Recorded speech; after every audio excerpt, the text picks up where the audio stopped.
Ever since he was a child, this young man has shown exceptionally outstanding magical talent. At the age of 6, Luin could sense mana and was able to summon it by the age of 7. When Luin was 10 years old, he surpassed countless descendants from prestigious families at the Ignite Magic Academy, the top magic academy in the Radiant Kingdom, to become the valedictorian of the entering class. People called him a genius. Luin began to dream about the future. He would elevate his family's name to new heights, but his progress stalled at the academy. On the first day of class, Luin realized he was nothing. He couldn't even release his mana externally. In front of the entire class, Luin failed due to mana disorder. For a mage, being unable to release mana from the body is no different than a terrible curse. Everyone started scrutinizing his background, a common family, and he had no talent at all. Their attitude did a complete 180 from respect to contempt. One guy intentionally bumped Luin's shoulder and sarcastically remarked, "Oops, I accidentally bumped into a useless bastard. I wonder if I'll become as worthless as him now." Luin was someone who couldn't cast magic in a magic academy. To those who had been jealous of him from the start, he was now nothing more than a plaything for them. Luin thought everything would end there. Little did he know, a miracle was waiting at the bottom of despair. As the player's artifact activated in his life, turning a new page, Luin felt as if his body was sinking deep into water. He was in a vast, endless space. A system window appeared. "You are the incarnation of DRAKA, the world destroyer." What the hell? Before Luin could understand anything, a giant with blazing red eyes suddenly appeared in front of him. He saw the giant's lips moving as if trying to say something to him. Then suddenly, everything changed like a whirlwind before his eyes. A few hours earlier, at the Zenith Academy training grounds, the combat magic instructor, Professor Twoheads, was having the class practice. Now it was Luin's turn. The professor simply asked him to create a fireball, aimed at a dummy 3 feet away. A fireball is a type of magic that any student can easily perform, except for someone like him who couldn't use magic. Luin was extremely nervous. Could he do it this time? Professor Twoheads looked at him with an encouraging gaze, and Luin began. "That's right, I can't give up." Luin conjured a fireball, and its size made the other students gasp in awe. Can a single person really have that much mana? Professor Twoheads furrowed his brow with great anticipation, and Luin was just as anxious. Now all he had to do was launch it like throwing a ball. But it was happening again. Luin's arms started to tremble. The inside of his body churned like he'd just been on a roller coaster. And he ended up spewing out his breakfast. "I can't do it." Luin wiped his mouth. Professor Twoheads still tried to encourage him, but Luin truly couldn't release the mana. He didn't even know what to do. The professor felt completely helpless. He was already a final year student, but if he couldn't even perform a basic spell like a fireball, how could he possibly pass the graduation exam? "I'm sorry, I'll practice more." Although Luin said that, deep down he was cursing himself for being so useless in this training session. Students needed to create 10 fireballs and aim at the target, but he couldn't even cast the spell, let alone hit the training dummy. Could it be that he can't even become a third-rate mage? How could a talentless nobody be the top student of the entrance exam? What a disgrace to the academy. The familiar whispers and comments echoed through the classroom again, because Louis was a no-name noble who stole the title of top student from the scions of prestigious families, so he was disliked from the very beginning. But the bullies were the least of his worries. What really got Louis down was that he was making zero progress and had no glimmer of hope at all. It was all because of the mana disorder curse from 6 years ago. Louis now asked himself how much longer he could endure this. In the academy's main hall, the two guys who always bullied Louis blocked his path. Well, look who it is. Is that dumbass Louis? It's time for you to pack your bags and go home. Not only his peers, even the underclassmen gave him the nickname Dumbass Louis. You're dragging down the entire final year's performance. Why don't you just scram and go home, to that backwater territory of yours? Ha ha. Louis's face darkened, but he stayed silent in the face of their taunts. Seeing he wasn't reacting, they pushed him even further. If you've got no skills, you must at least have some money, right? I'd never even heard of the Adele family before I came here. My dad even said they're just a bunch of empty barrels making a lot of noise. That was the last straw. Louis couldn't take it anymore. He whirled around and punched the blonde dude right in his smug face, knocking him flat on his butt. Bark one more time. What about my father, huh? Louis couldn't stand by when they insulted his family. You son of a B-word. The blonde guy clutched his gushing nose. Benfon, you should know when to stop. Who the hell do you think you are to mess with my father and my family? Do you have any idea who my father is? The other lackey charged in, but Louis immediately planted a fist in his gut, making him double over, trembling and unable to stand. You arrogant piece of crap, how dare you hit me? Benfon was so furious that he used combat magic right inside the academy. Wasn't he afraid of getting expelled? Go to hell. Faced with this magical assault, Louis was frozen in place. Professor Hido heard the commotion and ran over to stop them, but it was too late. Louis took the full force of the magic attack head on. He thought he was totally done for, but now he found himself in a different dimension, facing a giant in a cloak with that familiar system window. Luin Adele. The man calling his name startled Luin. Slowly, Luin came back to his senses. The voice calling his name now was Helen's, a high-level healing mage. Where am I? Luin shot up, startling Helen. He felt a little dizzy but was able to sit. More importantly, that dream he just had, it felt as vivid as if he had actually lived through it. Helen told him he'd been out for nearly a day, but thankfully, his condition was stable. They still needed to keep an eye on him, but Luin looked incredibly healthy for someone who just took a direct lightning strike. There were no wounds, no burns, not even any internal damage. Helen had never seen a case like his before. Even Louis himself couldn't freaking believe he was alive. Lightning magic was a terrifying spell on its own, capable of incinerating a body in the blink of an eye. And on top of that, he took it head on, yet his body was perfectly fine like nothing happened. Excuse me. A person walked in through the door. Helen said she'd go check on the test results. The newcomer was Professor Hido. He crossed his arms and asked how the boy was doing. It was a relief to hear that Louis was as healthy as an ox. Professor, saying that a meeting is being held among the professors about this incident. First off, Ben will be expelled for using powerful attack magic with the intent to kill, and for spreading false rumors about the Adele family, and for unfairly treating and bullying him. Based on all these incidents, the teachers have made their decision. Of course, Luin also has to face punishment for attacking Ben. He will be required to participate in the Academy's volunteer activities for 1 month. After explaining everything, the professor had one more thing to ask Luin. Are you in possession of the artifact? What? Luin was surprised by the professor's question. If he had an artifact, he wouldn't have been bullied in the first place. Anyway, considering its value and rarity, the head of the Adele family must have already used it for the family's benefit. The professor pondered. Luin was curious why Professor Idle would ask him this, remembering that when the professor ran over to him, he was sure he saw a red light enveloping Luin's body right before the lightning struck, just like an artifact. A high-level one, protecting him and repelling Ben's spell. What are you talking about? Luin asked innocently, then suddenly remembered the dream from earlier. Could they be related? Aish, I must be going crazy, Luin thought to himself, reaffirming once again that he didn't have an artifact. Professor Idle just nodded without another word and left, making Luin wonder what on earth he was thinking. What Luin had experienced was just like a dream. DRAKA's artifact, the world destroyer, and the player. Luin heard another phrase too. He tried to recall it. Something like status window. The moment he thought of that phrase, a blue screen suddenly appeared before his eyes, startling him. What the hell is this? Just then, Helen burst through the door to check on him, and Luin immediately pointed at the screen. Do you see that? The blue screen? What are you rambling about, Luin? Did the lightning fry your brain or something? Helen asked curiously. She couldn't see it, which meant only Luin could. On the screen was information about Luin, the incarnation of DRAKA, the sorcerer, DRAKA, who perished along with his world after pursuing infinite power.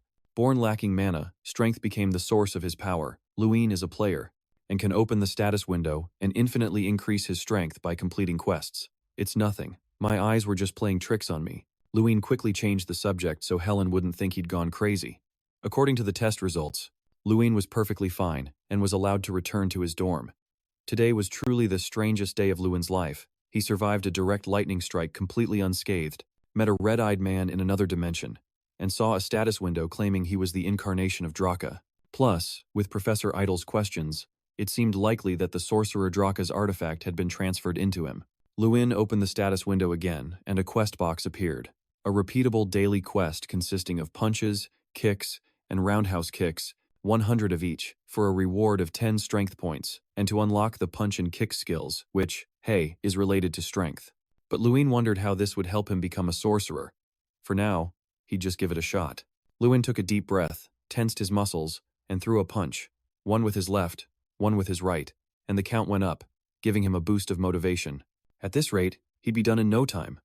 Luin went for a third punch, but the count didn't go up because he swung his arm the wrong way. Luin roughly understood how it worked, so he got excited. Alright, which is the right way to punch? The moon was high in the sky, and everyone was sound asleep. But Luin was panting and drenched in sweat, finally finished. Luin was curious about the quest's reward. Suddenly, His body felt light and refreshed, and all his fatigue vanished. It felt like something even more fundamental than mana. Luin hadn't experienced this feeling in a long time. This is something you can only feel when you truly get stronger. Let's see. Luin immediately tested it by throwing a high-speed punch.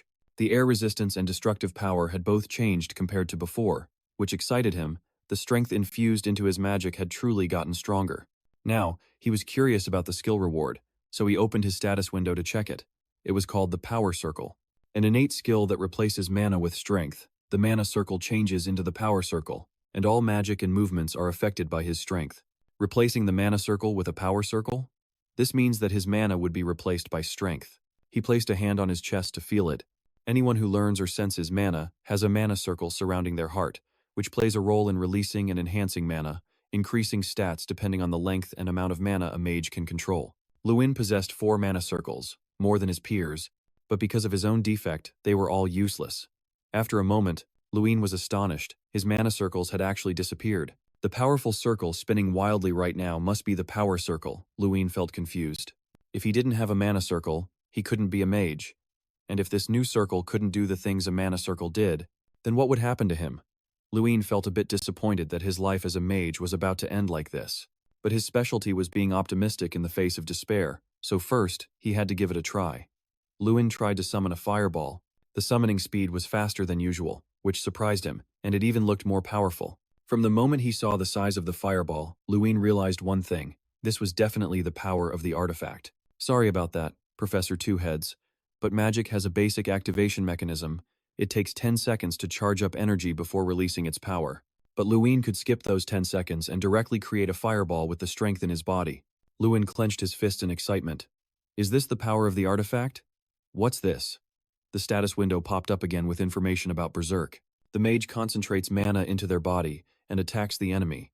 When casting magic, a strength enhancement effect is added, and the magic attack will deal additional physical damage. At first, Luin didn't understand a thing, but that mage DRAKA also had the same mana disorder curse as him, and he fought by concentrating mana into his punches. How on earth did he manage to create a method like this?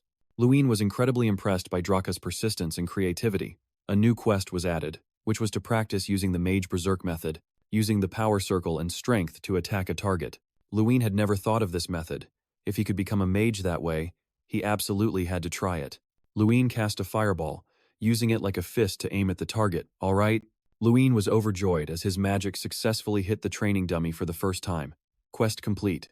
And he was rewarded with 10 more strength points. Not only that, but Luin's morale also improved significantly. He happily lay on the ground.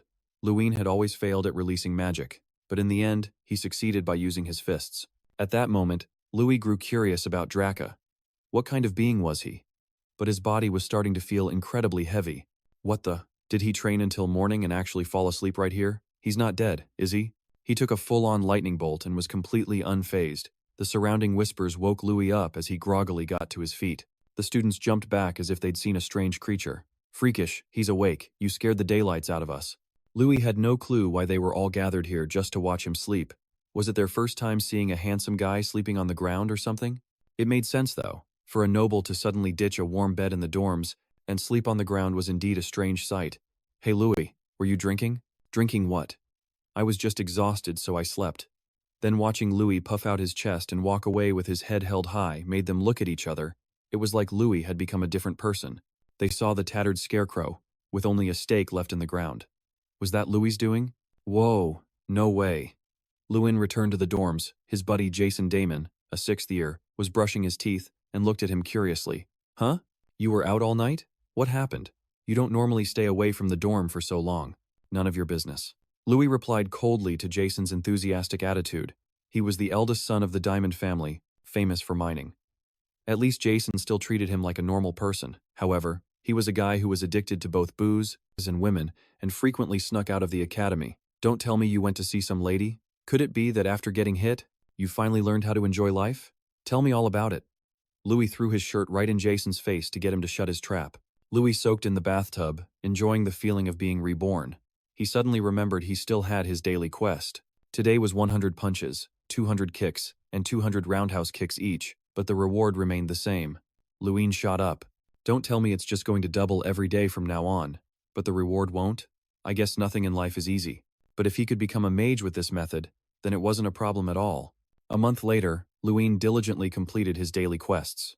Just as he predicted, the requirements kept increasing while the reward was zilch. If Louis didn't complete the quest on any given day, all progress would reset to 0 the next day. So Louis never skipped a single daily quest. On the bright side, the quest requirements didn't go up to 3,000 reps, because if he had to train any more than that, Louis would have croaked from the quests before even becoming a mage. Over the past month, Louis had diligently thrown 3,000 punches, kicks, and roundhouse kicks every single day and unlocked a new skill. Passive skill. Body arts increases the body's capabilities, making it stronger and more agile. Following his training regimen, the image of Louis in his classmates' eyes also changed, from a bookworm who was always attentive in class, to a guy who sat in the back of the class and conked out the moment lessons started. Is that all you see? Lately, it's like he lives on the training grounds, and all he does is punch and kick. They thought Louis was doing something to deal with his mana disorder, but not a single person believed he would change. As time went by, Luin continued to train while searching for clues about DRAKA, but there was absolutely no information or similar names. Not only that, things like World Destroyer, Player, Status Window, or quests yielded not a single clue. Lika, is he an A? I? This question kept swirling in Louis's mind. Louis, come here! Jia-sun suddenly called out to Louis, asking if he had heard the news. But Louis didn't know a single thing. So you really don't know anything, just chilling and reading a book like this? Jia-sun's face showed sympathy, making Louis curious. The hot gossip was that the head of the Adele family was here, or in other words, Louis's father had come for a visit. Louis immediately ran to find his father, who was with Professor Hido. Seeing his son, his father's face lit up. Louis, my son, you're here. It had been 6 years since Louis entered the academy and hadn't seen his father. He said he was doing great. Luina, Louis's younger sister, had grown up and was now passionate about swordsmanship, saying she would protect her weak older brother. Haha, I'm so embarrassed. Louis scratched his head at his sister's boldness. His father's sudden visit made Louis nervous. He knew about the bullying. Louis looked at his father with a determined gaze. Father, I'm living very well. What do you mean? His father didn't quite understand. Louis explained that he wasn't hurt physically or mentally at all. His father took a sip of tea. He had stopped by today to ask for his opinion on leaving the academy. If you find it too difficult, Louis can always return to our territory any time. Actually, I already guessed why you came, Father. But Father, I think I've found a way, Louis said honestly, even hoping his father would make him a promise. For the upcoming exam, Louis promised to get a good score on the practical test, and in return, if he failed again, he would do as his father wished. After seeing Louis's determination, his father returned to the mansion. After their conversation, the final exams finally arrived. The first test was Introduction to Magic. The exam consisted of 2 parts, a written test and a practical test. And the practical test was further divided into 4 sections: target identification, magic measurement, live combat, and one-on-one duels. As someone with a mana disorder, Louis could only get a perfect score on the written test, while the top spot in the practical exam always went to Miko of the prestigious Gary Hill family. However, Louis was sure things would be different this time. He was definitely going to kick Miko's butt and take the #1 spot on the server. After the written test, the students moved to the training grounds for the first part of the practical exam. Jia-san looked worriedly at Louis, who had been a bit strange lately. Do you have a plan for today's practical exam? Hearing Louis say he was going to try a new method made Jia-san happy for him. It had been a long time since Jia-san had seen his roommate truly living. Well, Louis, what are you doing here? Don't tell me you're planning to take the practical exam with that pathetic body of yours. That jerk Miko brought a few of his cronies over to mock Louis. So what? Louis replied calmly. Miko put a hand on his shoulder, whispering loudly, as the top student, if I had to give advice to someone who's failed the practical exam 6 times like you, I'd say this. Instead of coming here to humiliate yourself, why don't you just give up right now? Who knows? I don't think your advice is very useful. Louis's comeback made Miko absolutely furious. You used to be so spineless, so why are you so confident now? It was driving him crazy. I'll show you what's what in the one-on-one duels. Just you wait. The first part of the test, target identification, has begun. The official name is multi-target takedown, and the rules are simple. To test the number of targets shot down in a single cast. However, this year's test is different from previous years in that the difficulty has been increased. The targets are constantly moving, and because of that, the average score is terribly low, with some people not even hitting a single target. 2. The difficulty was only increased a little and the results are already this bad. The quality of students this year is so poor. The proctoring professors whispered amongst themselves. Professor, it's a bit early to be disappointed. Miko's turn is coming up. You should watch. Professor Eric from the potion-making department spoke up. He was also Miko's uncle. Miko took the stage with 2 blue flames in his hands, planning to show Louis the difference between them. Begin, Miko. He launched a web of fire that covered all the targets, ensuring they were in his sights even if they moved. The students watched in awe. Wow, that's Miko for you. He hit so many targets with a single spell. Professor Eric shot up from his seat, clapping and shouting. How about that? The boy is truly worthy of being a descendant of the Gary Hill family. With this, Miko, it is truly the pride of our academy. He will definitely be our representative at this year's Grand Festival. All right, Professor Eric. Seeing his attitude, the academy's principal, Tyrion Ignis, a 7th-level archmage, decided there was no need to watch the next students. But Professor Haidu suggested the principal stay a little longer, because it was Luin's turn. Luin Adele? Is that kid still at this academy? The principal asked in surprise. But because of the professor's passion for Luin, he decided to stay and watch for a bit. Luin stepped into the arena, his heart pounding nervously. This was his chance to test his power and redeem himself. Luin, begin, the proctor signaled. He immediately cast a barrage of fireballs in the blink of an eye, shocking the professors. Impossible. How many fireballs is that? The students were also amazed by the number of fireballs he had created. Miko was salty, but he still believed Luin was a good-for-nothing. Even if he could summon 100 fireballs, it didn't mean he could actually launch a single one. Luin stomped his foot and leaped up, activating time refraction, distorting and refracting time for 30 seconds, and increasing his speed by 200%. This was a skill Luin had recently learned, time refraction. It allowed him to move at an unnatural speed to any location he desired. Thanks to this, when Luin threw a punch, it looked as if he was blasting out pure mana. After 1 minute of his onslaught, the surrounding area was in shambles, as if it had just been hit by an earthquake. The professors and students were frozen for a few seconds, feeling as if they had just witnessed a dead man come back to life. Louis smiled in satisfaction. He had really done it this time. Luin, 27 targets, the proctor announced, trying to compose himself. What was that? Did he just cast magic on his hands and punch everything? 27 is a new record for this test. How did he move so fast? A storm of whispered questions erupted among the students, followed by thunderous applause as the principal stood up, beaming. Luin was incredible. The students roared with cheers and congratulations for him. All of Luin's hard work had finally paid off.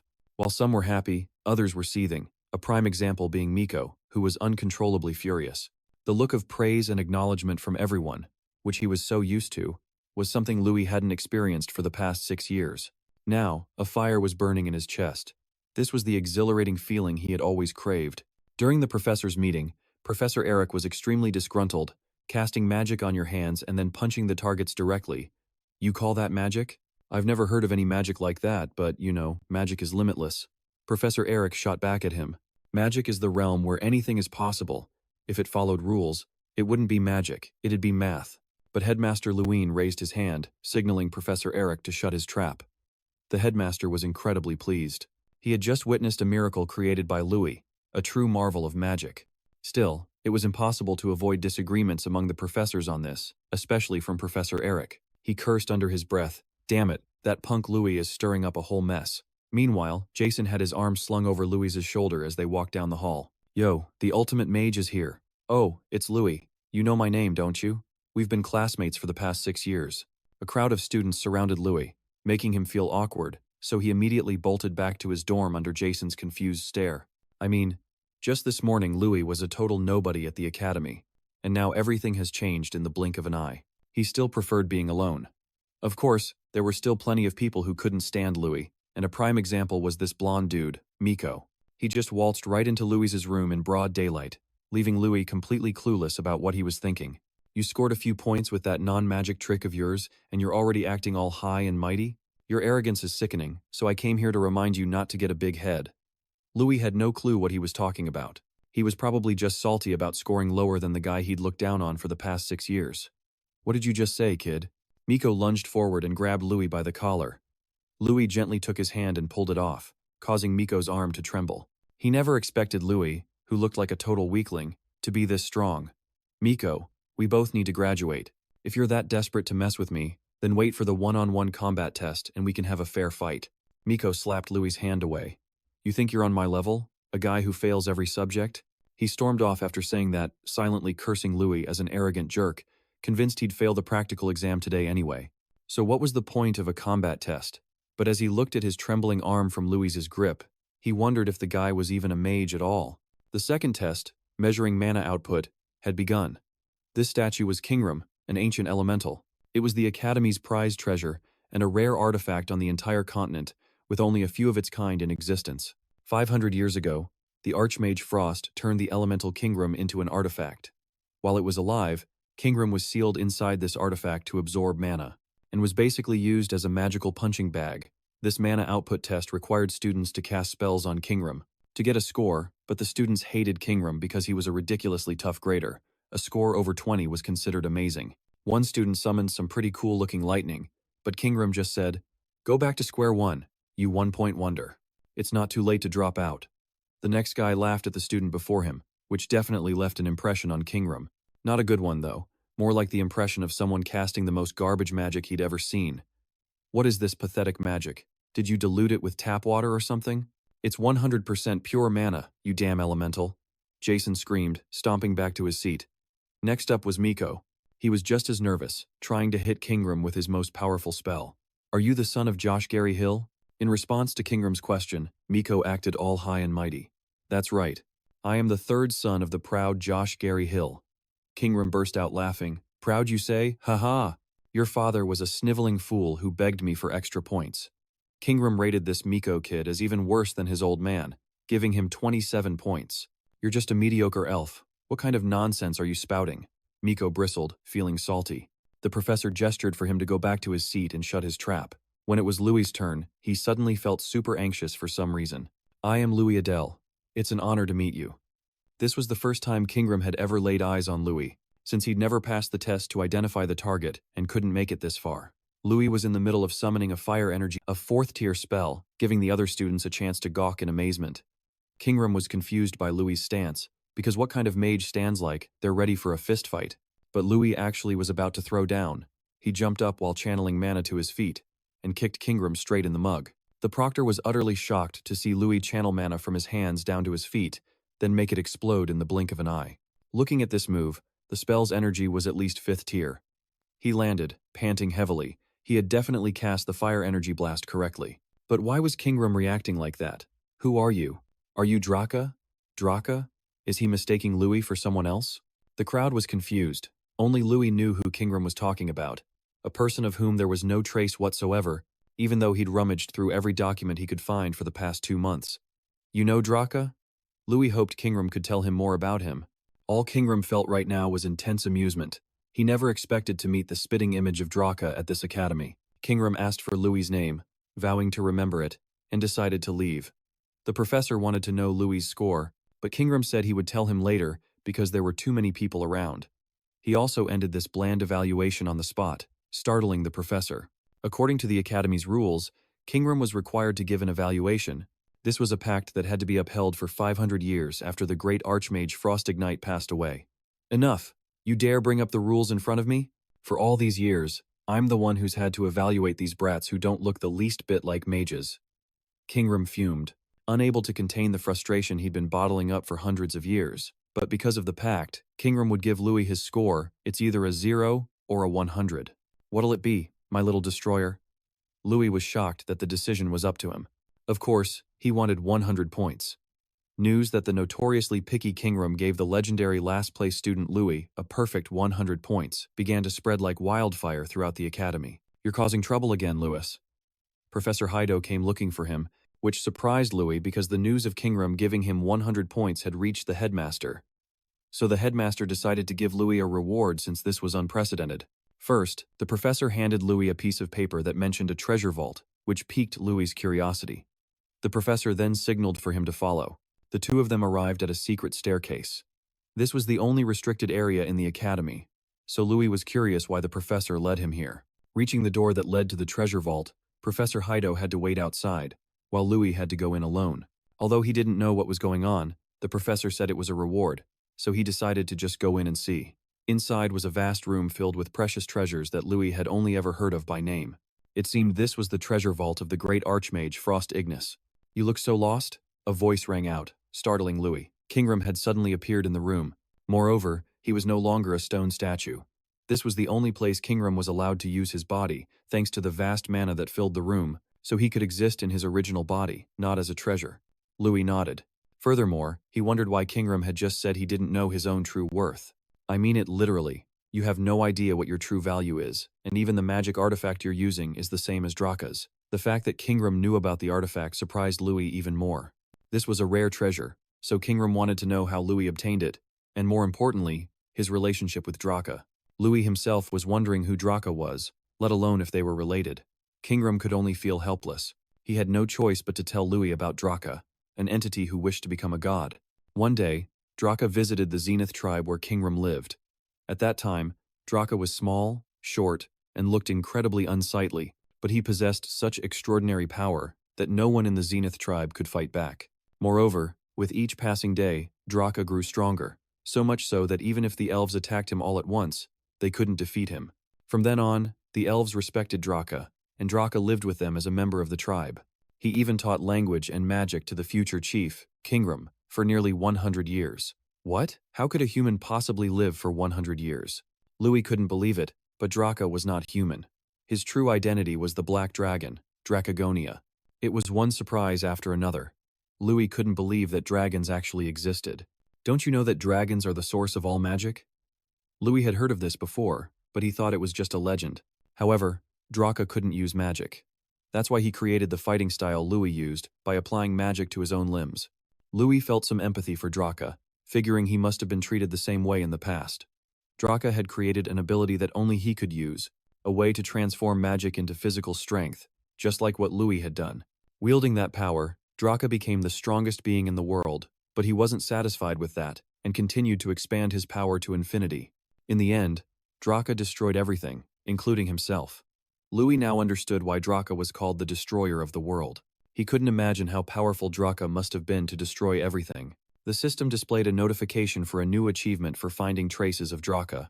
The reward was the title Comrade of the Elves, the skill Elf's Fury, and the Spirit Page, an embodiment of power. The Comrade of the Elves title granted an effect that increased friendliness with elves and allowed him to communicate with them. Luin didn't understand why he suddenly received a reward, but the reward wasn't related to power. Oh well, it's better than nothing. The active skill Elf's Fury increased Luis's strength by 300 for 30 seconds, with the effect gradually increasing under the skill's influence, and his body would need 3 minutes to recover. Just hearing that, he knew it was a totally OP buff skill. Finally, there was the page, a sphere that suddenly appeared in his hand. It seems you've just received a quest reward. DRAKA also used to stare into empty space and talk just like that. Kingram reminisced about the past. Luin immediately asked about the sphere in his hand. It's the page, not an item, but an embodiment. He was always with DRAKA? How could I not have known? Looking at the current situation, Kingram guessed that DRAKA had sealed him inside the Spirit Stone. Before he died, Trang was the embodiment of power. Although he was called a spirit, but he wasn't like a normal, cutesy-wootsy spirit. He had a super short fuse, and every day he begged DRAKA to grant him infinite power. But if his desires were satisfied, he would also bring his master limitless power. Do you mean that embodiment will be reborn from this stone? Kingram nodded. Seeing the cracking stone, it seemed he was about to awaken. The stone shattered, and Luin stared wide-eyed at the thing in his hand. This is a bear? The audacity, you dare call me a bear? The bear rubbed its eyes and could even talk, making Luin even more curious. Stop calling me a bear, you brat. Just as Kingram said, this bear had a super short fuse.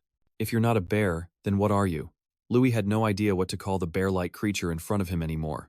But Trang is an embodiment. He can turn into anything he wants. Watch this. I'll show you my power. Trang puffed up his cheeks, ready to do something, but in the end, nothing happened.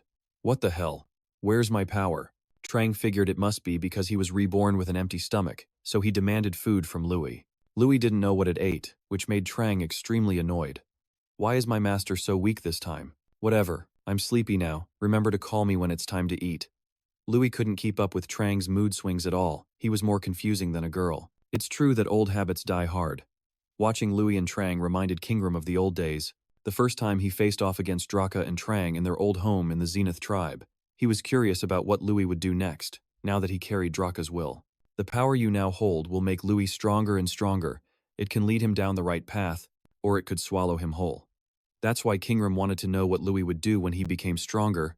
The reason Louis wanted to obtain power was to protect his loved ones from monsters, bring honor to his family name, and prove himself to those who dared to look down on him and his family. Louis smiled. He had too much to protect to let this opportunity slip away. I will live the way I want, for my loved ones, my family, and for myself. Kingram smiled. I look forward to your future. Every day after that, Louis continued to do his quests regularly. The only thing that changed was the little fluffball by his side. Trang's life consisted only of eating and sleeping. Whenever he called it to eat, Trang would open its mouth as wide as possible and swallow the power that Louis gave it. It went crazy for food and ate a lot. But despite eating so much, Trang was still only 1 star. Its special skill was Companion, which allowed Louis to share 100% of Trang's growth rate and gave him 100 strength points.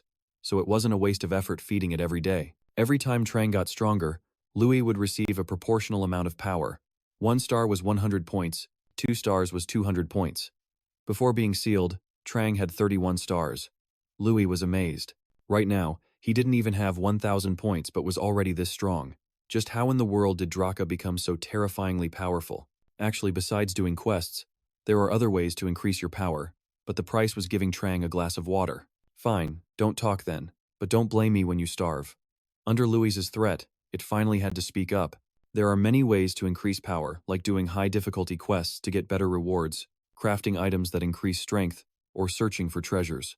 You could even cook goblin tendons to make elixirs, but Trang made it clear that those methods weren't suitable for Luin, because you need at least 1,000 strength points to unlock those quests, and if his strength increases too quickly, his body wouldn't be able to handle it. Right now, Luin was basically at a toddler's level. Yet all this time, Louis thought he was already freaking strong, but it turns out, he was only just taking his first steps. The immediate goal was 1,000 points, so Louis trained every day to increase them. When he reached 930 points, the third test, Practical Combat, officially began. In this test, the mages would attack from behind, so there was a chance their spells could hit allies in the chaos. Therefore, this test was all about evaluating the mages' risk management skills. It might even be the most important part. For example, when Jason was casting a fireball, he ended up aiming it at the protecting knights, which got him disqualified on the spot. The support staff were the forest knights, there to ensure the students' safety, as well as to evaluate their teamwork. The test lasted for 10 days, and based on the points each student earned, they would each fight different monsters. On the final day, there were 13 students in the top score bracket, so everyone was curious about what kind of monster would show up. A giant aquatic monster stepped out of the portal, its growl making the students crap their pants. These aquatic monsters live in herds, scattered across 6 regions. They're bigger than humans and are also intelligent. With their violent nature, battles between them and humans frequently break out. Professor, are you sure this is a good idea? What if someone actually croaks because of this monster? Professor Hido encouraged his students, saying that as mages, they must always remain rational to handle any situation. The test began, with the forest knights taking the lead to provide support, while the mages attacked from behind. Miko launched an ice spear at the aquatic monster, but it immediately leaped up and lunged right at him. Miko dodged out of the way. Professor Hido shouted a command. Miko wanted to get payback for the other day, but he was so scared he was frozen in place. Professor Hido had to use woodbind, causing massive vines to wrap around the aquatic monster, restraining it so it wouldn't tear Miko to shreds. In the end, Miko was disqualified from the test. Professor Eric clenched his fists in frustration. Since Miko failed again, he'd have to take matters into his own hands. Next up was Louis's test. Since he was the only one who received a perfect score from Kingram, Eric suggested that he should be evaluated differently from the other students to ensure fairness. The principal understood what he was getting at, but they didn't have any other monsters. Eric had already planned for this. When the forest knights brought the aquatic monster, they also brought a goblin along. Before Luin's test began, Professor Hido met with him to inform him about a change in the test's difficulty. The Academy had high expectations for Luin ever since Kingram gave him a perfect score, so Luin's target would be changed from the aquatic monster to a goblin. Louis's face soured. Of all the monsters out there, why make me fight a goblin? Trang taunted. So your first real enemy is a goblin? This is going to be fun to watch. The goblin had a similar appearance to the aquatic monster, which made Jason think it was their leader. A guy next to him said, "You idiot, that's a goblin." Jason immediately felt uneasy and worried for Luin. Even the captain of the Forest Knights found it strange. Even though he knew a suggestion had been made, it was unthinkable to have a student fight a goblin in an exam like this. Goblins have a similar build to aquatic monsters, but they're many times stronger and can smash a person's skull and break their spine in a single swing. The captain immediately questioned Professor Hido, but this was a direct order from the principal. It looks like they want Louis to bet his entire life on this exam. That's right, Louis is stepping forward as the test taker. Seeing Louis's pale and delicate pretty boy looks, the man had no idea how he could possibly fight this goblin. The professor and the night squad are supposed to protect Louis, but he just walks right past them. Hey, you're going the wrong way. Louis is supposed to be behind the knights, but he says he'll stand at the front, because his spells are different from everyone else's. If you stand up front, we won't be able to protect you. It's not as easy to handle as a sea monster. Yeah, I know. Louis's reply makes the captain frown. Why are you putting your life on the line? I have no other choice. That's all Louis could say. The captain couldn't see a single trace of fear in him. It seems Louis really is different from the others. The two-headed professor signals for Louis to prepare. He then allows the test to begin. The goblin breaks free from its cuffs and charges at everyone, and the night squad moves to shield Louis. But he zips right past them, charging toward the goblin. The captain shouts, "Stop! What are you doing?" Louis summons a fireball in his hand and throws a punch towards the goblin. The clash between the two immense powers creates a massive shockwave. What follows is an explosion that kicks up a cloud of dust. The night captain silently prays for Louis to be alive. From within the dust cloud, Louis's silhouette appears. He's not just alive, he's standing perfectly steady. The two-headed professor lets out a small laugh, proud of his student. "Hey, you almost died," the captain scolds Louis. Louis apologizes to him, but explains that if he had given a heads up, the captain would have never let him charge in. Besides, now isn't the time for chit-chat, they need to finish this exam. The goblin is still standing there, and it's even more furious now. "Step back. I know you're strong, but that goblin is extremely dangerous. Just stay put, and let me handle this." But of course, Louis has no intention of hiding behind them. This is his exam after all. So Louis is going to finish this test by himself. In his entire life, Louis had never even known what the heck a goblin was. It's 5 times his size and super aggressive. And yet, here he is, facing off against it. There are 2 reasons he can be this brave. First, thanks to his goblin's comrade skill, he can communicate with it and hear it screaming, "Stay away from me. All of you, set me free." This goblin is actually terrified from being surrounded by mages and knights, even though it's completely innocent. The second reason, of course, is the quest. Objective 1. Attack the enemy first. Objective 2. Defeat the enemy. The reward is 30 strength points and the player's eye skill. That's a truly worthy reward for someone like him, who has to do the same old boring quests day after day like Louis. A single fight that gives him the same amount of points as 3 days of grinding. So what's there to hesitate about? Louis rushes in and punches it square in the face. Objective 1, attack the enemy first, is complete, but things are far from over. The goblin jumps up, aiming to crush Louis's skull. With a body as light as a feather, Louis dodges its devastating blow. He needs to find its weak point and strike. Louis uses time refraction to close the distance and aim for the goblin's weak spot. The captain can only watch in amazement, wondering what in the world this kid is. The goblin blocks Louis's punch. It swings its left arm, but Louis blocks that too. Louis tries a knee strike, but it's too light, so the goblin grabs him and tosses him like a rag doll. Louis sticks to the wall like Spider-Man. Before he can even take a breath, the goblin rushes at him again with a punch that packed a ton of force. Luin leaped up, twisted his body, and unleashed a spinning kick he'd practiced daily, instantly knocking the goblin to the ground. Luin leaped onto its body. It was time for the grand finale, so he activated the skill Goblin's Rage. "Are you really a human?" the goblin mumbled, as Luin used a skill from its own tribe. "I'm guessing you don't need an answer to that?" Luin retorted, shocking the creature. But regardless, it was time to end this.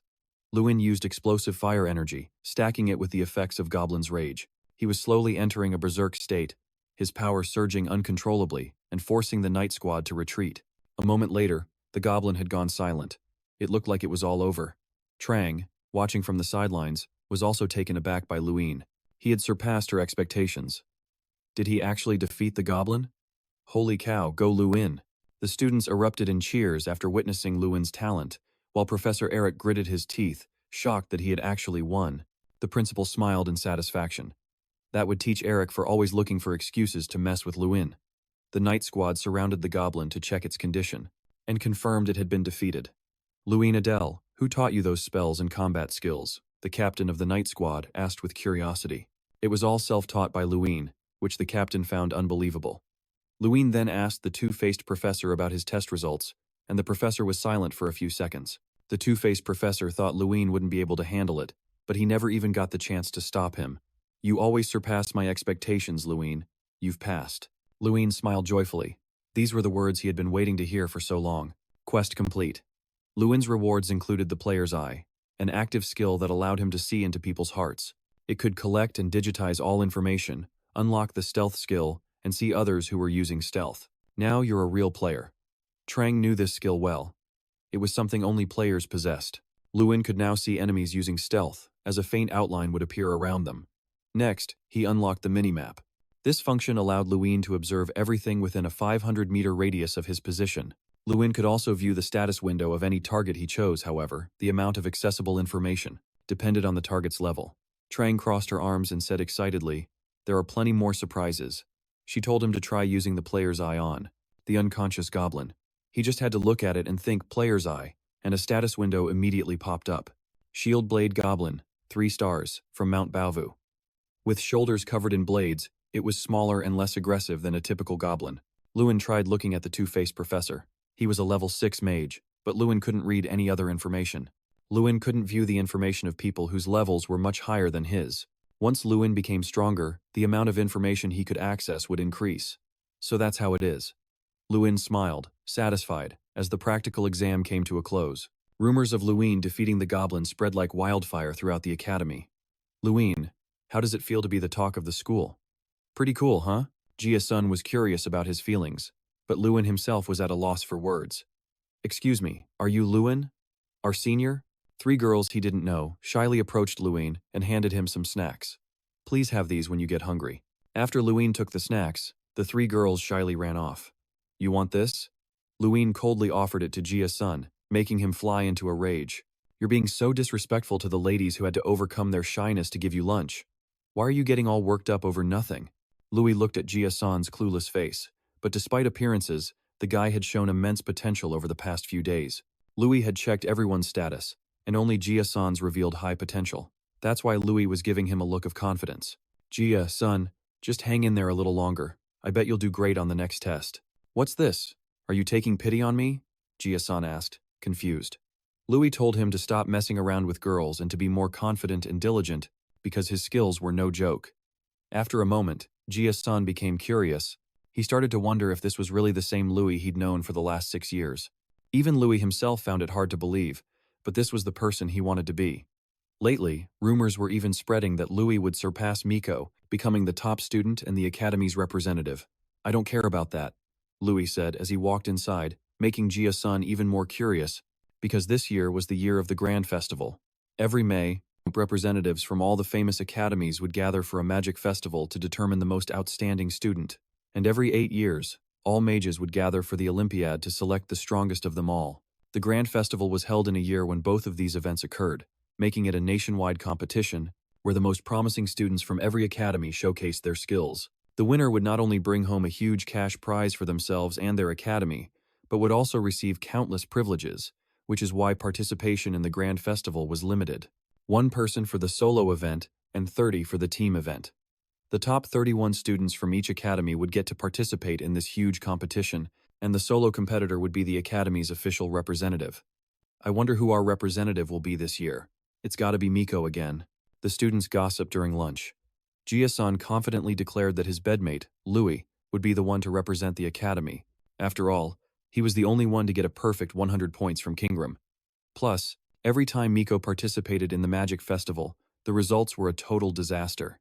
In the team events, he had others to carry him, but in the solo event, he placed 4th out of 5. That's why their academy got stuck with the bottom of the barrel label. Now, everyone was counting on Louis to get them out of that slump. The tests aren't over yet. Louis didn't allow himself to get cocky or overly excited.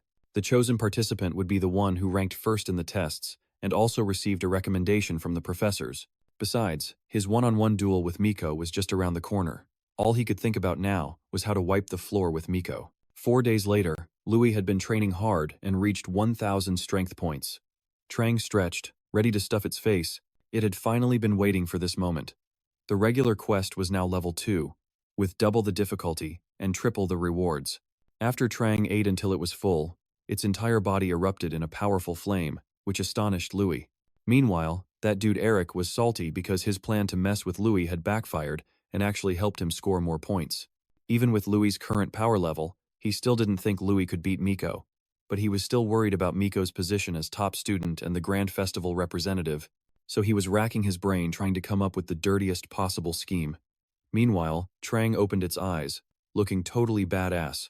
It had reached level 2 and granted Louis 200 strength points. Louis noticed that Trang looked a little chubbier, but also stronger. Thanks to it, he got 200 points for free. Trang lifted its snout arrogantly. Heh, this is just the warm-up. The quest's difficulty and rewards have both gone up. Speaking of which, Louis checked his regimen.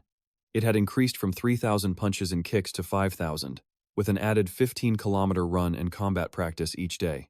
Louis had already upped his training intensity, so the other stuff wasn't too hard. He was just curious about the new-sounding combat practice. Remember the first time we met?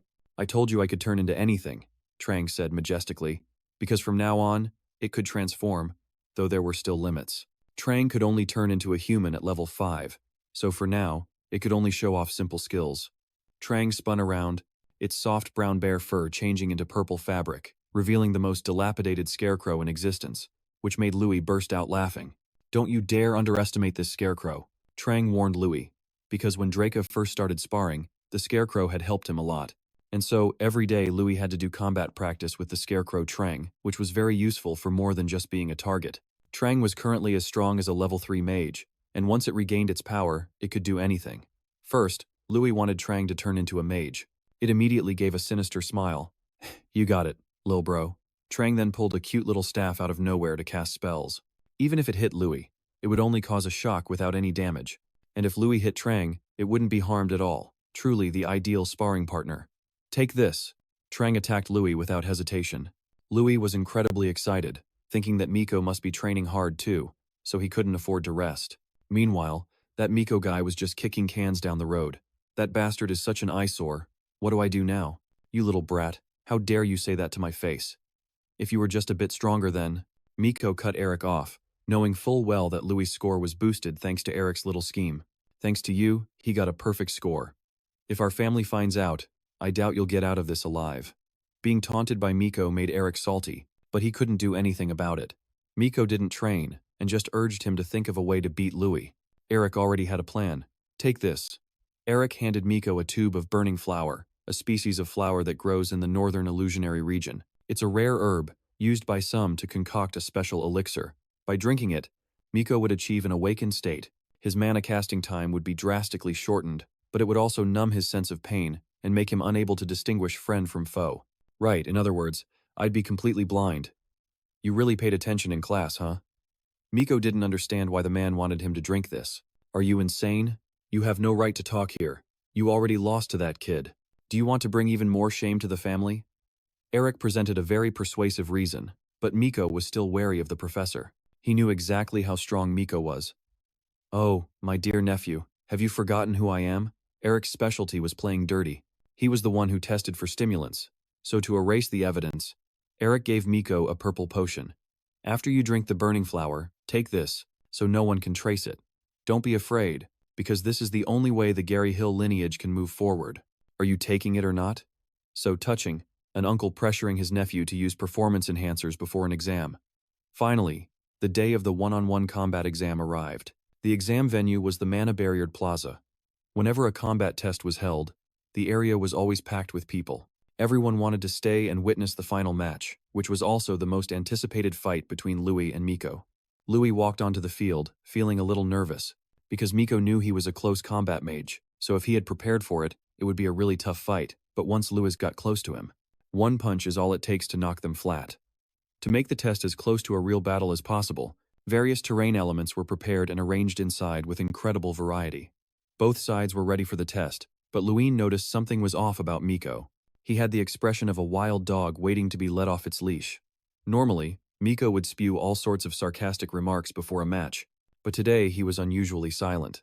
Luin had to use his Radix eye to check, and aside from the normal stats, Miko also had a hidden berserk status. Miko must have done something to conceal it, but before the test started, the students had undergone a body check. Then Luin suddenly remembered that Professor Eric, the one in charge of the check, was Miko's uncle. It was highly likely that the Gary Hill, uncle and nephew duo had covered for each other to cheat. The battle only prohibited the use of dark magic, while the other 4 elemental magic types could be used freely. Points would be awarded based on the tier of the magic. And in this arena, the power of all magic was reduced by 99%, so there was no need to worry about your opponent. Luin raised his hand and asked, if one of the 2 contestants is caught using a banned substance, what happens then? His question struck a nerve with Miko, making his heart skip a beat. According to the rules, anyone using a banned substance would be disqualified and fail the test, and could even be expelled depending on the severity of the offense. After things settled down, both of them got into their fighting positions. For now, this was just Luin's assumption, since only he could see the status window, so no one else would believe his words. Luin needed to find conclusive proof. Ready, begin. The moment the signal was given, both of them rushed to attack. Luin, go to hell. Miko used vines to entangle Luin's leg. And poof! A second later, he broke free with ease, since the arena only dampened mana power, having no effect on Luin's physical strength. In short, his strength was still ridiculously OP. You think that's all I've got? Miko used Fire Roar, blasting a massive fireball towards Luin. He flash-stepped to dodge it just in time, then took cover behind a large boulder. After 2 attacks, Luin could see that Miko's casting time had been reduced, and his mana output had increased, despite the arena's dampening effect. When Miko saw Luin hiding behind the rock, he sneered arrogantly. Stop hiding. Come out and face me, you coward. Based on Miko's more excited than usual state, along with his behavior so far, Luin guessed he had used an awakening herb, the burning flower. The symptoms were trembling hands, extreme excitement, reduced pain sensitivity, and difficulty telling friend from foe. The only symptom that hadn't appeared yet was the pain suppression. No wonder you're so confident. It's because of the burning flower, isn't it? Miko's face contorted upon being discovered, caught with his hand in the cookie jar but unable to escape Luin's eye. To take this guy down, Luin didn't need any enhancers. Here I come, Miko. Luin used time refraction, shooting towards him like an arrow. A panicked Miko erected an ice barrier to stop him. Useless. Luin shattered his ice barrier with a single sweeping kick. Wow, what kind of magic is that?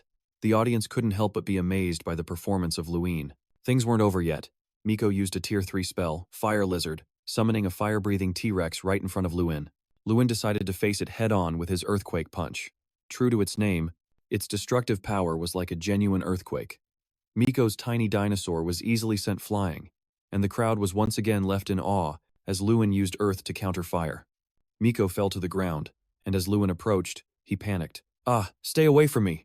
Don't be such a wimp, take this. Luin raised his finger and gave Miko a light flick on the forehead, creating a thwack so loud it could be heard from the next country over. A small flick of the finger, but it packed the destructive power of a full-blown punch. A normal person would have been knocked out cold by that move, but Miko was still on his feet, even laughing boisterously. Louis, you dare underestimate me? Louis didn't stop there and continued to serve Miko a can of whoop-ass, sending him tumbling to the ground with cracking sounds, yet he still managed to laugh. Ha ha, that didn't even scratch me. Taking so many hits in a row and still being conscious, Louis figured the guy was at risk of dying from excessive shock. This was getting dangerous. Prison tree. Louis tightly bound Miko, then raised his hand and declared, Professor, Miko is using a banned substance. The supervising professor had to double-check with Louis, because a false accusation would get him disqualified, but Louis was absolutely certain. The use of the banned substance had either been concealed, or someone had discovered it and turned a blind eye, and that person could only be someone with access to the rare ingredients and who was responsible for the pre-match inspections. In the entire academy, only one person fit that description, Professor Eric. Everyone began to whisper, since Eric was related to Miko, and he immediately jumped down to question Louis. Louis, do you realize what you're saying? Are you accusing Miko of using a banned substance and me of turning a blind eye? Yes, and I have proof. Though he looked a little nervous, Eric demanded another inspection. But Louis knew perfectly well he had used a special spirit elixir to mask Miko's symptoms. So what is it you want? Where's this proof you mentioned? Eric was still playing hardball, but Louis was about to give them a demonstration. He stood before a large tree trunk and gave it a light flick, causing it to instantly explode and turn to ash in the blink of an eye. That was the same forehead flick from earlier. Louis's statement sent a shiver down Eric's spine. He knew he was in deep trouble now. Even if we assume Miko's magic had improved through training, there's no way he could withstand so many consecutive blows and still be conscious enough to laugh it off. In his current condition, his skull was likely rattling violently, and at least 4 of his ribs must have been broken. Yet Miko was still laughing as if he didn't feel a thing. Is there anything else you'd like to deny, Professor Eric? Of course, he couldn't refute it because Louis was spot on. The headmaster shot to his feet, visibly enraged. How dare you pull something like this in such a sacred place? To my office, now. The 4th exam concluded quickly. The corruption of the Gary Hill family line was exposed. Professor Eric was sent packing to raise fish back home, and Miko was expelled. After that, students started calling Louis the Saint of Expulsion instead of his old nickname, Louis the Dullard. More importantly, Louis was summoned by the headmaster. In front of the headmaster's office was a magic portal, and when Louis stepped inside, he was greeted by a familiar sight. It was the territory of House Adele, but he quickly realized it wasn't real, especially since there was a chair known as the Throne of Terron, the seat of the Supreme Mage. Just then, the headmaster appeared behind him, explaining that this place was created by the Eyes of Malarox. He was the leader who initiated the war of invasion against the 6 lands of Frelia, and legend said he possessed the ability to make a person see their deepest desires. After Malarox's corpse was refined into a magical treasure, the Eyes of Malarox became that very artifact, helping people see what they truly want. So what had just appeared before Louis was precisely what he yearned for the most. That's right. What Louis had always desired was the restoration of the House Adele's domain, and to become the most powerful mage. As for the headmaster, he saw a world where everyone behaved according to their proper roles. Students as students, mages as mages, and the headmaster as a headmaster. He knew it wasn't an easy thing to achieve, but it was what he had always wished for before stepping through to the other side. Louis looked back at the artifact, and a vision of everyone cheering for him as he became the valedictorian appeared. This was also his long-held dream. After passing through the artifact's domain, the two arrived at the principal's main office. Today, the principal had summoned Louis to ask him something. Among the countless forbidden substances, how did you know that what Miko used was the burning flower? Louis answered honestly. First, Miko's attitude wasn't like his usual self. He was aggressive, yet also showed signs of restlessness. The mana amplification and flow were also abnormal, so Louis guessed he had used the burning flower. But from what I can see, you seemed certain, not just guessing. Why is that? The principal was curious, because the mana barrier hall only reduces magical power, not physical strength. And what Louis used was physical strength, not magic. He tried to avoid mentioning the all-seeing eye as much as possible. I was certain Miko was in extreme shock, yet he could still laugh and showed no signs of pain. That could only prove he had used the burning flower. Hearing Louis' flawless answer made the principal extremely pleased. Although he was only 16 years old, he was sharp enough to immediately notice the changes, even the smallest ones in his opponent. Not to mention he handled the situation so calmly. Plus, his magic-wielding ability is top-notch. As the principal of this academy, I deeply regret this incident. I sincerely apologize, Louis. I guarantee that the Gary Hill family will not harm you. In addition, the principal had another proposal, which was to nominate Louis to participate in the Grand Festival this July as the Academy's representative. Louis was utterly astonished. It was a position everyone coveted. In truth, he had vaguely guessed this when he arrived, but Louis didn't dare to accept. He felt he didn't have enough experience, having not even been in a real fight for the past 5 years. During his time at the Academy, he hadn't achieved anything outstanding. While the Grand Festival was a gathering of all the most talented people, Louis didn't know if he was strong enough to compete. That's not a problem. The principal was a judge at the Grand Festival, and he thought Louis was worthy of being called a championship contender. The principal asserted that Louis was a very promising contestant. The scary part is that Louis is a secret weapon that no one expects. To everyone else, he's a mystery. There's no information about Louis. No one knows his techniques or fighting style, so they can't figure out a way to counter him. Because Louis was always ranked last, they let their guard down. It sounds a bit sad, but this is Louis' strength. This time, you'll pull off a move no one can block. What do you say? Are you in or out? At this point, Louis could no longer contain his excitement. He would definitely do his best not to disappoint everyone. It seemed everything was going according to the principal's plan, so he had invited a professor to help Louis develop his physical skills instead of his magic. Are you doing well, young man? Louis stared in astonishment at the person in front of him. This was Guter Perante, captain of the Foreign Engineer Corps, and one of only 5 Grade 5 engineers in the Kingdom of Jordan, and this was also the man who had tried his best to stop him during the 3rd test. Louis never expected to be taking a physical skills class with him. First off, Guter wanted to confirm a few things. According to the information from Professor Haidu, Louis is a special mage because he can only fight in close combat. Luin nodded in confirmation. From what he had observed, Luin's movements were quite good, quick and efficient with no wasted motion. But honestly, one look was enough to tell Luin had never studied martial arts. His moves might have worked on that goblin from before, but against the Night Squad, Luin would be read like an open book. No matter how strong he was, opponents with good physical skills could predict his attacks through the movements of his shoulders and hips. Everything the professor said was true, because Luin's moves were just repetitive motions from quests, so they weren't very applicable in a real fight. But not to worry. If you learn from me, your movements will change from the most basic fundamentals. Professor Guter didn't want to waste any time, so they would start immediately.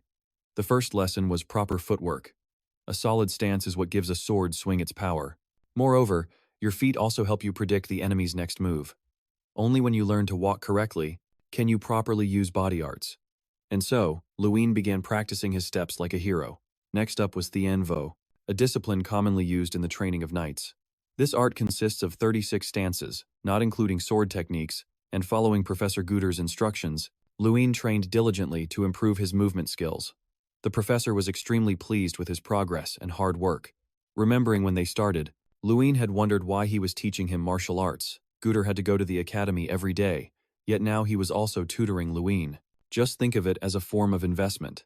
That was the professor's reason.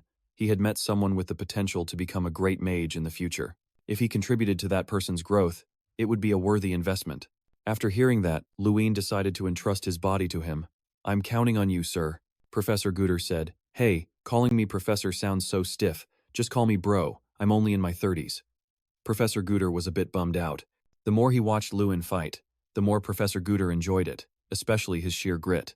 When he inspected the goblin that Luin had defeated before, its jaw was broken. A close combat mage who was even stronger than a goblin. No wonder he found him so incredibly interesting.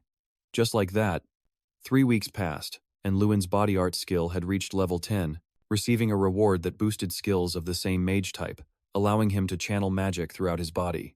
It seemed that mastering Tianvo was very useful indeed. Trang also leveled up to 3 by piggybacking off Luin, now holding over 2,000 power points, an amount Luin already felt was immense.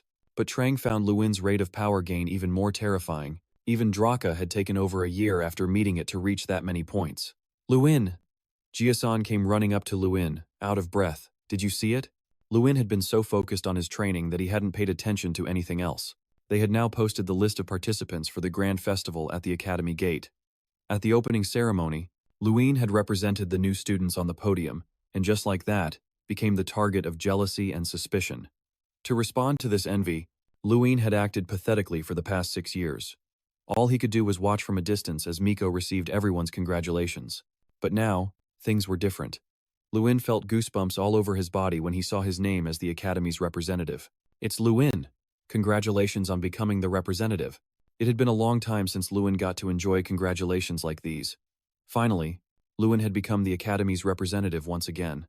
And Jia-sun was there too, even though he only ranked 31st when it was announced that Louis had mastered heavenly martial arts. Professor Soto was extremely surprised, even a little scared, that he was a 5th-level student at the age of 16. He had faith that Louis could pull it off, and the preparations for the Grand Festival went smoothly. The day to depart for Intan had finally arrived. Some students were riding a mana train for the first time, and were very excited, since there are only 2 transfer points in the Duyendian Kingdom, but in the Dian Nat Imperial Federation, there are over 100 transfer points. These country bumpkins are just riding a mana train and they're making such a huge fuss. That jerk is Hank, one of Miko's lackeys, who participated in the Magic Festival with him last year.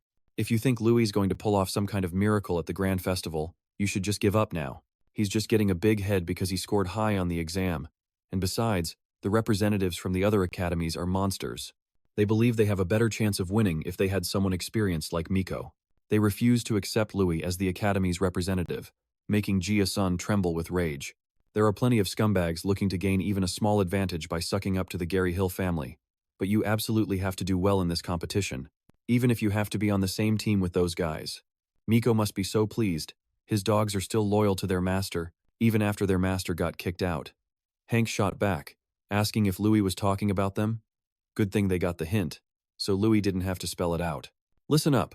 Louis had to knock some sense into them. The Grand Festival is on a completely different level from the magic festivals they're used to. If you guys get good results, you'll definitely have access to better opportunities than the Gary Hill family could ever provide. Sure, If we get good results, that's what would happen. But is that even possible?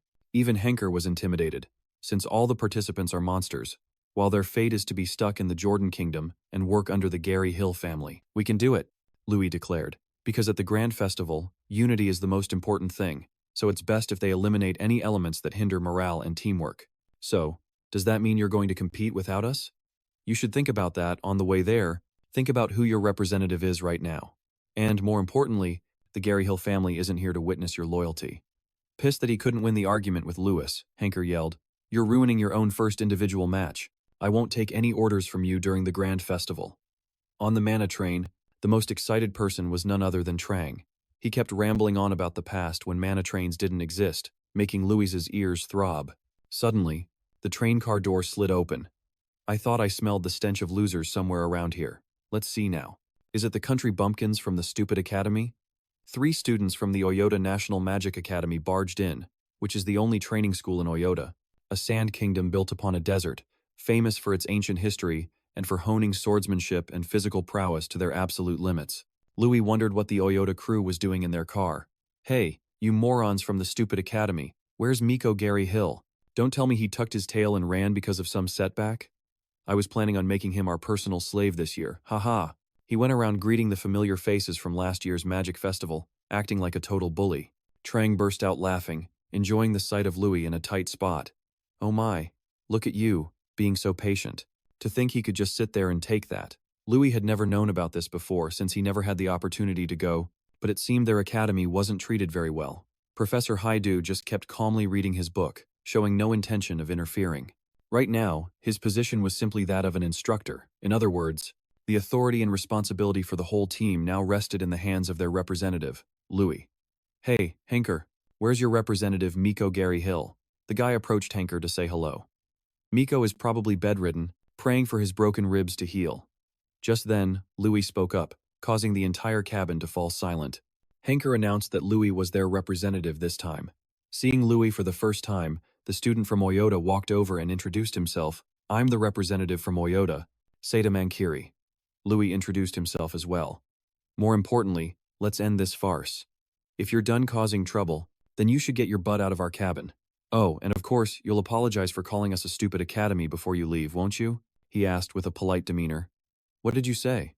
Seda was completely caught off guard by Louis' cold comeback, which left him utterly embarrassed. "Hey Henker, didn't you tell this guy who I am?" Seeing Henker stay silent, he prepared to teach Louis a lesson. Louis finally understood the situation.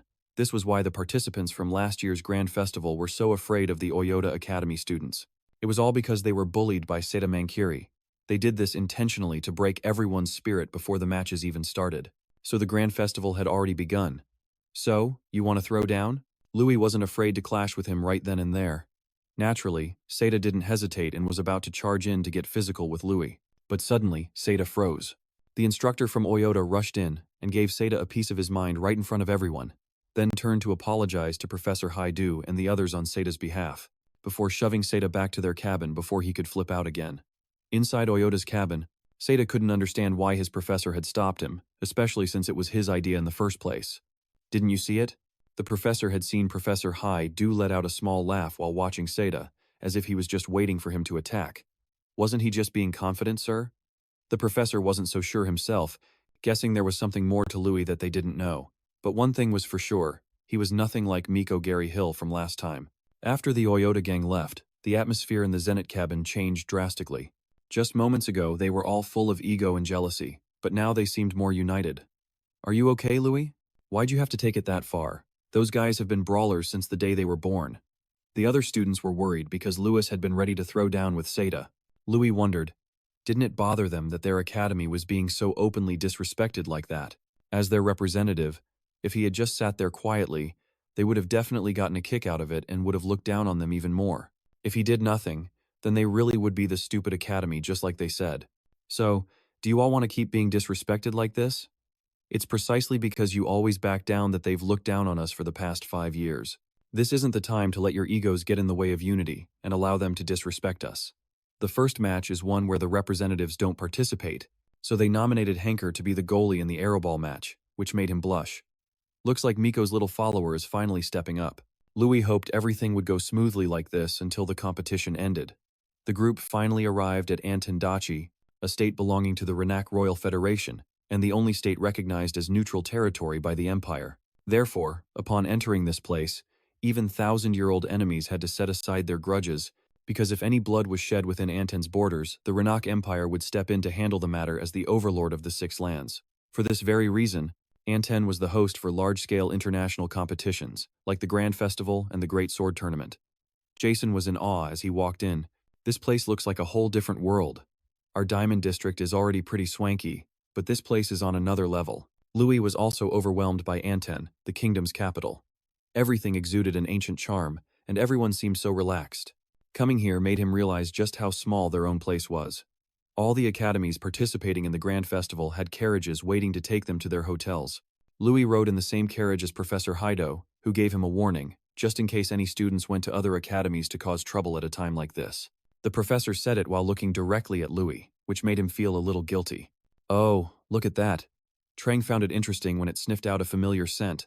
It seemed a remnant of DRAKA was here. The next day, Louis woke up early, dressed neatly, and went out, while Jason was still half asleep. Huh. Is Louis going on a date? Louis opened his minimap and followed the trail that Trang had sensed, which even it found strange. The two of them stopped at a workshop named Vibrating Memories. Louis gently pushed the door open and went inside. He thought an item from the Black Dragon would be in some special place, not somewhere with such a cheesy name. It should at least be in a place like the Black Market or in the basement of some rich dude's mansion. This was all because DRAKA's remnants had no effect on mages whatsoever. Louis used the damage nullification ring to pinpoint the treasure's exact location. A player's passive, this treasure was also DRAKA's first failure. It had the ability to nullify damage, helping to resist physical impacts and increasing the ability to negate physical damage. It sounded super cool, but why was it called DRAKA's failure? Trang laughed. Because it doesn't just resist attacks, it also resists normal physical contact. You can't even get a hug from your lover. It works when you don't need it to and doesn't when you do. That's why it's called a failure. However, Louis still needed it. Putting it on instantly increased his strength by 200 points, so he wanted to wear it the moment he saw it. The ring was a perfect fit, as if it was made just for him. Louis asked the shop owner for the price, but the man just gave it to him. Since it had been there for a very long time and no one had paid it any mind, he was even planning to throw it away. Louis wandered around to see if there was anything else to buy. Thanks to his player's eye, he could determine the value of items to avoid getting ripped off. A high-rarity item caught Louis's eye, the book Quantum Mechanics of Magic and Swordsmanship. Just as Louis placed his hand on it, another girl lunged for the book as well. This was Irene Prius, a 5th-level mage with very high potential. She was from the Seki Women's University. Pluto, the king of mages and the ultimate sorcerer, Terron Adamus, had personally chosen Irene as one of his 11 successors. Rumor had it she was a genius on the verge of reaching level 5, but it seemed the rumors had downplayed her abilities, because her status window showed she was already a 5th-level mage. Let go, Irene said coldly. But Louis had gotten there first. He had found what he needed. So now you're just looking for something else, right? I came here just to buy this book, so if it's not a big deal, could you let me have it? It seems Irene overheard Louis's conversation. He was curious what she needed this book for, since people don't usually buy this kind of stuff. Oh, it's just for an assignment. I can't really say more. Seeing Irene's attitude made Louis sigh. She's probably never told a lie in her life. Then you can have it. Louis didn't need that book anyway. He went to look at other items, and Aaron was surprised by Louis's attitude. I thought they were going to have a showdown for the book, but seeing this is making a maiden's heart flutter. At the Zenith Academy dorms, Jason and Hanker were grilling Louis, asking where he met Irene Brios, when, and what they talked about. Is she as beautiful as they say? Blah blah blah. Jason was kicking himself for not going with Louis. His dream is to touch Irene's hand just once. How pathetic. I met Irene at the Grand Festival too, you know. I even got to sit next to her, Hanker bragged arrogantly. Come on, that doesn't even count as talking. What? Look at yourself. You haven't even seen her, let alone talk to her. Louis could only sigh at these two simps, and Hanker went on to tell another story. Even though Irene is strong, she's only number 2, losing to the top-ranked guy Pram every year to the point of being stressed out. Pram is number 1 at the Zaynart Military Training Academy. He's even recognized as the strongest among his peers in these 6 regions, not to mention Pram also possesses a light sword. Hearing this, Louis understood why Irene needed that book. She must be trying to find a way to defeat Pram. But you know, being a swordsman isn't all it's cracked up to be. Compared to other weapons, A magic sword doesn't grant that much more power, and on top of that, it's difficult to master. Swordsmanship is no easy feat, but Pram possesses a light sword, an S-rank artifact, and his skill level is on par with a regular knight. On top of that, he's from a rich and powerful family, he's handsome and charming, and all the girls are swooning over him. Does a guy like that really exist in this world? Jason just felt sleepy after listening for a while. Louis, on the other hand, was silent in thought. One is a 5th-level mage at only 16 years old. The other is a swordsman who's always at the top of the ranks. He worried if he could actually win against these geniuses. Surely no one would pay any attention to Louis. But the headmaster's words of encouragement echoed in his mind, making him want to test his limits. Hey, you guys got the opening ceremony lineup. Hearing this news lifted Louis' spirits. The grand festival has only just begun. Just you wait, he's gonna tear this place up. Finally, the debut lineup was announced, and Louis waited to see their group stage opponents. Damn it, a match against those idiots from that stupid academy? This is gonna be too easy. Let's just take a break, boys. Right off the bat, Seda started running his mouth with sarcasm. Louis also felt weary that their first opponent was Oyota Academy. Because they're famous for playing dirty, and moreover, many students at Zenit Academy have been psychologically traumatized by them. You guys are so weak you can't even get us excited, boring as hell. They openly insulted Louis' academy. Because they thought his team couldn't do a damn thing, Louis was pleased with their attitude.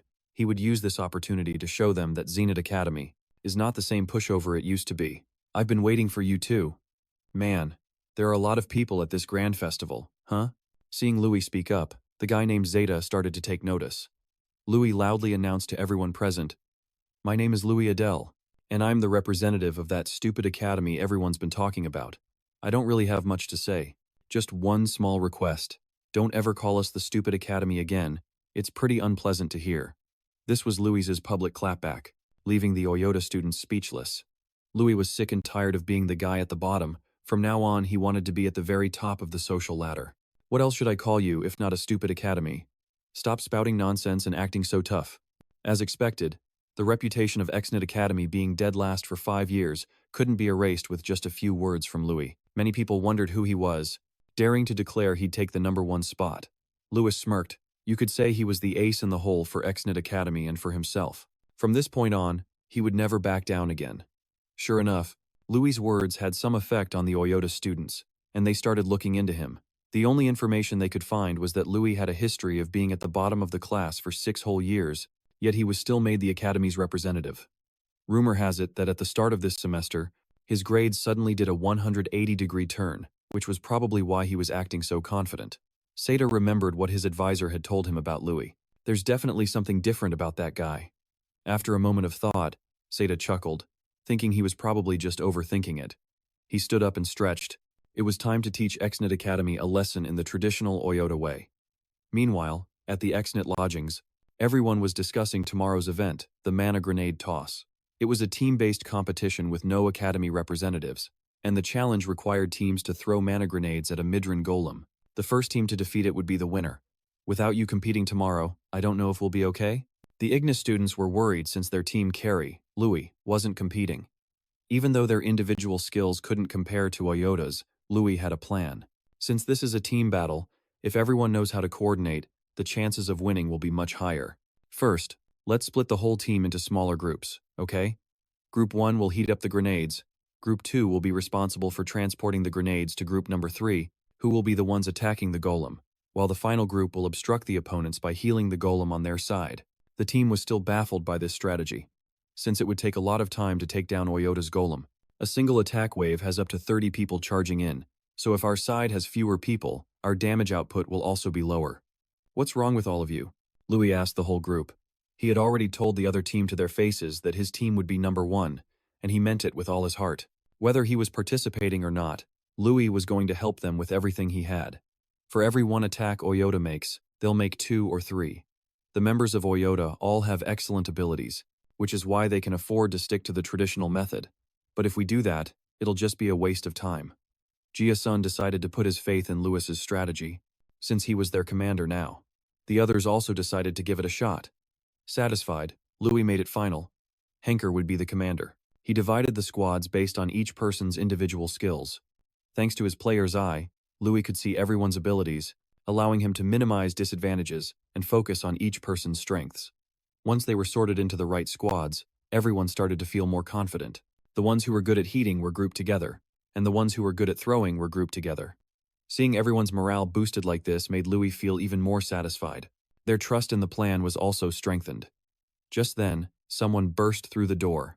It was Fun Lung, his face swollen and bruised. The Oyota guys called their friends and ganged up on me. Hearing this, Louis froze. This time, the Oyota crew had really crossed the line. Inside a room at the Oyota Academy, Seda was sitting smugly with his cronies. Well, look who we have here. So what do you plan to do about it, huh? Louis walked in and beckoned to Seda like he was calling a dog. Seda, bring Kiri out here now. Holy crap, is this guy insane? Seda gritted his teeth and stood up to face Louis. He couldn't understand how that guy could always act so cocky, which really pissed him off. On what grounds? Louis placed a hand on his shoulder, gently pressing down, forcing Seda to his knees. It felt like an entire house had just collapsed on him. This bastard! He furiously swung a fist at Louis. Louis deftly sidestepped, grabbing his elbow and twisting it behind his back, making Seda grunt in pain. In his coldest voice, Louis warned them, "If you dare lay a finger on one of our people ever again, this won't be the end of it." The Oyota Academy students gathered around Seda, who was crumpled on the ground. What happened? Are you okay? Seda glared up resentfully at Louis, who stood there arrogantly with his hands in his pockets. Want to make a bet with me? Louis went back and told his friends the story, getting them all excited. If their side beat Oyota Academy, that guy Seda would get a forehead flick from him. Don't tell me it's a flick like Miko's. Not only that, Seda would also have to apologize to them in front of everyone. This gave everyone more motivation to win. They had to avenge the humiliation of the past 5 years. Before long, it was time to head to the arena for the opening ceremony. Throughout history, the mages who participated in the grand festival all became key figures in changing the fate of all 6 lands. Louis felt incredibly proud to have the chance to stand here himself, the very place where legends were made. The opening ceremony has concluded. All students, please return to your seats. As Louis was leaving, he ran into Seda, who was still salty about yesterday. Get ready, I won't be careless this time. Louis sighed wearily. The opponent he was aiming for now wasn't the blockhead Seda, but Pram. He was the winner of the Magic Festival, and also the top student at the Military Training Academy, Dinart. If he advanced to the later rounds, he would definitely have to face him. You must be the one who specializes in stirring up trouble, huh? Irene Prius suddenly struck up a conversation, surprising Louis. Irene had heard about how Louis went around causing a ruckus yesterday, even going to Iota Academy to stir up trouble. How did you know? This place is small. Everyone here probably knows by now. Louis couldn't believe that his little heart-to-heart with Seda had spread so quickly. Since Louis had given the book to Irene last time, she decided to give him a piece of advice, not to stand out too much. Just like you, right? You're hiding your own talents, aren't you? Louis's words hit a nerve with Irene, startling her. Louis didn't want to say anything more about Irene's abilities, so he just said his goodbyes. Girls are temporary, but the competition is forever. In just a few minutes, the first event, mana grenade throwing, between SNIT and Oyota Academy would begin. In the staging hall, Jason rallied everyone's spirits. Let's show them our strength. Show them we're not the idiot academy anymore. As the event began, everyone was completely baffled, because up until now, winning a team competition had always relied on individual abilities. Arranging themselves in a knight-like formation was a strange sight for everyone. Even so, most people still thought Oyota Academy would win. They're just acting like they're the top dogs. The Idiot Academy really is full of idiots. That's why they're at the bottom of the rankings. Aaron, who was watching the match, was also completely astonished by what was happening. Team Xnit's Dwarf Golem had already lost an arm. Jason led the grenade-throwing team, while Louis was on the outside, trying to direct the hacker groups. Heating speed is good. Mora and Ayake, you two assist with transport. After a while, the right arm of Xnit's Dwarf Golem was also destroyed. Seda was fuming as he watched. How could these morons lose to that stupid academy? These guys are such scumbags. The girls were coddling the dwarf doggo so it didn't get any weaker. The more the Oyota team attacked, the stronger the dwarf doggo became, only tiring themselves out. Irene was secretly impressed by Ignis's strategy. They overcame Oyota's advantage and individual power through strategy, but for this strategy to work, you have to know everyone's abilities. When Louis found the book Irene needed in just a few seconds, it caught her attention. Now he's even able to assign teams based on each member's strengths. Just who on earth? Is this Louis guy that she's never seen at any previous magic festivals? Here comes the finishing move. Jia-sun threw a grenade toward the dwarf doggo. It shattered into 100 pieces, and it wasn't just the dwarf doggo that broke, but Seda's heart shattered right along with it. He could only let out a cold huff. Now where was he supposed to find some pants to wear on his head? Woohoo! We did it! In the event that everyone thought Oyota Academy would win, the victory actually went to the Academy. They called stupid. Everyone ran over to Louis, throwing their arms around his shoulders and neck. Even without fighting directly, Louis totally carried the team on his back. So does this mean Oyota is dead last? Should we call them Oyota the Flunkers then? Ouch, that's brutal. The whispers from the stands aimed at Oyota Academy made them wish they could just disappear. Next up is the Capture the Flag event between the Academy representatives. The first match is between Louis and Seda. As soon as he stepped onto the field, Seda sneered. What's wrong, you look so tense? Currently, Ignis Academy is ranked in the top 20 out of 32. Louis thought that was perfect. After the first match, people were starting to turn their attention to them, but that still wasn't enough to shed the reputation they'd had for years. So this time, Louis decided to win in a spectacular fashion. No more holding back. Only then would people start to see them differently. Not only that, they also had to prove themselves to the Supreme Mage watching from above. In the chamber of the 6 Archmages, they were watching the match through the Orb of Hades. Terron recognized Louis because he was one of the 11 commoner candidates. He had a habit of remembering talented individuals, and Louis was a natural genius who had even taught himself how to use mana. At such a young age, too. That's why I was so disappointed when I found out he had a mana disorder. Disappointed? The headmaster chimed in. More like Hades treated Louis like he was completely worthless. Called out, Hades could only laugh awkwardly. But I never expected you to choose a student like that to be the Academy's representative. I don't think you did it just because. You're cooking up something interesting like you used to. The boy broke his curse after a few years. The headmaster was incredibly confident in Louis. If you want to know how strong he is, just watch. So what's your plan now? Whether you're going to bind me or freeze me, you have to get closer to do it, right? Or are you planning to summon a guardian spirit? Seda asked Louis curiously, but Louis thought summoning a guardian spirit wasn't a very smart move. He'd just do what he always does. Rush in and beat the crap out of him. The match began. Louis charged at Seda, who was casting a summoning spell. You're going to pay for what you did to me the other day. Summon Battle Guardian. The Guardian was a giant knight clad in armor and wielding a weapon. Louis, using time refraction to dodge the Guardian and get behind Seda, preventing him from blocking the cage. Seda threw another punch at Luin, and this time, he caught it. I knew it. Seda's arm was held so tightly it trembled. Are you going to let go, or what? But this probably wasn't the right time for him to say that. The Guardian was charging towards Louis to attack, but Seda was standing right in his way.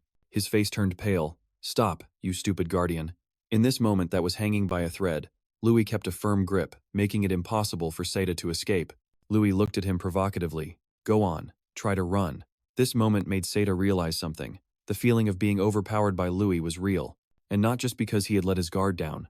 Just then, the Guardian charged forward, and Seda closed his eyes, preparing to face the pain and humiliation of defeat. But when nothing happened, he slowly peeked his eyes open to check the situation.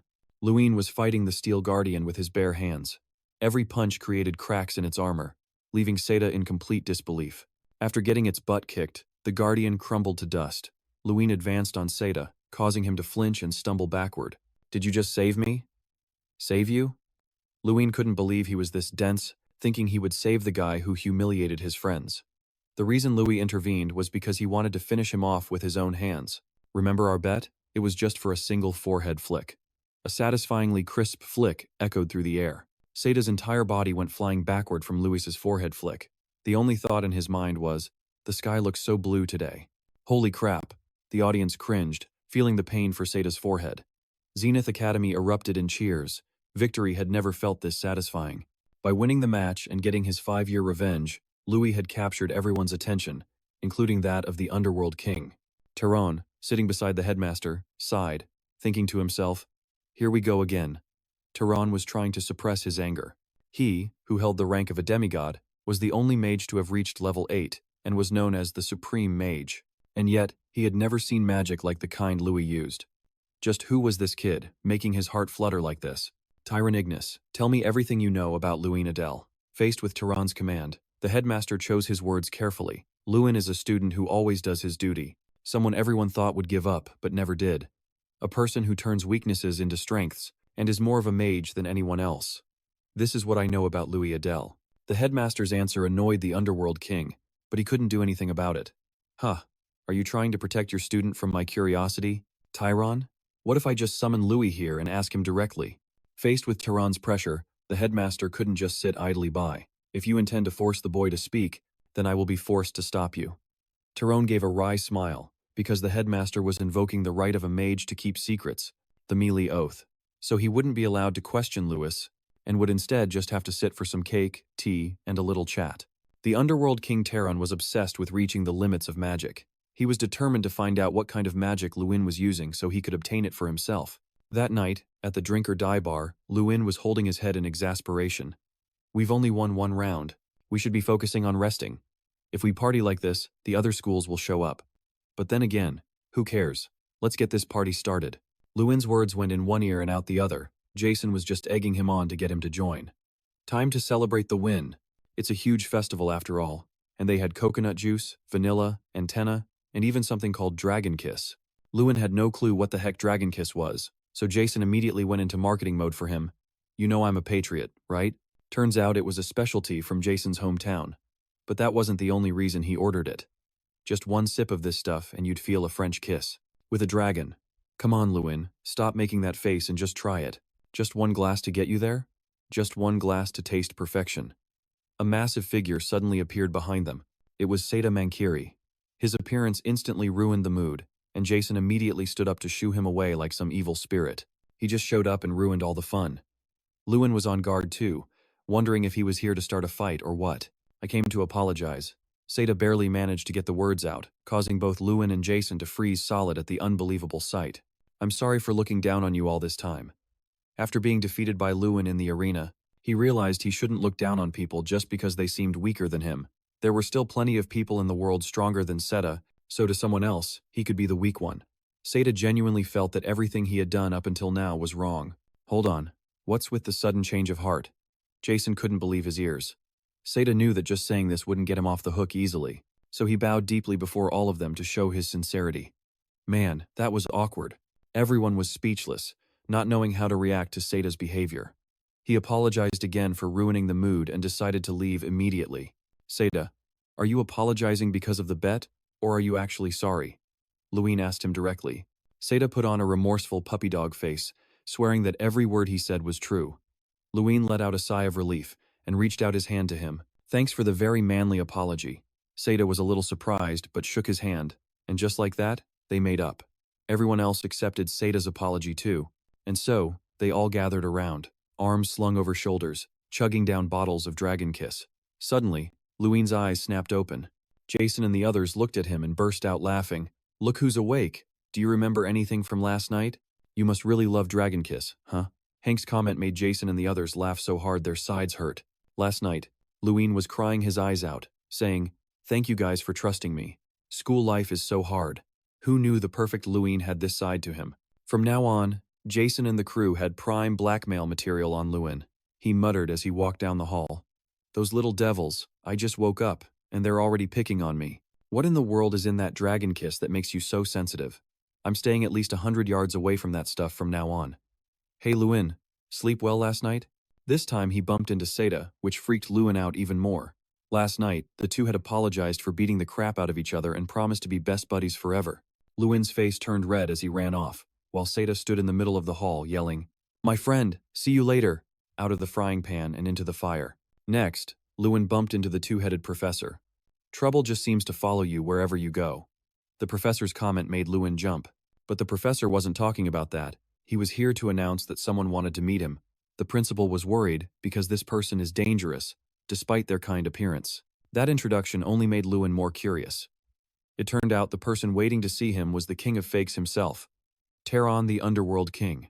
The two-headed professor had to warn him to be careful with people like that, who hide their true intentions. Even more dangerous than a high-level wanted criminal, Louis promised to be careful. After the exam ended, the professor would inform him of the time and place. After hearing Louis's story, the students were incredibly excited. The supreme sorcerer, Pluto Terron, is watching us.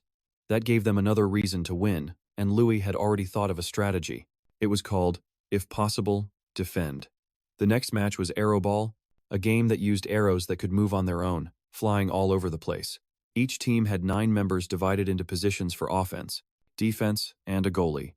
The team that shot more arrows into the opponent's goal would win. The rules were simple, but the game required a high level of strategy, knowing when to use defensive spells, when to use control spells, and how to catch the arrows and throw them into the opponent's goal. Normally, you'd have to consider many things, but with Luin on the team, the rules were more like guidelines. He charged like a bullet toward the enemy goal. They used all sorts of magic to stop Luin, but it was all useless. In the stands, Seda was cheering for Luin even louder than the students from Xenix's academy, and everyone looked at him with judging eyes. What's wrong with that guy? Wasn't he throwing a huge fit after losing yesterday? Luin must have beaten him so bad he lost his mind. What are you talking about? Don't you know you become bros after a good fight? Even so, Seda was the only one who got punched by Luin, so people didn't dare say it to his face anymore and only whispered behind his back. Seda wasn't just pretending to be friendly with Luin. After fighting him, he was certain that Luin would be the next generation's greatest sorcerer. Aaron from the Seki Girls' University, Dalian Malkin from the Frelia School of Holy Arts, and Doom Pram from the Rain Military Training Academy. Seda had fought against the best of the best at the Grand Festival, but Luin was on a completely different level. Not only was he strong, but Luin also possessed leadership and patience. Seda also never expected Luin to accept being his friend after everything that had happened. Captain, it's almost our turn. Aren't we going to have a strategy meeting? So Seda couldn't cheer for Luin anymore, but it wasn't necessary, because the opponents were desperately trying to stop Luin with their lives. Fire, ice, earth, wood, they threw whatever the heck they could at him. Luin dodged all the attacks and charged straight at them. Are you done yet? Now it's my turn. Terrified, they hastily erected a thick ice magic barrier, but Luin shattered it with a single punch, turning the broken ice fragments into sharp shards that flew towards them as an attack. You guys forgetting about us just because Luin is here? While Luin was disrupting the enemy's formation, Jia-san had caught an arrow. Even if they wanted to block him, their defense line was already in shambles. Take this.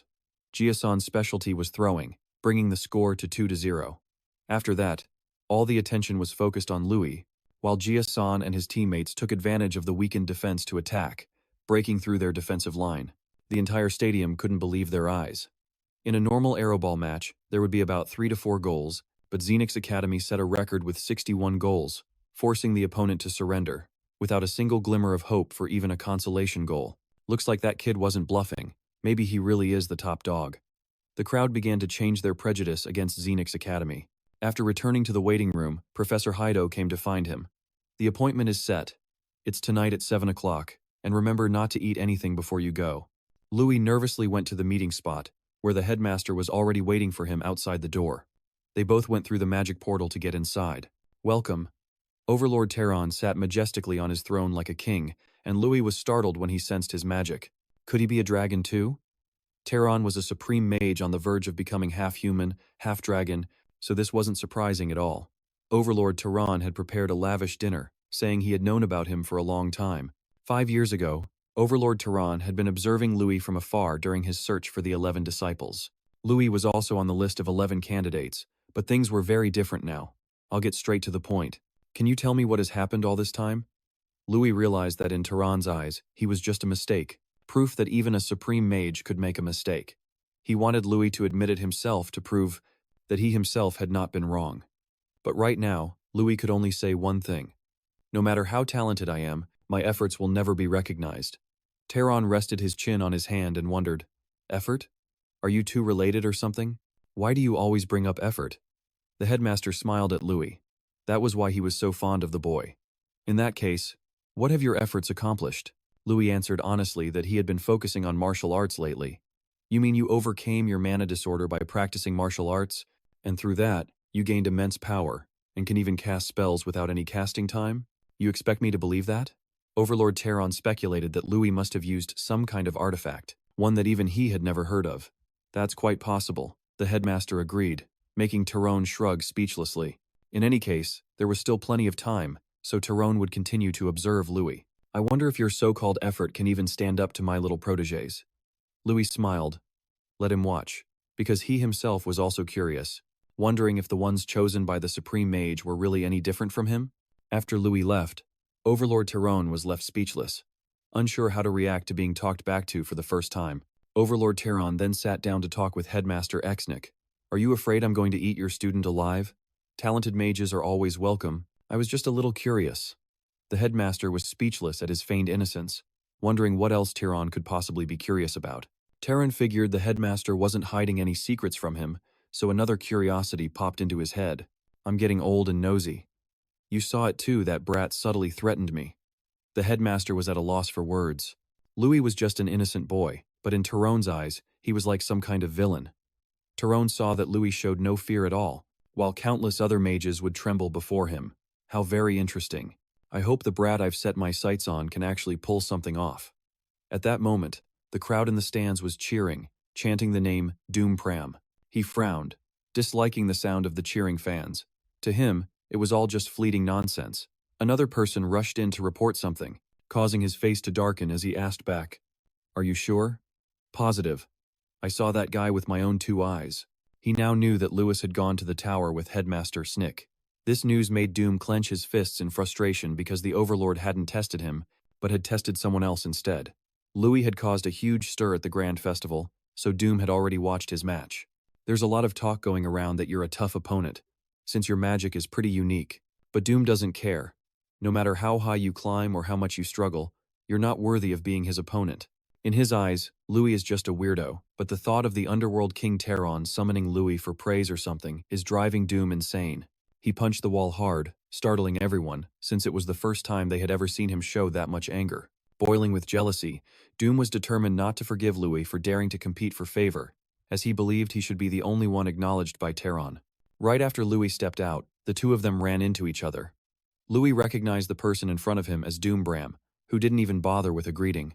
He immediately interrogated Louis about what he had said to the Underworld King. It seems he was waiting here just to ask that, but there was no reason Louis had to answer him. Seeing his uncooperative attitude, he immediately drew his sword and threatened him. Does this guy really want to start a fight? Louis also got ready to fight, and then the two unleashed their magic, one side red and the other blue, clashing head-on. The way they stared at each other, it was like they wanted to eat their opponent alive, but Doom was an incredibly powerful guy. Louis couldn't see a single weakness on him. Is he seriously planning to start something right here? This place wasn't part of the tournament grounds, and just as Doom was about to draw his sword, someone arrived to stop him, and it was none other than Irene Brew. She came over and teased them, asking if it was some kind of reunion day since everyone was gathered here. Louis retorted. He was just wondering if he should greet the two of them properly. Seeing them chat like that, Doom didn't say a word and just turned around and left. Louis sighed and wondered aloud if that guy was always so grumpy. Irene would know Doom best, wouldn't she? On days like this, it's pretty normal. He rarely ever speaks. Bram gets agitated by matters related to the Underworld King. More than anyone, he craves his acknowledgement. Usually, the Underworld King rarely summons people like he did today, so the fact that he called for Louis made Doom think the king has taken a special interest in him. Irene wondered if Louis was actually planning to fight Doom earlier, but doing that would mean forfeiting the tournament, so of course he wouldn't do something that stupid. And Doom probably wasn't going to make a move for real either. It was most likely just a threat. Bram is like an impenetrable fortress. Normal attacks would be completely useless against him, but Louis knew that he wouldn't lose either. No matter how sturdy a fortress wall is, if you keep hammering at it, it's bound to break eventually. Irene was intrigued. To her, this guy was really something else. While being confident in your abilities is a good thing, you still need to be careful. Bram is not one to show mercy, and after today, he'll definitely have you in his sights. Meanwhile, at the Zenith Academy's dorms, Jason was sprawled out, moping and constantly whining about how disappointed he was. Louis tried to comfort his friend, but it was no use. The others argued that getting 4th place in the team battle without Louis was already great. In fact, it wasn't just great, it was phenomenal. Losing the winning streak was a bummer, but at least it proved the Academy's capabilities. Everyone then asked Louis about his plans. The individual matches were coming up next, but what plan did he have? Obviously, to win. What else? Louis had to hold on to the top spot until the very end, as he was currently tied for 1st place in the individual rankings. Louis and the other heavy hitters are all vying for the championship title, so if nothing changes, the next match is going to be incredibly important. The Survival Battle. This is a battle for survival between 32 representatives on an artificial island. The 1st place winner gets 32 points, while the last place gets 1 point. Players will earn points based on their performance. But there will be a big shift between the ranks. Hank knows Louis will do well, but it looks like he isn't planning on preparing like everyone else. While the others are busy looking for allies for the survival battle, the contestants are allowed to form alliances to survive together. Distinguishing friend from foe and knowing how to form a strong alliance is also considered an effective strategy. Everyone's worried since the others will all have alliances, so how can a lone Louis possibly take them all down? Hank thinks about trying to team up with Column, but the first person Louis thinks of is Irene. though he doesn't know if she'll agree to join. Even if she does, they'll still be short on members. Suddenly, Seda bursts through the door and suggests teaming up with Louis. He'd almost forgotten this guy was even around. What a character. The two of them scramble to find more members, and Seda teases, "Don't you go betraying your bro halfway through." But Louis should be the one saying that. Seda is very sincere and will be a trustworthy ally. But besides Seda, they still need one more person for a full team. However, people are already lining up to get the approval to join Irene's alliance, and it seems she's not accepting any offers. Either she doesn't want to team up with anyone, but Louis wants to ally with Irene, which makes Seda a little skeptical, because she's a candidate for the championship and the two of them aren't even that close. Louis says he and Irene are kinda close, so it'll be easier to talk to her. Seda is worried because everyone who has approached her has been rejected. What if their offer gets rejected too? It's like he's going to confess his love, and as soon as Louis opens the door, he runs right into Irene. When she sees him, she breaks into a huge smile. It turns out Irene rejected all the other offers because she was waiting for Louis to ask her. And of course, Irene agrees to team up with him without a moment's hesitation. The three of them form a team and start discussing their strategy. The largest team has 14 members, and it's led by Dalian Malkin from the Frelia Academy of Holy Magic. He's a genius who's always ranked among the top 5 candidates for champion. His magic primarily consists of light and holy arts. The number of people isn't the problem, and naturally, on his team, he's the one to watch out for. But there's someone even more formidable, and that's Pram. The content of the test will change depending on each person's abilities. The next day, the battle begins, and the students have all put on their armor. When the armor's durability reaches its limit, that person will be eliminated and automatically teleported out of the test site. They are all transported to an artificial island. The moment he sets foot on the island, Seda is already terrified. They just have to survive for 72 hours. But those 72 hours are not going to be easy. While everyone else has their teams and allies, Pram isn't cooperating with anyone at all. Even so, he shouldn't be underestimated. Louis' group will travel from here to the main island by boat. The boat passes through the safe zone, which will shrink over time. The three of them sprint off to secure the best spot. After they've settled in a tree, Seda's stomach starts to rumble. Seda doesn't get why nobody grabbed the food at the entrance, especially when it looks so delicious. But then again, Seda was the one who suggested they set up an ambush first. Who else could it be? Suddenly, an explosion went off nearby. They're already fighting. Louis tells Seda not to worry about food, because now they're going to eat until they burst. Their prey had arrived, a group of 5 members looking around nervously in the forest.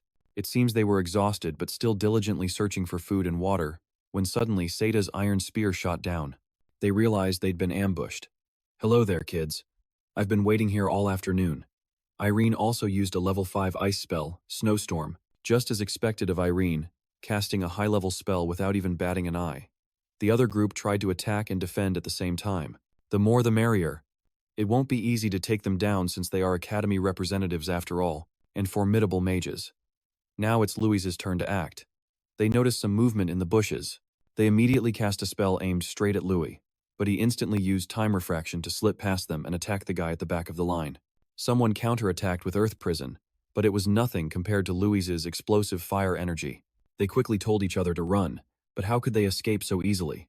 His explosive fire energy directly hit the unlucky guy, knocking him flat on the ground, foaming at the mouth, and completely unconscious. Now their group was down to just 4. With such a huge power gap, they had no choice but to surrender. Now Louis' team had scored a ton of food, not just fruit, but meat too. There was so much they could probably eat for 3 days and still have leftovers. Looks like those guys were pretty careful with their supplies. It's not every day that food just falls right into your lap. It would be a crime not to enjoy this feast. Suddenly, another explosion went off behind them. It seemed like Dalian's team was heading in that direction. They didn't know what was happening, but it looked like a big deal. Who would go up against a team of over 10 people? Irene thought this must be what people call a bottleneck. Very few mages ever reach this level of power. Seda was shocked. It had only been 1 year since they last met, and yet, Dalian had already reached such a high level. Louis also instinctively thought of Pram. That guy is seriously strong. The 3 of them were the first group to enter the rest area. No other team had arrived yet. Louis decided to rest for a bit and then do some warm-ups, while Seda would warm up with a piece of meat. Aaron was a bit suspicious because everything was going exactly as Louis had predicted. This is the central village, the only place on the island large enough to accommodate a great number of people. Dalian's team would likely come here, and Pram might show up too. Aaron felt that this was incredibly risky. Knowing so many people would be there, why would he still decide to go alone? But Louis insisted that he would definitely come. That's the only way to win, because that place is the kill zone. Every time someone is eliminated, the kill score increases. If Louis were Doom, it would actually be a great idea. He had tried putting himself in his shoes to figure out his next move. Not to mention, Doom wants to get the attention of the King of Hell. The only way is to act recklessly. It was a bit strange, but they put that aside for now. Everyone would take turns keeping a careful watch. That night, while he was deep in sleep, Irene gently shook Louis and said someone was here. He peeked through a crack in the window and saw a figure in a black, hooded cloak down below. After a closer look, he realized it was just one person. Irene had turned off the lights in case someone spotted their location. Irene woke Seda up, and Louis was next on watch duty. The person in black slowly approached the door. Louis was also lying in wait there. After the person entered, he immediately grabbed him by the collar and threw him to the side. He clamped one hand over his mouth to keep him quiet, while Irene used her light to illuminate the area. The man in black was none other than Canalis. Can hurriedly apologized to everyone, saying he didn't mean to break in and just needed a place to rest. He said he wouldn't have come if he'd known Louis's group was here. Can's group originally had a total of 6 people, but now it was just a bitter Can, who explained they had fallen into Doom Pram's trap from the very beginning after making some bold moves. Relying on their numerical advantage, they had planned to ambush Malcolm to farm kill points, but then Doom appeared. He targeted them when they split up to look for food. However, not all 6 of them fell into the trap. Only one person did, because they had prepared for situations that required a swift defense. The real problem started after that. After hearing an explosion, Dalian brought his entire team to attack them. Although they fought back fiercely, they couldn't hold on. Including Can, only a mere 2 people managed to escape. But it wasn't over yet. At that moment, Doom reappeared. He had initially vanished and watched from the shadows, waiting until the battle was over to silently follow them. While they were injured, he took advantage of the situation for his own gain. It was a truly clever move. Even though he knew it was a bit shameless, Can still begged to join Louis's team, claiming he was completely exhausted. It seemed he had good tactical sense, but Louis didn't agree. He wanted to know how Canalis could have possibly escaped, because if it was really Doom Pram, how could he have let injured prey get away? There were only 3 possibilities. 1. This guy was lying. 2. Doom Pram intentionally let him live. Or 3. Someone was watching everything from a distance. Otherwise, this guy wasn't the real Canalis. Louis used his special eye to check, but the man in front of him had no identity. He landed a solid punch right on the guy's head. It was a clone. After that was settled, Louis ordered everyone to leave the area immediately. As dawn approached, the 3 of them were still wandering through the forest. They were still wondering and discussing the incident from the previous night. It's possible Can was attacked by the person who created that clone. There was a high chance all 7 members of his team had been eliminated. Maybe that clone wasn't entirely lying either. Irene wanted to bring up something about the person who had confronted Can, and that was Chucky. He's also one of the 11 letters, and at the same time, the head of the Delphaniac Magic Academy. His specialties are potions and puppetry. He also joined Dalian's team, which would put Louis's team in a difficult position. Because he uses puppetry, Chucky's location will be exposed, and there will definitely be ambushes from other teams, but the safe zone is about to shrink, so the path back west will be blocked. There's a saying in the Mazero Sea, to fight a pirate, you need a pirate. The only solution now is to go hunt the enemy. Meanwhile, Chucky's side was also discussing the location of Louis's group. Chucky knew they were hiding out on the west coast. He had faked almost everything, but unfortunately, he was still discovered in the end. Being found out like that surprised everyone. The puppet was destroyed because some guy blew its cover, and things were about to get more difficult since the 3 members of Louis's team, including Adele, are all troublesome opponents. Dalian decided to go hunt them down. He would use all their remaining firepower to end this once and for all. He led his teammates and headed for the west coast, but it looked like some team was fighting nearby, and the situation seemed really intense. With a battle of this scale, they were sure Louis was there. The whole group dashed in like a rocket, thinking it was time to score some points. Upon seeing his prey, he immediately used his holy spear to shoot straight at them. However, that wasn't Louis's group.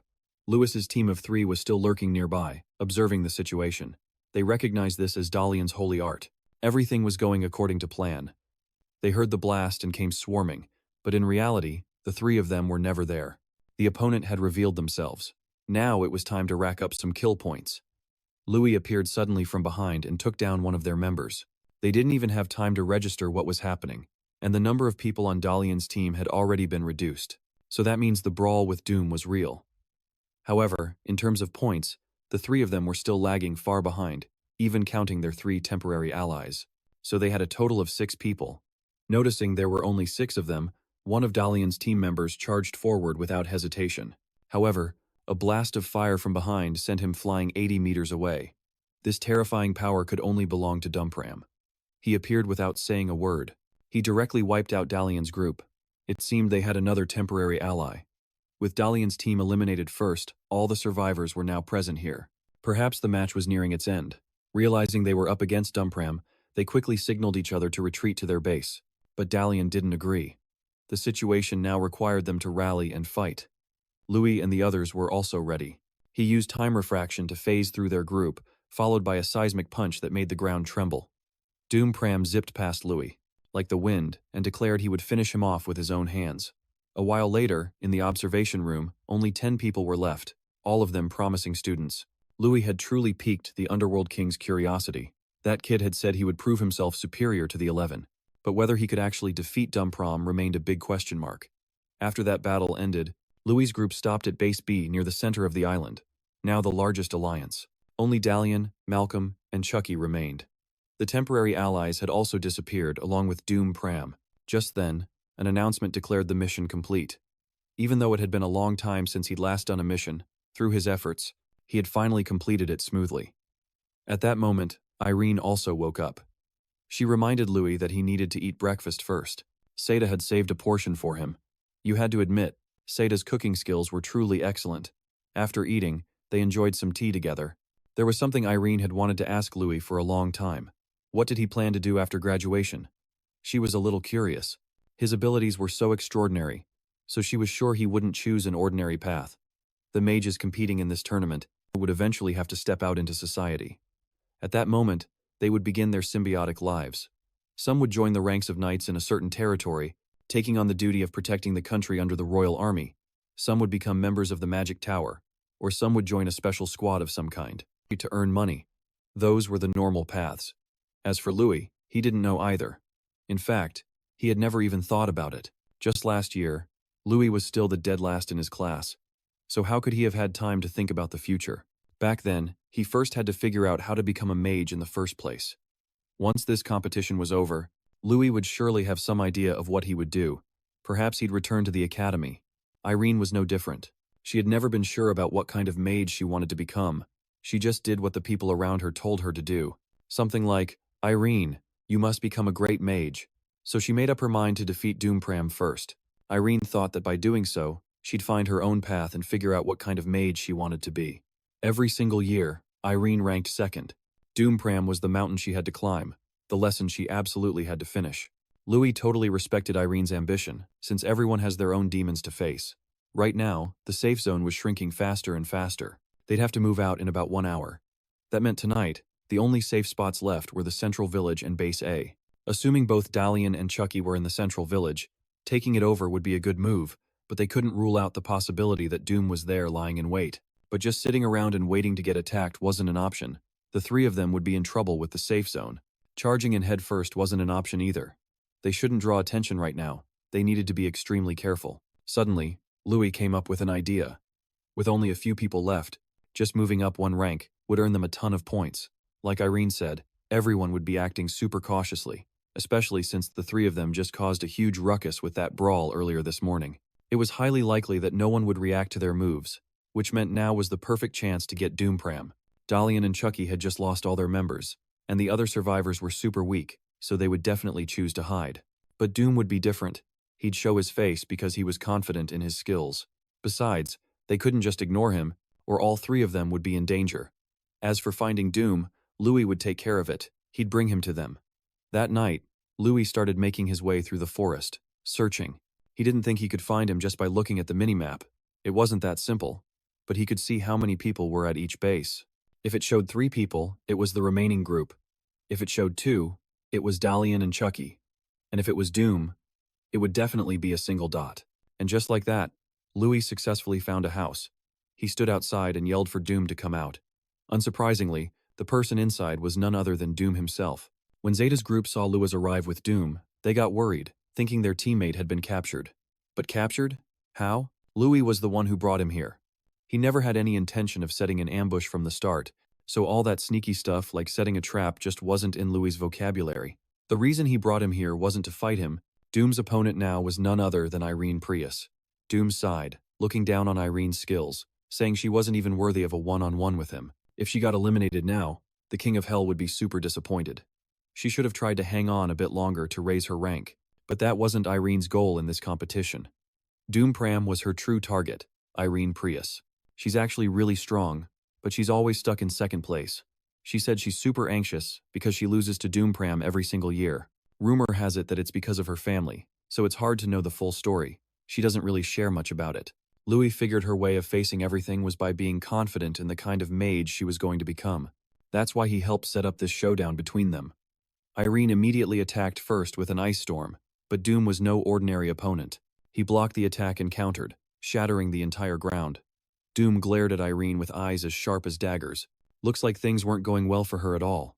Doom countered with his sword, and there was absolutely no way for Irene to dodge the attack. Louis stepped in to help her out.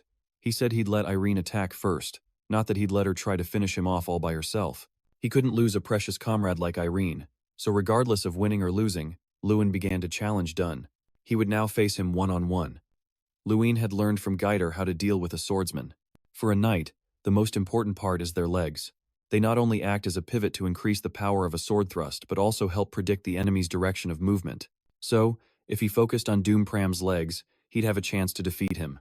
The man charged forward, sword in hand, his heel touching the ground to build up force. At that very moment, Luin spun around and dodged the sword strike perfectly, thinking everything was going according to plan. Suddenly, magic from the sword drew blood from Luin. The guy said he wasn't a knight, but a mage. People often say there's no such thing as a magic swordsman, but that's only because they've never seen a real one. Dunn attacked relentlessly, forcing Luin completely onto the defensive. He had never fought an opponent this powerful. Up until now, when facing mages, Luin's usual strategy was to use time refraction to close the distance, then create an opening to exploit his opponent's weakness. But Doom Pram countered this weakness by using his sword. A light slash from him left another wound on Luin's leg. This is called radiation impact. The wound will continue to absorb his movement until he's completely trapped, just like Irene. Now, it was time to end this. He plunged his sword into the ground. Then he cast the 5th tier spell, Demon's Blaze. The sheer pressure blew everything away as the ground cracked and rocks were sent flying. Luin barely managed to take cover behind a boulder. As expected of the annual champion, the guy was just too strong. He tore a piece of his sleeve to bandage his wound. Standing in the middle of the flattened terrain, Dunn sighed in disappointment. He had expected too much from Luin. Just then, our hero stepped out from behind the boulder and admitted that Dunn was indeed very strong. For a moment, he thought his opponent was an insurmountable wall, but there was no way Luin was going to give up. Giving up never even crossed his mind. Too many people were counting on him, and that was the motivation he needed to shatter this wall. Luin held up the ring on his hand. Dunn thought the guy had completely lost it and decided he would teach him a lesson. Let's see if Luin has any last words. Luin activated the skill, Goblin's Fury, and his body was immediately engulfed in flames. He warned his opponent to watch his mouth, or he'd end up spitting teeth. With that, they both charged at each other. If his opponent managed to avoid this attack, Luin would be a goner for sure, but his foe was no pushover. Two terrifying powers clashed head-on. The ring on his hand parried the sword, and both of their faces were incredibly tense. This just went to show that his opponent's power was no joke. Just then, a notification popped up. Sometimes, world boundary damage immunity will be activated to resist force. As the physical damage landed, Dunn's sword shattered, and he also received a wound on his shoulder. Luin seized the opportunity to kick his left leg, sending Dunn tumbling to the ground. Luin stood over him with the air of a conqueror. In the midst of battle, he declared that his opponent was not on his level. The only thing the guy had going for him was his arrogance, thinking he was superior to everyone else. To end things, Luin decided to give him a little present, one punch, and just like that, he successfully defeated Doom Pram. Only now could Seda finally breathe a sigh of relief. If Luin had lost, he would have been the next one to get his butt handed to him. Who else could it be? However, this battle was really won by a stroke of luck. He was so close to losing. The person feeling the most conflicted right now was Irene. Louis came over and apologized for interfering in her match. She gave an awkward laugh, saying she should be the one apologizing, as she had put the entire team in danger with her selfishness. But because of Louis, she wasn't able to achieve her goal in this competition. Irene wasn't bothered by it anymore. Her goal was no longer to defeat Doom Pram, now her target was Louis. Even though she knew this new target would be tough, she still believed that one day she would definitely surpass him. So in total, 5 people remained, including the 3 of them. Dalian and Chucky fought back fiercely, but they were no match for Louis's team. In the end, those 2 were eliminated after a fierce battle, leaving only 3 people standing. Seda never thought he would make it this far. Louis turned and asked if everyone wanted to fight the final match, but Irene declined, feeling that she wasn't in the best condition at the moment. She would try harder next time, so they agreed to have a rematch later since Irene seemed exhausted. That meant Louis's opponent was now Seda. Seda put on a tough act, saying, "Even if you are the leader, I won't go easy on you. You haven't seen my real skills, have you? Then bring it on." But we all know how that turned out. Seda was sent flying like a bird from a single punch. After the match ended, everyone threw a party to celebrate, congratulating the Academy's representative for taking first place. Seda and Irene were there too. After fighting alongside him for so long, how could they possibly miss the chance to congratulate him? Seda was also determined to be there, and seeing everyone chatting so happily together made him feel incredibly happy. After the survival battle, Louis had become the sole person at the top. Although Doom Pram had many kill points, his rank dropped due to low survival points. Dalian and Irene, despite being considered championship contenders, were still ranked below Louis, and if he could maintain this momentum, victory would no longer be just a distant dream. Jason was ecstatic. He couldn't believe he was actually sitting at the same table as the goddess Irene. He could die a happy man now. Everyone raised their glasses to toast Louis's victory, and the cheerful atmosphere made everyone feel great. After the results of the recent competition, people started gossiping about Louis, saying there was no way he could win the entire festival. Doom was the most affected. He couldn't believe he had actually lost. He had let his guard down and never imagined that Louis's target wasn't him, but his sword. Doom realized it in a split second, but still swung his sword thinking he had the win in the bag, only to lose the match while the Underworld King was watching. He grew anxious, wondering if that lord would ever seek him out again, and even though his teammate tried to comfort him, right now he just wanted to be alone. The news that Louis Adele had defeated Doom Pram spread like wildfire. A new generation of talented mages had been born. The headmaster was incredibly proud. He had only thought the boy would do well, not that he would make it this far. He had never imagined Louis could defeat such a powerful opponent. Terron approached, noticing the headmaster looked to be in high spirits, probably because of his student Louis's victory. But this outcome had wounded the Underworld King's pride, and the grand festival was about to end. A few days have passed since the survival test, and during this time, Louis's team has held on to 4th place in the group competition, with 5 wins and 2 losses. They nearly lost the final match, which cost them 3rd place, but for a bunch of guys once known as the Academy's idiots, this is nothing short of a miracle. Now all that's left are the individual tests, which are obstacle course-style challenges. This round is held within the city limits, and contestants will compete based on 3 criteria: athletics, combat, and swimming. Since this is a battle between mages, contestants are allowed to summon mounts or use teleportation spells to travel through time and space. Everyone in the stands is chanting Louis's name. He really wants to savor this moment, but now's not the time, because it's still too early to celebrate when the winner hasn't been confirmed yet. Seda reminds him that today is the individual test, and no one will be there to help, so he shouldn't put himself in danger. Louis can only say that he'll do his best. The starting gun fires, and everyone begins the test. Some summon guardian spirits, others use invisibility. No one is willing to back down. Dalian suggests a temporary alliance with Irene, but she immediately refuses. Doom mounts his horse, and then flies up, taking out a horde of goblins with a single magic sword strike. It seems like everyone prefers to go solo, and even though he's watched him for 6 years, Dalian still finds it hard to get close to him, so they decide to just go their separate ways and not bother each other. Even though he's dealt with a ton of monsters, Doom still hasn't seen Louis. Could he have left them all in the dust? That's impossible, because he's been running at the front from the very beginning, and has only seen these 2. If that's the case, Louis must still be behind them. He turns to ask Irene where Louis is and why he hasn't shown up yet. However, she doesn't know either. Thinking back, it is strange. They've been in the lead this whole time, but Louis and the others haven't appeared. They still have time to catch up, yet no one has come. Just then, there's a commotion from behind. The person who appears is none other than Louis. He's finally caught up to everyone, but the others have all vanished. Earlier, everyone was a bit confused when they saw he hadn't moved an inch. Had he given up? But no. Louis has been waiting for this day, ever since he decided to join the Grand Festival, having undergone physical training for half a year. He was very confident about this round, but Louis is a close combat mage. If he turns his back on pursuing opponents, he'd be at a huge disadvantage. So he had to create his own advantage. He would attack everyone from behind and then move forward. One by one, they were eliminated until Louis lost count. The next person was Seda. Even though they're friends, it's every man for himself. He directly knocked Seda out of the competition. Louis has eliminated everyone, some of whom required a bit of force, while the rest surrendered on their own. Now there's no one left to get in their way. Doom declares that this time, things will be different, and he's ready for a fight. At that moment, it's true that there are still a few people chasing from behind. He gets on his horse and says he'll wait for Louis at the finish line. Doom ignores everything and charges headfirst into the trapped area. This castle has been set up with many traps to protect the treasure inside. The treasure has already been excavated, so the traps inside now serve as obstacles for the competition, a place full of deadly hazards for anyone who dares to barge in.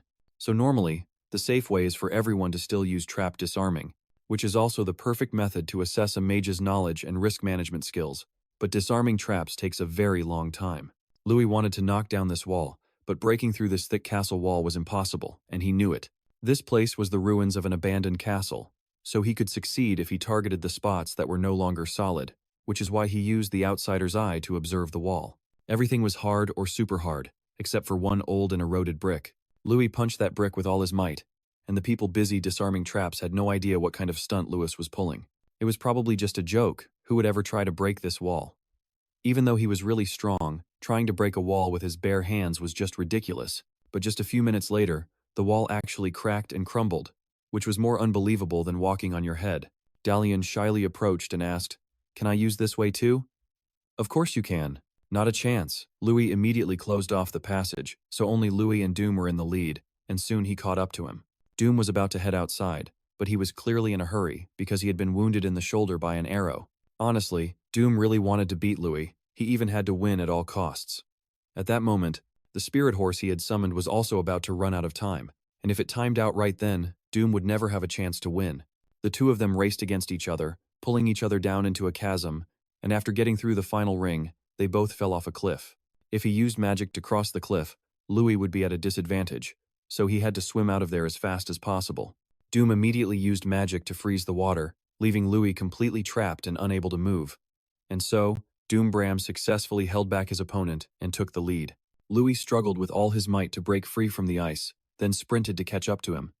Both of them were approaching the finish line at the An-10 Stadium. From now on, there were no more obstacles on the path, so the only thing left to do was run. Louis wanted a rematch, but in Doom's current condition, he would probably lose again. The two of them charged at each other, kicking up a cloud of dust. The spectators in the stands had no idea who had won. Suddenly, the stadium gate opened, and the spirit horse entered first, but the mages were nowhere to be seen. Just then, someone appeared on the projection screen. Louis was standing there, while Doom was lying face down on the ground.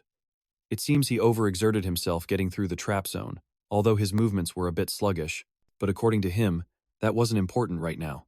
Louis confidently took the final steps to the finish line with 2 victories in the survival battle and the triathlon, securing first place in the individual competition.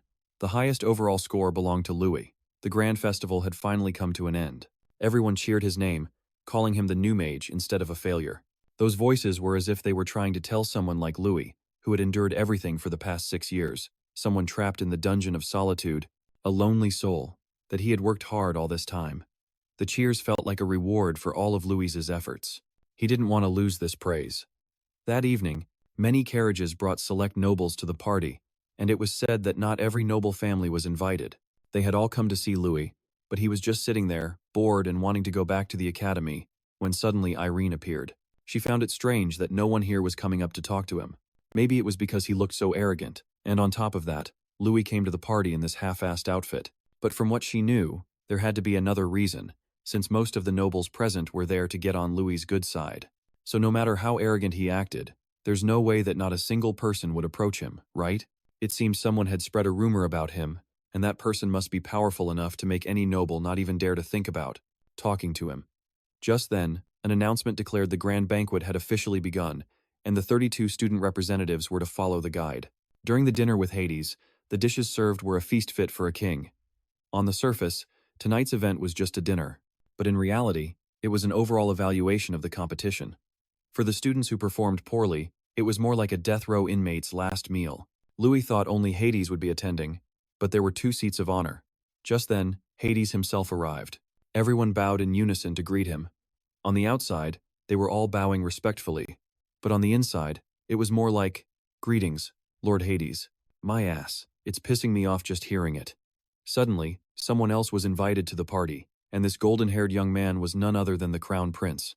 Everyone bowed low, respectfully hailing the Crown Prince. But Louis was the only one who had no clue who this dude was. Everyone at the party was extremely tense. Hades spoke up. Not a single one of the 11 disciples could beat Louis Adele even once? Is the skill gap really that wide? How disappointing. I'm ashamed to even call you my disciples. Dunn hung his head low. He promised to never perform so poorly again. Hades believed that second place was a rank reserved for the incompetent. This grand festival had proven the old saying true: a dragon can still rise from a small stream. The atmosphere was not the least bit comfortable. It felt like this party was set up just to trash-talk the 11 disciples, and Louis was simply the tool Hades was using to get his point across. But he wasn't the only one making Louis uncomfortable. This other guy had been staring at Louis, with daggers in his eyes since the party began, Crown Prince Somerton. Despite the disadvantage of being one of 3 princes, he used his brilliant strategic mind as a weapon to successfully oust his own brothers from the royal court, and become the sole Crown Prince.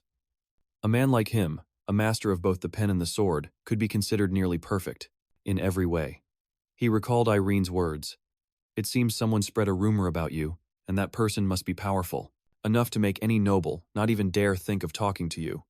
Hades then asked Louis, "How do you feel after winning the festival?" After a moment of silence, he said he felt uncomfortable. Louis was satisfied with the results of the competition, but he wasn't comfortable at all, because his achievements were being used to criticize and belittle the honor and the efforts of the other students present. Irene quickly tried to stop him, afraid he would run his mouth too much. This caused all the people sitting at the party to become terrified. Hades asked again, "You mean you don't want your results to be used to put down others? But isn't a sense of inferiority one of the very factors that helps people grow? You understand that well, don't you? If you ask me, it sounds more like you're trying to incite hostility towards me. Between pointing out their weaknesses to encourage them to try harder and inciting hostility by harping on their inferiority, aren't those 2 completely different things? And I don't come from some small stream either. My hometown of Adele is a place that, while small, is more beautiful than any lavish palace." Louis confidently retorted, asserting that his Zentis Academy was not a place for others to look down on and call a small stream. This fierce comeback from Louis surprised the Godfather, while the Crown Prince immediately burst out laughing, admitting that Louis was really something else, daring to argue back and forth with the old man himself. "Oh my God, my stomach hurts from laughing, this is priceless. I'm even tearing up. Where did this guy crawl out from? Ha ha, I thought he was from some backwater dump, but it's the small and beautiful Adele. Small but very beautiful, huh? I'll have to visit sometime," the Crown Prince said with a sarcastic, mocking tone. The Godfather said he understood his feelings, and that Master Tyrion would probably be tired of hearing this fanciful talk. He probably wouldn't change his mind, but this was a bit different, a bit more refreshing than Tyrion, and he was very much looking forward to what was to come.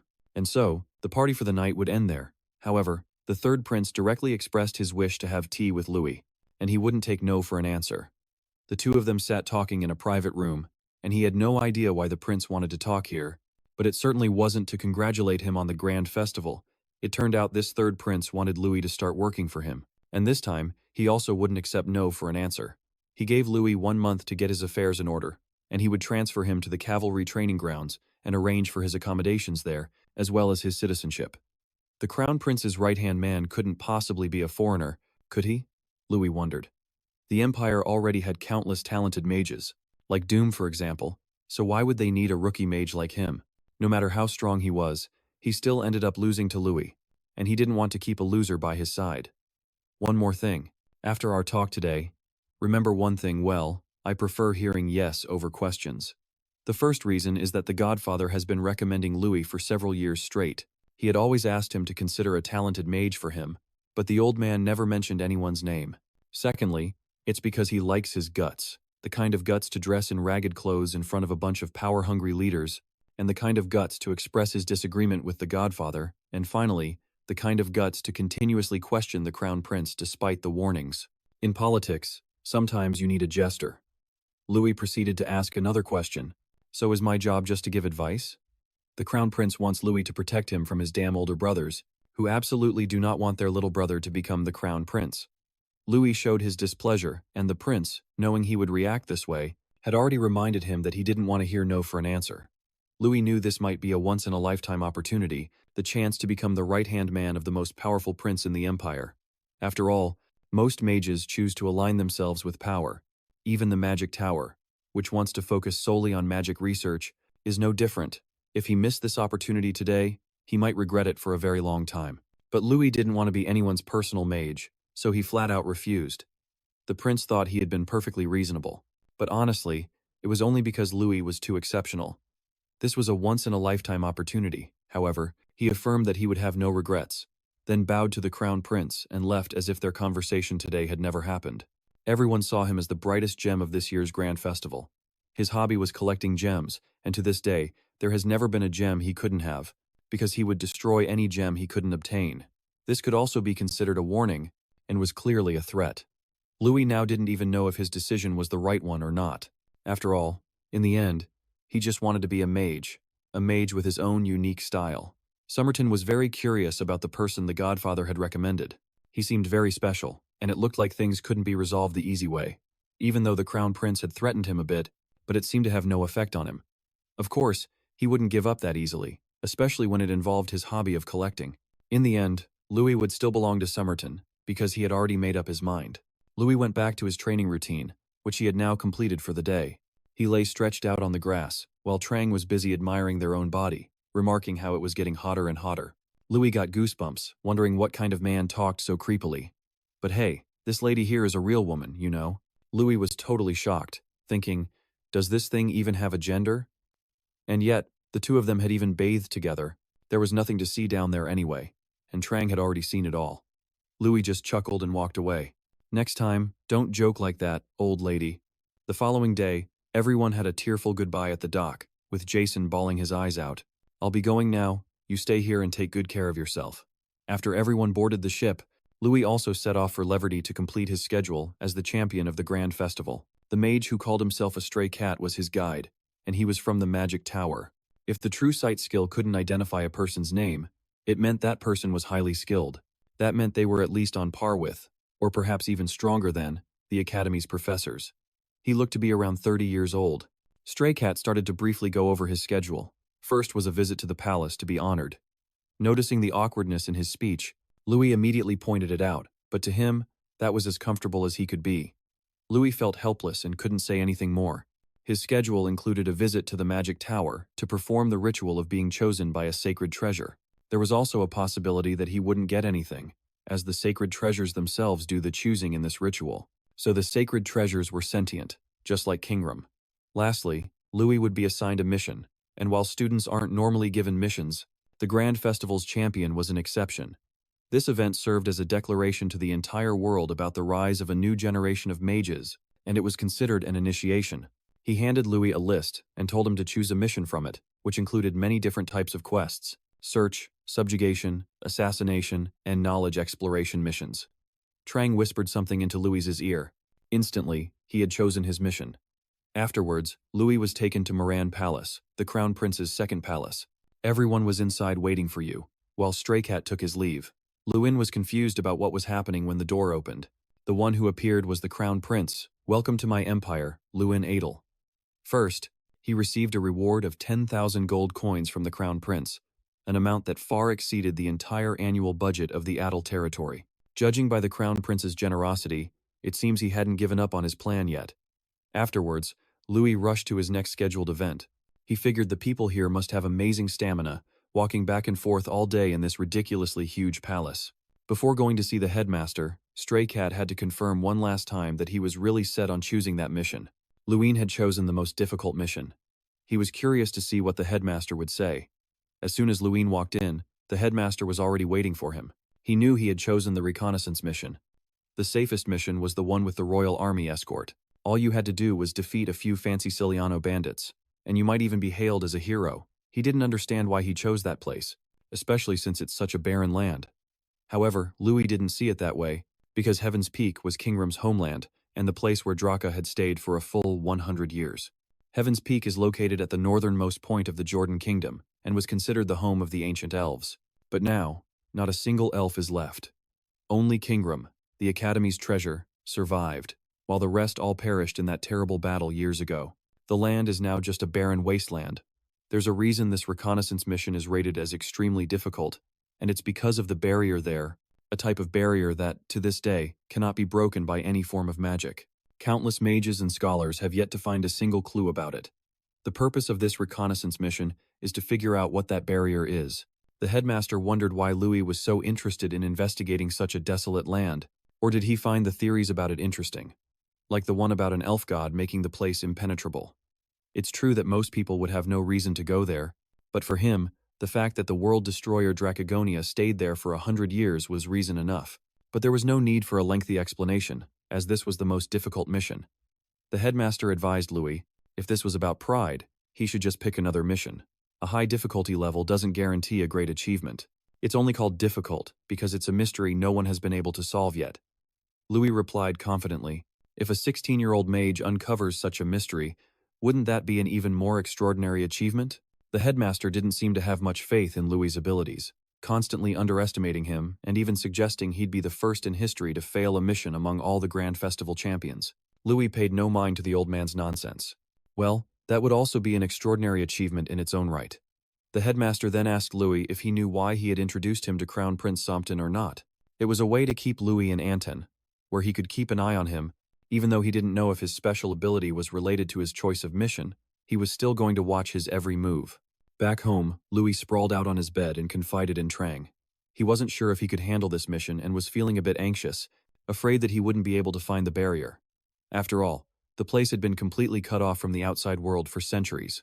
Trang confirmed that so far, no human had ever been able to uncover it. Someone like Louis Adele could do it, because he has the ability to surpass human limits. Just then, there was a knock on the door. It was Delicious Wild Boar and Stray Cat. What a pain these names are. But what can you do? Since this is the king's weird hobby. All the mages here are called names like that. It sounds like a farm. They came to take Louis to the treasure vault to complete the reward ceremony.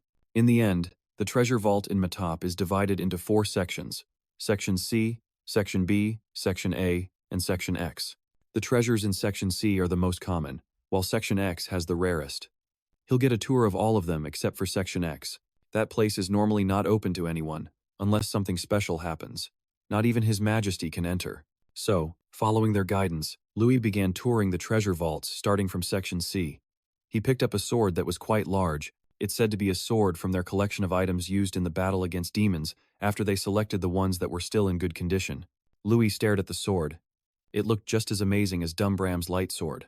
As expected of Matop's treasure vault, even though it's just Section C, the quality is still much better than the storage cellars of the nobility. Next up was an in-depth book on the transformations of Tin Brow, a book that is out of print, and this copy is 100 years old. There are many different kinds of books here, like Beyond the 7 Levels of a Mage's Journey, Exploring Unknown Lands, and Searching for Ancient Creatures. Louis wanted to read these books during his time in the tower. Occasionally, the master of the tower would allow it, as long as he didn't keep them for himself. Section B was a treasure trove of knowledge, from ancient spellbooks to rare historical documents and legendary manuscripts. Ignoring the temptations of Section B, Louis continued on to tour Section A, but not a single treasure in Section A reacted to him. Louis turned to ask the two if anyone had ever failed to be chosen by a treasure before. There have been, but very few. For a mage to enter Section A, even if only 1 or 2 treasures acknowledge them, it proves they have extraordinary abilities already. But in his case, not a single one reacted to him. How heartbreaking. Seeing this, Trang chirped to lift Louis's spirits. There's nothing to be disappointed about. This pile is just trash anyway. To humans, these things might be considered rare, but there are other, truly rare things. As Trang spoke, they pointed to the door of Section X. There's something in there made by a dragon, because it has the strong stench of an unbathed dragon. But no matter how rare the treasure is, it's not like he can get in there. For now, he should just focus on the items in front of him. Suddenly, a blue light enveloped everything. It was coming from the door of Section X. The 2 mages were terrified because that special event had just happened after 56 years. And then, the inevitable happened. Louis Adele had reacted to the Fang of Khan. The 3 golden treasures stored in Section X are the Scepter of Ngan, the Scale Spear of Masi, and the Fang of Khan. These 3 treasures all have one thing in common. They help their masters reach the pinnacle of fame. The Scepter of Ngan was forged by the mage of the same name. He was the first human mage. It is a treasure capable of infinitely activating the destructive power of magic, a symbol of the ultimate mage. 56 years ago, Terron was chosen by the Scepter of Ngan, and throughout history, anyone chosen by the Scepter of Ngan has always reached the pinnacle of fame, to become the master of the magic tower. Mosey's scale armor is an impenetrable suit of armor, capable of resisting any attack and any type of magic. Once every century, this armor chooses a master. Those who are chosen all became legendary knights. As for the Fang of Khan, it's a treasure from the first Goblin chieftain, and also the most mysterious item. For hundreds of years, it had never chosen a master, and yet, it chose Louis Adele. This means his destiny is to be the new owner of the throne. Louis lifted it with great ease, while they struggled just to bring it into the tower. They even had to mobilize several generals to transport it. This Fang isn't something a single person can lift so effortlessly, because it carries the attributes and power of goblins. Terron started to piece everything together. His goblin-like abilities, choosing the Reconnaissance mission in Tian Shan, the Fang of Khan, the first Goblin chieftain. He then immediately ordered his subordinate to summon the clairvoyant mage. Luin had decided to move to the west to make his journey to Tian Shan easier. The deadline for the Reconnaissance mission was 1 month. Wildcat gave him an allowance, an identification card, and a mana train ticket. Wildcat seemed to have something he wanted to say to Louis. As a mage of the Magic Tower, they weren't allowed to express any personal opinions, but as a senior, he really did have something to say. The Magic Tower is an absolutely wonderful place for mages who are under its control, but it's an incredibly cruel place for those who are outside of its control. You must be very careful and always doubt everything. Louis took Mage Wildcat's advice to heart. The ancient Terron Castle is located in the city closest to Tian Shan. It was built to protect the continent from goblin invasions, also known as the Shield of Hell. For that reason, Terron's walls were built much higher than those of other castles. It was accompanied by a mighty armed force and an iron will. That's what Luin had read in books, but now, it looked so desolate because it had lost its original purpose. It was built to stop the goblin invasion, but the goblin threat had disappeared on its own. That's why the guards dared to get wasted in broad daylight. The place where everyone fought so resiliently was now a thing of the past. A big, scar-faced dude tried to shake Louis down, but he couldn't be bothered. Just lightly placing a hand on the guy's shoulder sent him face-planting into the ground, with his backside aimed at the heavens. Louis went to a small inn, woke up the innkeeper who was dead to the world, and said he wanted to rent a horse. But there were no horses left, and there weren't any other rental places around. This was the only place in Terron with a horsemaster. He calls himself a horsemaster, but has no horses. This place is a total trip. The truth is, there were 3 of them, but someone already rented them this morning. Usually, this place is totally dead, but for some reason, customers came flooding in today. Louis was taken aback, and had to ask the innkeeper again. The owner confirmed that it was just for today, that it was only busy today, and normally not a single soul ever stops by. He started to suspect something, because there was no way it could be such a coincidence. He had felt that someone was watching him ever since he boarded the mana train, and just as he suspected, a mysterious, fully cloaked figure was watching their every move. After realizing he was being followed, Louis acted immediately. First, he asked the innkeeper for a favor. If anyone asks about him, he's to be notified immediately, then he'll bait the hook by taking a walk around Terron. They would have to wait for Louis to go out before they started asking about him, making it painfully obvious they were people from the Empire. Renak. Louis wasn't sure if the Crown Prince had sent them out of anger for rejecting his offer. Those 2 are supreme mages, and a mage is always curious, but in short, Louis didn't want to meet either of them. He needed to resolve this before heading out to Sky Mountain Peak. He now knew for sure he was being followed, but he couldn't let them keep tailing him. However, the innkeeper reported that no one had come looking for him, not a single soul since Louis left the inn. But there was one thing the innkeeper found very strange. He had a memory gap of about 3 minutes that he couldn't recall no matter how hard he tried. Louis knew this was a mind control spell, a level 6 magic, the kind of spell that works by invading and controlling another person's mind. The victim loses all memory of the time they were being controlled, while the caster sees those memories. This opponent was both powerful and cautious. If they saw the innkeeper's memories, it meant they already knew that Louis had realized he was being followed. After returning to his room, he found a note someone had left on his headboard. "I mean you no harm, so don't waste your time looking for me, just focus on your mission." Louis was furious. They'd broken into his room and were telling him not to care. This was nothing short of a threat. Since it had come to this, if they wanted a fight, they'd get one. Louis dashed outside to find them, opening his mini-map to detect those annoying mystery men. Seeing this, the group in dark cloaks immediately gave chase, but with no intention of killing him. Both sides were ready to play with their opponent. The wizard's men landed with a roar in a deserted lot. They looked around, searching, and one of them spoke up. The trail of the mage from screams, Louis, has vanished. But the old wizard thought otherwise. He hasn't vanished. He's waiting for us. As soon as he finished speaking, they took just a few more steps when a noise came from a nearby crate. Louis had been ambushing them from inside those crates all along. He leaped out and attacked, taking the old wizard's men by surprise. He punched one of the old wizard's underlings straight in the face. Then Louis turned to the remaining subordinate, who panicked. In a frantic panic, he cast a spell to attack, but Louis wordlessly shattered the magic and punched the subordinate square in the face. The man was knocked down, falling right at the old wizard's feet, at which point both sides stood perfectly still, waiting for the other to make a move. Suddenly, the old wizard burst out laughing. "I was curious about what kind of person you are. Turns out you're a real monster, huh?" Louis's face darkened, his gaze cold and full of menace. "Who are you?" The old wizard kept smiling. "The head of the magic tower sent us here to protect you, youngsters." Louis took a defensive stance and questioned him, more like spies. The old wizard gave a sinister grin. "It's all the same. Besides, it looks like you had your fun." The old man vanished before Louis's eyes, leaving behind the words, "See you later." He approached the two underlings he had just knocked out and looked at their necks, hesitating. "This skull tattoo means they're dark mages." Trang didn't quite understand, so Louis explained. "It's a secret group, a team of mages from the tower who specialize in handling dirty work. The mysterious secret group of dark mages only reveals their group name and tattoo. Their purpose, ranks, and leader are all unknown." Trang hurriedly asked what his impression of them was. Louis was confident that they couldn't hold a candle to the representatives from the last major tournament. Trang was still worried, though, since they hadn't verified the other party's strength. He stood there analyzing. They used 6th level magic, so they're obviously not some run-of-the-mill opponents. They could be watching us from a distance. Trang seriously asked Louis, "What do you plan to do?" But he just stood there thinking for a long time, before finally making a decision. "First, I'm going to make them show their hand." The next day, we immediately set off for Heaven Mountain. The journey to Heaven Mountain was exhausting. We had to trek through arid deserts, but I could feel for sure that we had reached our destination. Suddenly, Louis sensed something and placed a hand on his chest to check. He clicked his tongue in annoyance when he discovered the force ring was vibrating. Louis was sweating buckets, but he just smiled and looked up. He couldn't help but exclaim, "Now this is exactly the kind of satisfaction I was looking for." Louis quickly asked Trang on his shoulder, "You once said this is where you lived with DRAKA, right?" It nodded, confirming it was true. Louis plopped down on the ground and sighed. "It's not budging an inch. So how are we supposed to get in? What kind of barbaric idea is this?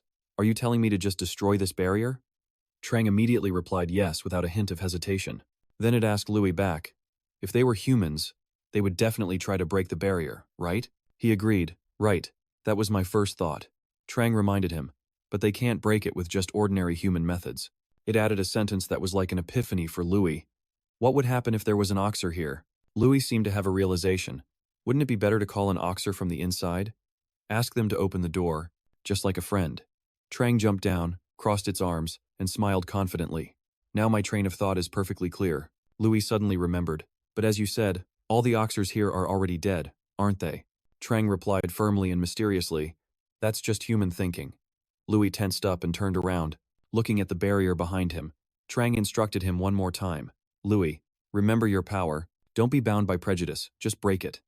Louis got ready, standing up to face the dark barrier before him.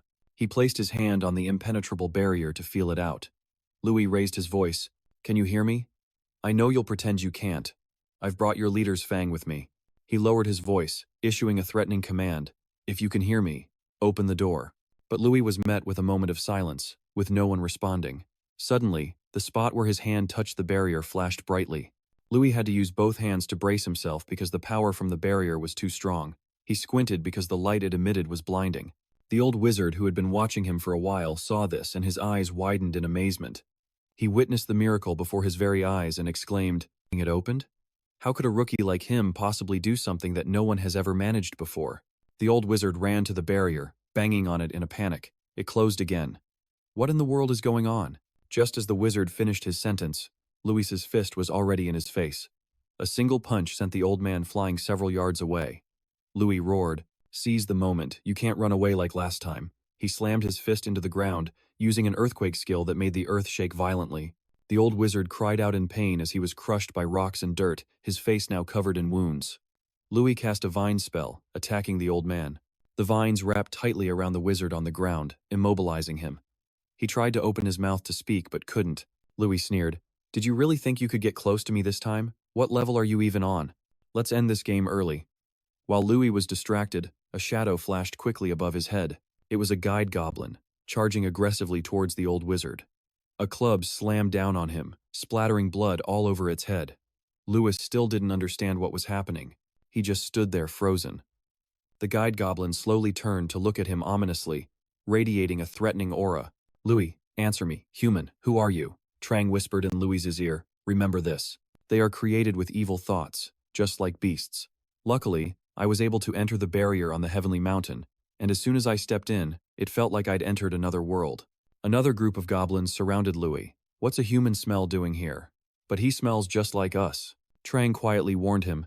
"Master, be careful. They don't have the same morals as humans."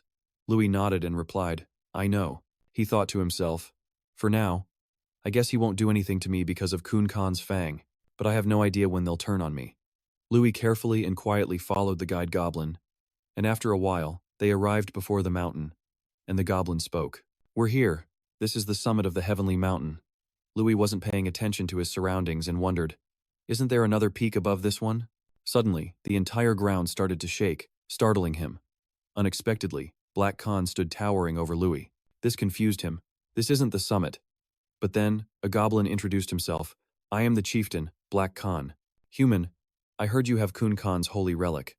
Right now, Louis's jaw was still on the floor, not over the shock, his mind racing. Is he that much bigger than the other goblins? Black Khan was somewhat welcoming. "We welcome you as a guest. I've decided not to tear you apart and feed your corpse to the eagles. Who are you?" Louis regained his composure and replied, "I thought I already said this at the gate, but I am the one chosen by Khun Khan's fang." Hearing this, Black Khan seemed a little displeased. "That is not an item a human can handle." Louis was firm, "But it's the truth." Then he took out a large fang and held it up. "Can I show it to you?" Black Khan burst out laughing. "An interesting human. I smelled our scent on you, and I also smell the scent of power." Louis didn't deny it and confidently admitted, "That's right. I'm pretty strong." Black Khan's voice softened a bit. "Then answer me, human, who are you?"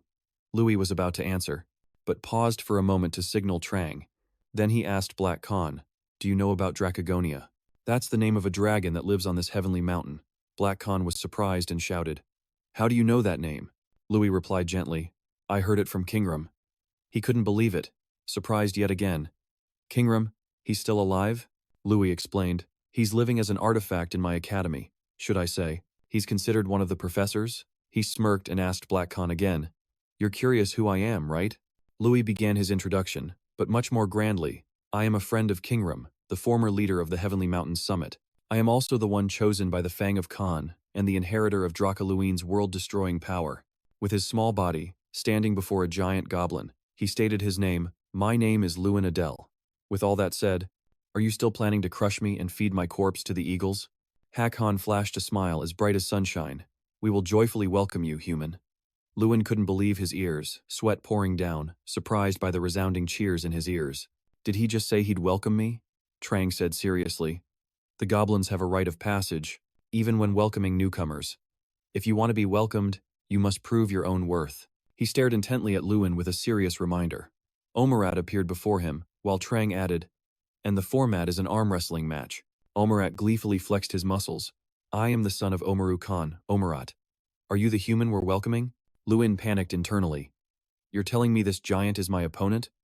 I think something is seriously wrong here." The two of them got into position, with the other goblins shouting, "Omerat, crush that human." Luin nervously asked Trang, "If I lose this arm wrestling match, they won't actually throw me to the eagles, right?" He just forced a smile. "I'm not so sure about that." The two began to focus, preparing for the match. Luin thought to himself, "It's true, this giant goblin is here to intimidate me, but that doesn't mean I should just give up. An arm wrestling match between a goblin and a human sounds ridiculous, but I also have special strength granted by an artifact. Ever since I got Khan's fang, my strength has increased by 1,000. Now my strength has reached 3,520, so this is possible." Omerat exclaimed, "I didn't think you were an ordinary human, your grip feels different." Even if my opponent is a human, I won't go easy on you. Luin got excited and challenged back. That's right. Try to beat me once and for all. Another goblin stood between them as the referee and shouted, Ready! Then he yelled, Begin! To start the match. As soon as it started, Luin tensed up and used all his strength, his biceps bulging and tearing his sleeve. Seeing this, Omerat paused for a moment, surprised by the sight. Amidst the cheers of the other goblins, neither one was giving an inch. Luin seemed to be getting tired, his face contorted. Is it over? Then Luin shouted with determination, showing his will, But this is my last chance. Just as the little guy steeled his resolve, Omerat defeated Luin with ease. He was completely shocked at how quickly he lost, his face turning pale. The referee simultaneously declared Omerat the winner. Luin collapsed to the ground, sighing, I lost, even though I gave it my all. He was so worried his hands were trembling.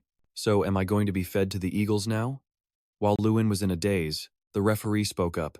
Get up, human. You managed to hold your own against Omerat, the most elite warrior of Tian Shan. That's truly commendable. Luin thanked him for the praise, and at the same time, the system announced a new quest regarding the goblins of Tian Shan. They greatly respect strength. Trang also praised him. You did well. You've won the support of the goblins. Luin asked. You didn't tell me this was going to happen, did you? You just said it took DRAKA 17 years to beat Omar, right? I'll do it in 1 month. As soon as the arm wrestling match ended, a feast was prepared on the small mountaintop. Luin was amazed. It's hard to believe, goblins are such good cooks, but Trang took it another way.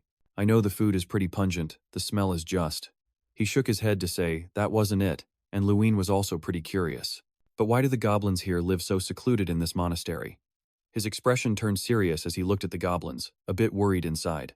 Anyway, I have a feeling that I'm going to overcome something even more important than this quest.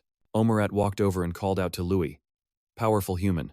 He turned to greet Omerat, who asked him bluntly, What are you planning to do with the fang of our first chieftain? Louis didn't understand and asked, Is there something I can do with it? Omerat made an offer. If you want, I can help you forge a weapon suitable for a human. Louis was completely stunned by Omerat's offer. What? Luin then recalled the time he was still inside the cave. He held up Kun Khan's fang and asked Trang, What is this? Trang rambled on. This is the main source of power. Anyone in the Agrest tribe who inherits it will become the strongest. But Luin cut him off. I mean, what is it used for? Trang explained. Angale's scepter and Mossi's scales have very clear uses. Luin thought differently and imagined to himself, or maybe it's used as a pointer? Behold the magic pointer, Trang advised. Just hold on to it and figure it out later. It only helps you increase your power. Luin nodded eagerly in agreement. Back in the present, Omerat smiled brightly. If you wish, I can make it for you. A weapon for a human. Louis decided to himself, I have it, but I don't know how to use it. This is an unexpected opportunity. Omerat examined Kun Khan's fang. It was so heavy and hard that it seemed no one could work with it. But for the Omezusira iron trap, it was entirely possible. Trang seemed to get it. The iron trap is basically like a human blacksmith. Omerat turned to ask Louis, Do you have an idea for any particular kind of weapon? Human? After thinking for a moment, he decided, So you can help me make exactly what I need? It had been half a month since Louis arrived at Heaven Mountain, he thought to himself while hiding in a bush. A goblin shouted at him, pointing in one direction. That way, human? Louis quickly leaped out. I'll handle it. He realized that during that time, I've been helping the Agrest tribe with their hunts, and they've spent a lot of time training me in things I couldn't do on my own. Panting, Louis happily opened the system to check. However, the main quest that took up most of my time was something else. Louis participated in wrestling, and Trang announced the results, 15 losses in 15 matches. During an arm wrestling match with Omerat, Louis couldn't help but grumble. Lost again. Is this really happening to me? Trang encouraged him. Keep it up, master, you've gotten a lot better. Omerat also praised Luin. That's right, human. You're gradually learning to use your strength more effectively. He thanked them for the compliment. Thanks. I feel like I'm improving step by step. Louis had now learned how to use his power more efficiently. He walked off, leaving a challenge behind. Before I leave here, I have to defeat Omerat. Louis teased him. Omerat, are you getting hesitant? He quickly denied it. Of course not, human. In arm wrestling, you don't stand a chance against me. A few days later, during a normal arm wrestling match, Omerat was stunned when his arm was slammed down by Louis. Trang announced the score, 17 matches, 16 losses, 1 win. Louis leaped up, throwing his arms in the air and shouting, I won! While at the same time, a system notification popped up. Louis had completed the quest and received a reward. Omerat was impressed by him. He just kept going from one surprise to another. I've lost, young Master Adele. Louis rubbed his wrist and asked him, Is this the first time you've called me by my name, Omerat? Omerat turned and went inside, saying, It looks like you're ready now. A confused Louis asked back, Ready for what? Then he suddenly remembered, Is it that thing? Is it done? Omerat called him over and said, Actually, it's been done for a while now. I've been waiting for this moment to give it to you. Louis was a little confused, so why didn't you give it to me even though you were done? Omerat explained. I was waiting for the moment you could defeat me. If you hadn't won, I might not have given it back to you. The Khan's Fang is a very important item to us. Hearing that, Louis was speechless. He thought to himself, This feels like I'm being robbed in broad daylight. After searching for a bit, Omerat handed him the item. Here, this is yours. Louis was stunned when he saw the item, and the system appraised it as the bear paws made from the Khan's Fang, and it was imbued with some additional power. Louis tried on the bear paws, a set of gauntlets with the Khan's Fang embedded inside. This will surely be the perfect fit for me, a melee mage. Trang quickly asked, How is it, Louis? Omerat also chimed in. What do you think of my handiwork? I crafted it using the most perfect mold for you. Louis rejoiced internally. This is amazing. It's not just 2,000 power. It might even be stronger than that. He asked Omerat, Can you gather all the warriors of Heaven's Mountain? The elves gathered together, creating a huge ruckus. A strong human wants to challenge all of us to an arm wrestling match? Even though he already defeated Omerat, he's still wounding our pride. But against an opponent like that, for an event like this, they were all more than willing to answer his challenge. Welcome. From the perspective of the off, the tribe, this was an arrogant challenge. They worshipped strength and loved competition, so they seemed to appreciate my competitive spirit. An elf son in the crowd cheered with all his might. Go, Dad, go. Standing to the side, Trang recalled the past. I remember now. DRAKA did something just like this once. Although he took on 17 opponents out of 35, your situation is completely different. But Louis thought otherwise. Humans can't live as long as dragons, so I have to hurry. But his inner thoughts were different. Just yesterday, I said this was impossible. But with the Khan's Fang bear paws on my hands, I feel like there's no way I can lose. Amidst the noise, the referee's voice rang out, Ready! The moment the referee yelled start, the two opponents went at it. In a flash, Louis slammed the elf's hand down onto the table. After a while, Omerat asked, Shall we be heading back now, young master? Louis replied, For now, we need to head to Leverden. He quickly expressed his gratitude. You've given us a memorable experience. Thank you, young master. Louis looked up at them, and without a word, he just smiled brightly and held out his hand. But Omerat didn't understand. Do you want another arm wrestling match, even after defeating every single one of us? Louis shook his head, leaving him a bit confused. It's not for arm wrestling. Then, he took Omerat's hand. To the elf's complete surprise, it's called a handshake. Louis replied gently. This is a human form of greeting, he calmly explained, for when you meet someone, and for saying goodbye to a friend. Louis waved to the elves and left them with the phrase, See you later, which is a type of farewell. Meanwhile, in a gloomy, dimly lit tower, Terron exclaimed, New information. His subordinate quickly tried to manage his expectations, rephrasing his report. It's not very important news, sir. Terron fell into deep thought. The report on the Howling Witch is still incomplete. It's been a while since those two returned with serious injuries, and there has been no news from the Wailing Sorcerer since. After tracking Louis Adele and sending another team to scout again, they found no signs of humans near Heavenly Mountain. Terron pondered for a moment before asking his subordinate, Have they been dealt with? Before he could finish his sentence, another subordinate entered to report. Master, I have a new report. The subordinate said with his head lowered. Louis Adele has gone to Leverden. This startled Terron, whose face darkened with a menacing aura as he sank deep into thought. He then growled an order for him to return immediately. Back at the magic tower, a voice rang out from within. I have failed the mission. In the room, Terron wore an indifferent expression as a voice spoke up, just as King Flame said, There's a reason why no one has been able to conquer that place. When I arrived at Heavenly Mountain, I realized the mission was beyond my capabilities. Louis said, bowing his head in disappointment. The barrier there is too strong, so there was no way to get inside. But nothing could fool Terron. You're a terrible liar, you know that? He said coldly. Be honest, and tell me everything. You are the one chosen by Nankun Khan, after all. Terron emphasized every single word, and the mission you chose was to find the fortress of the Oxer clan, which seems a little too coincidental, don't you think? Louis broke out in a cold sweat and hesitated. So, you were spying on me? But Terron replied smoothly. Spying? I was simply worried. I was afraid you might become a sorcerer for the tower's opposing faction. Louis seemed to be probing. Any mage who dares to defy King Flame's word becomes a sworn enemy of everyone in the tower, right? Not wanting to waste any more time, Terron cut to the chase. Enough with the small talk, let's get to the point. Tell me the truth. What did you see at Heavenly Mountain? Then his expression turned somewhat terrifying.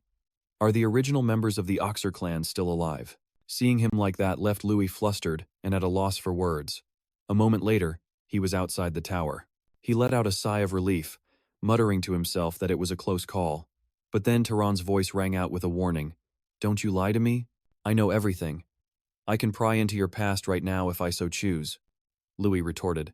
But you wouldn't do that, would you? His question visibly annoyed Terron. Louis's tone was provocative. A great frontier sorcerer such as yourself surely wouldn't resort to such measures, especially against a student like me. Terron's face was a mask of fury. Are you making a bet with me? That word student is far too modest. Having said that, he lowered his head slightly and sighed helplessly. Louis's first official mission was a failure, and Terron ordered him to return to the academy. Back in the present, Louis thought to himself, I just gambled on King Flame's pride. And luckily, it paid off. Although he didn't resort to such extreme measures, there are still many other methods. Louis worried silently. But if King Flame were to act any more unreasonably, he would definitely be cornered. The mere thought was terrifying, but surely, it was all over now. The item from Area X had chosen Louis, and everyone knew that meant he was the heir to the throne. Even if it was unspoken, King Flame would undoubtedly be watching him very closely. Louis's head ached from overthinking, and he just wanted to get away from there quickly. The train departed, speeding down the tracks. Finally, Louis returned to the academy, where he was immediately met with praise upon his arrival. Louis, congratulations on winning the festival. Come here, Louis. They said while tossing Louis into the air, making him struggle to stop them, but no one paid any mind.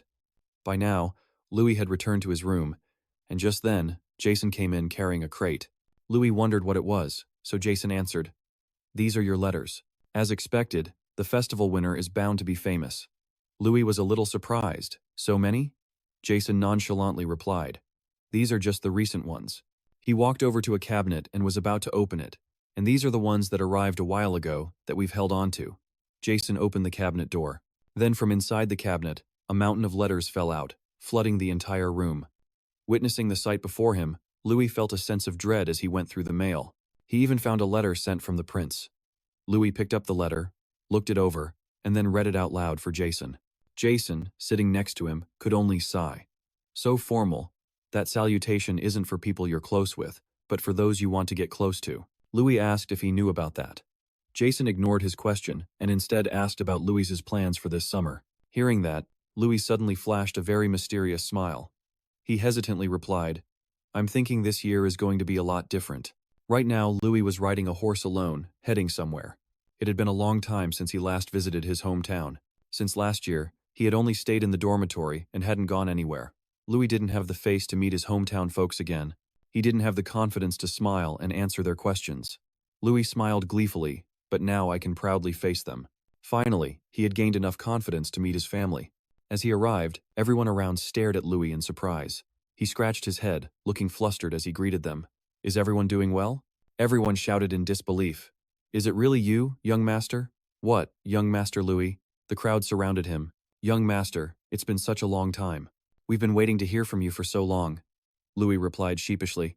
I'm sorry, everyone. I've been away for too long. Everyone was curious about the academy he was attending. Suddenly from a distance, Luina came running and threw her arms around Louis. But right after, she quickly let him go and scolded him. Not a single letter home all this time, and now you just show up here? Seeing this, Louis reached out to measure her height and teased. You've grown so much, I almost didn't recognize you. He smiled and thought to himself, and you're still as cute as ever. At the same time, Louis turned to his father and said, Father, please gather all the family members. It's been a long time since I've had the chance to talk with anyone. Time flew by, and in a moment, the sky had grown dark. Louis told his family and close friends everything that had happened over the past 6 years. After listening, a moved Luina wiped away her tears. Big brother, you've really gone through so much. At the same time, The person beside her was also choked with emotion, but you overcame all those. We're so proud of you, young master. Across from them, another person asked curiously, but does that mean you won a major competition? You also had a private talk with the Empire's prince? Louis nodded while thinking to himself. That was 2 months ago. But it's still fresh news for the people in my village. Over on this side, Lord Adele pulled out a letter. That's why the royal family sent this. He laughed, and countless letters from other families were sent here as well, but Louis wanted to be the one to tell his father first. At this moment, Begin had a serious expression. Lord Adele waved his hand and said, "There are a few matters related to this that you need to be aware of, young master. Let's get started. We're done with that other discussion." Begin thinks Louis needs to understand more, as it will be to his advantage. Louis frowned in confusion. Then he turned to Lord Adele and said bluntly, "Please tell me. If I were to hear about this from someone else, I'd be very disappointed." And at that very moment, Lord Adele could only clutch his head and force a smile. It would be useless, just as he said. Their house had received countless letters from nobles, all of them about Louis. Many letters offered to help their family, as a pretext to use Louis, or even proposed a meeting with him. Lord Adele rejected them all, but there was one problem. Upon hearing this, Louis immediately asked, "What kind of problem?" Lord Adele didn't hesitate to say a name, Binkos Manjo. He is using you as leverage to threaten House Adele. Manzo is the only merchant city near the Adele territory. Most of the goods produced in the Adele territory are traded through the city of Manzo. In other words, the Adele territory is sustained by the money earned in Manzo. Louis couldn't believe they were offering absurdly low prices for his family's goods. Lord Adele replied sorrowfully, "That's right, because they want to hold the Adele territory hostage to force you to become Manzo's guardian mage. At this rate, House Adele's finances will collapse." A look of helplessness was clear on Lord Adele's face, but for now, there was no clear solution. At that moment, Louis recalled the words of the townspeople he had met that day. The very thought of it made his heart ache. After pondering for a long time, Louis decided to speak up. "I'm suddenly reminded of the saying, 'A villain needs to be put in his place.'" His eyes flashed with determination. "If they're that eager to meet me, I'll go there and grant them an audience." The next morning, Louis decided to set off for Manzo. The butler had prepared plenty of food for him, along with a horse. Becky looked apologetic. "I'm so sorry for placing the burden of this problem on you, especially when you've just returned home." Louis smiled faintly. "It's all right. You're just doing your job as the manager, and I'm just trying to fulfill my duties as the young master." With that, Louis quickly mounted his horse, ready to depart. Behind him, Becky, worried that Louis might have the wrong idea, continued to speak. "Young master, please don't be angry with him." He explained that the Lord has already done everything he could. He even paid out of his own pocket to cover the losses caused by Manzo, and no one in the Adele territory knows about it. Becky continued, "The peace we have now is all thanks to the Lord's sacrifices." Hearing these words, Louis's expression filled with self-blame. He suddenly spoke, "How shameful, I think I've been too arrogant." To be honest, Louis had been very disappointed, wondering if Lord Adele was just taking it all lying down. And Louis thought he alone could solve all the problems his father couldn't, even though he had known since he was a child that his father loved and cared for this land more than anyone else. At this point, Becky could only stand and watch, not knowing what more to say. Louis then took out a box and handed it to Becky. Instead, "Could you please give this to my father for me?" Becky was a little curious. "What is this, young master?" Louis said simply, "It's 10,000 gold pieces." Upon hearing this, Becky's face filled with astonishment. This is the prize money from that grand tournament. Louis hoped it will be used for necessary matters within the territory. In Louis's opinion, it would be most effective to use it to buy more land. He believes that in the future, House Adele will be able to supply goods to others without needing Manzo. Becky put a hand to her chin and thought, "It could actually happen. But our territory is struggling right now, and no one wants to sell us land." Seeing this, Louis immediately offered a solution. "What if we just take it?" His eyes burned with fighting spirit, "and then we'll do a clean sweep." They would develop the long problematic Wolf Hill in their territory and the Tri Nong Plains, which are occupied by smugglers. "That's not a bad idea either," Louis explained. "With this money, if we hire mercenaries to reclaim and cultivate the territory, and then lease it to outsiders, we could make even more money." Hearing this, Becky's two eyes lit up. If they could hire mercenaries at a reasonable price, it was definitely worth a try. As Louis was about to leave, he turned his head back. "I'll leave the details with the manager and my father, and I'll be on my way." As soon as he finished speaking, Louis spurred his horse and charged forward. Louis soon arrived at the trade city of Manzo. This was a vast territory in the southern part of the kingdom, where all the supplies from the surrounding areas were gathered. The lord was Binkos Manzo. and there were many nasty rumors about him, such as buying his position with money from loan sharks, or being the former leader of the One Ma gang. Louis silently reminded himself. In other words, I have to have a heart of steel. He rode up to a large mansion, which had many guards. Louis introduced himself. I am the second son of the Adele family, Louis Adele. Is the lord inside? But upon hearing this, the guards looked at him with contempt. One of them said wearily, Adele again? Hearing this made his face darken. They stood around gossiping with each other. Why do they keep making such a fuss? Even though they know it's a lost cause, he's just a kid who's learning how to beg. Suddenly, one guard burst out laughing. Can you even speak properly this time, young master? Louis was secretly furious. Is this how he's always treated? How many times has father come here? After they finished laughing, the guards in front invited Louis in. Go on in and ask the lord yourself, young master. If it's an Adele, they'll just throw him out. The one next to him added, but this time is different, isn't it? Hurry up. Louis kept reminding himself, I'm not here as an academy student, but as the second son of the Adele family. If I accept this rudeness, it will bring shame upon the Adele territory. With that thought, Louis clenched his fist into a fighting stance, startling the guards. Louis said casually, you all should go home and train some more. Just then, Louis suddenly threw a powerful punch that sent a guard flying. At the same time, Binkos Manzo was coming out to greet him. Oh my goodness, look who it is, he said with a laugh. The hero who won this year's grand tournament, the mage of the new generation. Isn't it Sir Louis Adele? Louis glanced coldly at Binkos Manzo. Are you Lord Binkos Manzo? The man removed his hat and bowed. Yes, I am Binkos Manzo. For a person of your stature to visit my humble place, I'm so humbled I can barely look up. Luin coldly replied, then don't look up. The statement took the old man by surprise, as Luin said decisively, if you're ashamed that I'm here, then you'd best keep your head down. Hearing those words from Luin, Binkos Manjo's face twisted, as if he was about to erupt in anger. The old man then slowly broke into a sinister smile. Binkos put his hat back on and looked up. So the rumors are true.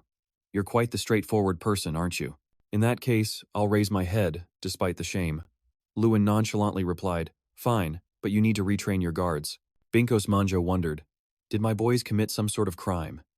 Luin glanced back at the guards. They treated my family as if we were from an elf tribe, so I gave them a light warning. As he spoke, Luin looked at the guards he had knocked unconscious on the ground. Seeing his subordinates beaten to a pulp, Binkos Manjo looked like he was about to go berserk. Luin spoke with a satisfied, provocative tone. Is everything all right, my lord? Binkos Manjo forced a smile. Feel free to treat them as your own subordinates. In his heart, the old man thought, how dare that brat lay a hand on my men? At that moment, Luin clenched his fists and gave a delighted smile. Then we shall. To Binkos Manjo's utter astonishment, he threw an incredibly powerful punch that sent a soldier flying. Afterwards, Luin dusted off his hands. That's enough. This one also needs some training in etiquette. Turning back to Binkos, he said, you wouldn't be thinking of leaving me standing here any longer, would you? Invite me in, lord. Every word from Luin made Binkos seethe with anger. He ground his teeth, but in the end, Binkos Manjo had to invite Luin inside. As they walked, the old man glanced at some stuffed animals hanging on the wall, and thought to himself, they look beautiful, don't they? Then Binkos Manjo began to boast, my hobby is collecting works of art like these. Luin frowned in disgust. There's nothing pleasant about looking at them. Binkos Manjo gave a faint smile. I understand. Everyone has different tastes. Luin said nothing, lost in thought, collecting these things and calling them beautiful. This guy's hobby is just too depraved. He secretly surmised. He's clearly put these here to create a sense of fear and anxiety. Is he trying to threaten me? Binkos Manjo offered Luin some tea while showing off. This is also a rather rare tea from the south called Pram. Please have some. Luin coldly replied, I don't need any. At his refusal, Binkos Manjo feigned surprise. You don't like tea? Should I get you some sweet juice instead? Hearing that, Trang, who was sitting on Luin's shoulder, couldn't help but burst out laughing. Are you pretending you don't know anything? Despite its teasing, Luin remained silent. Then, Luin calmly picked up the teacup and poured it out. Do you really not understand why I refuse to drink this cup of tea? The two sat facing each other in silence for a while. The space was quiet. Only the sound of tea dripping onto the floor could be heard. Binkos Manjo suddenly lowered his head with a mysterious smile, still calmly enjoying his tea. It seems you think I would poison your tea, but I have no intention of becoming your enemy. I only want to be your good friend. Luin asked nonchalantly, do friends threaten each other? Binkos Manjo flashed a cunning smile. Threaten? How ridiculous. It was merely a proposal made with good intentions. Luin couldn't contain his anger and clenched his teeth. You call that a proposal? That despicable scheme, aimed at weakening the Adele territory? He stated firmly, emphasizing every word. I reject that proposal. Binkos Manjo seemed to have anticipated this, showing no surprise. How unfortunate, but from the moment you refused, our friendship. The old man's face showed his cunning. The price of goods from the Adele territory would stay the same, cheap as dirt. Luin spoke up with a stern warning. You'd better return the prices to how they were. A gloomy atmosphere filled the room, and suddenly Binkos Manjo stood up. Just as expected from a country bumpkin who knows nothing. He raised his voice to overpower Luin. Do you think you're the only one who can refuse a deal? You're the one who should be begging right now. You're in the weak position, not me. A group of soldiers was suddenly rushing towards the room. Binkos Manjo laughed amusingly. They say Magic Academy students can't use magic during their vacation, right? He immediately changed his tone. I'll teach you some humility, you little brat. As he finished, a troop of soldiers had surrounded the room. Meanwhile, Luin had already guessed that Binkos Manjo never intended to let him go. As the old man grew aggressive, he ordered, kill him. I'll turn that bastard's corpse into a specimen for my gallery. Luin found Binkos truly baffling. You want to turn me into a trophy? You're even crazier than I thought. Trang, sitting on his shoulder, agreed with him. Luin was right not to expect a proper conversation with an old pig, stingy, and stuck in his own little bubble in the south.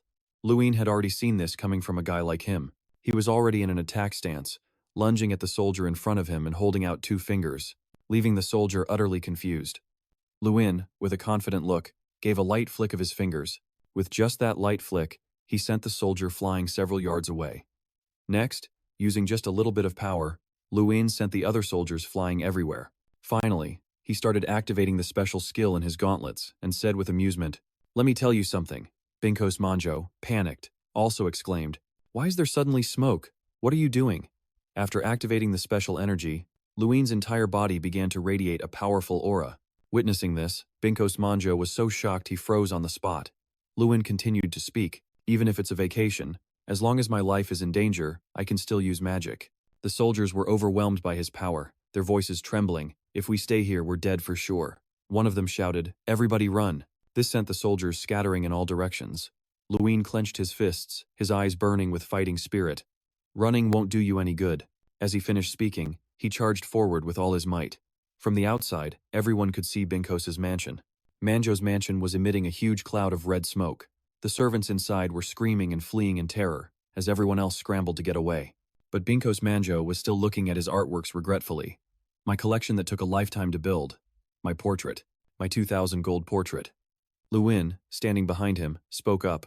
You still have time to worry about your art? He glared at the old man with a murderous look. Now's the time you should be worrying about your own life.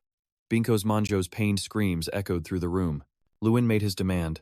You will return the Adele family's goods to their regular prices, and you will compensate my family 10 times the amount you took.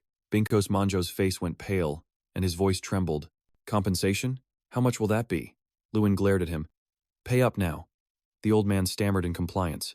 After settling everything, Luin rode his horse back home. It's almost over. I wonder how surprised Dad will be when he finds out I've already taken care of everything. And so, after resolving the issue in Monzo, he returned to Adele. And along the way, Louis was startled by something he saw as a girl's voice called out, It's been a while, Louis. It was an unexpected guest waiting for Louis and Adele. Seeing her gentle and graceful appearance, Louis spoke up. Lady Irene? Flashing back about 2 months ago, Louis had to attend a formal social gathering, and he was getting sick of these dull meetings. It was fun at first, but now Louis just wanted to go home. Just then, Irene overheard him sighing and walked over to ask, Are you talking about that lovely little Adele estate? She feigned a pout and said, I'm so glad the party ended without any trouble. I really thought something terrible was about to happen because of a certain someone. Hearing this, Louis awkwardly scratched his head, sorry. But even as he apologized, he said with a serious face, It couldn't be helped. Not only were those people looking down on the students' efforts, but also on our estate. Irene looked at him curiously and asked, Is Adele really that beautiful? At the mention of it, Louis excitedly confirmed that it was a gorgeous place, one that brings peace to the soul. He happily suggested that Irene should visit sometime, and his enthusiasm made her want to go as well. She teased him, When I do show up, don't you ask me why I'm there, Louis. He laughed and promised he wouldn't. Which brings us to the present situation. Louis was incredibly flustered, having never thought Irene would actually show up. In contrast to Louis's father, who was touched to see his son all grown up, Luina was absolutely fuming. She grumbled, "Care to explain this situation?" Louis was totally confused about what was wrong with her, and when he didn't answer, Luina became even more furious. She screamed, "What is your relationship with her? Is she your girlfriend? Where did you meet her? Tell me." Her rapid-fire questions all went unanswered. Later that evening, when he went to see his father, Louis was surprised that Luina had volunteered to be Irene's guide. His father happily explained that as soon as he had suggested Louis for the job, she immediately insisted on handling it herself. He cheerfully asked Louis, "Isn't that adorable? She doesn't want to lose the brother she hasn't seen in 6 years." Then he turned to Louis and said, "You can be honest with me. Is Irene your girlfriend?" Louis flatly answered, "No," which made his father look dejected, feeling it was a real pity. Seeing his father's reaction, Louis couldn't understand why he was so disappointed about this. Let's put personal matters aside for now. His father steered the conversation to another topic. At that moment, he called in Begin, who had been waiting outside for a while. Begin brought in a small, compact wooden box and placed it on the table. After politely thanking him, Louis's father seriously pushed the box toward him.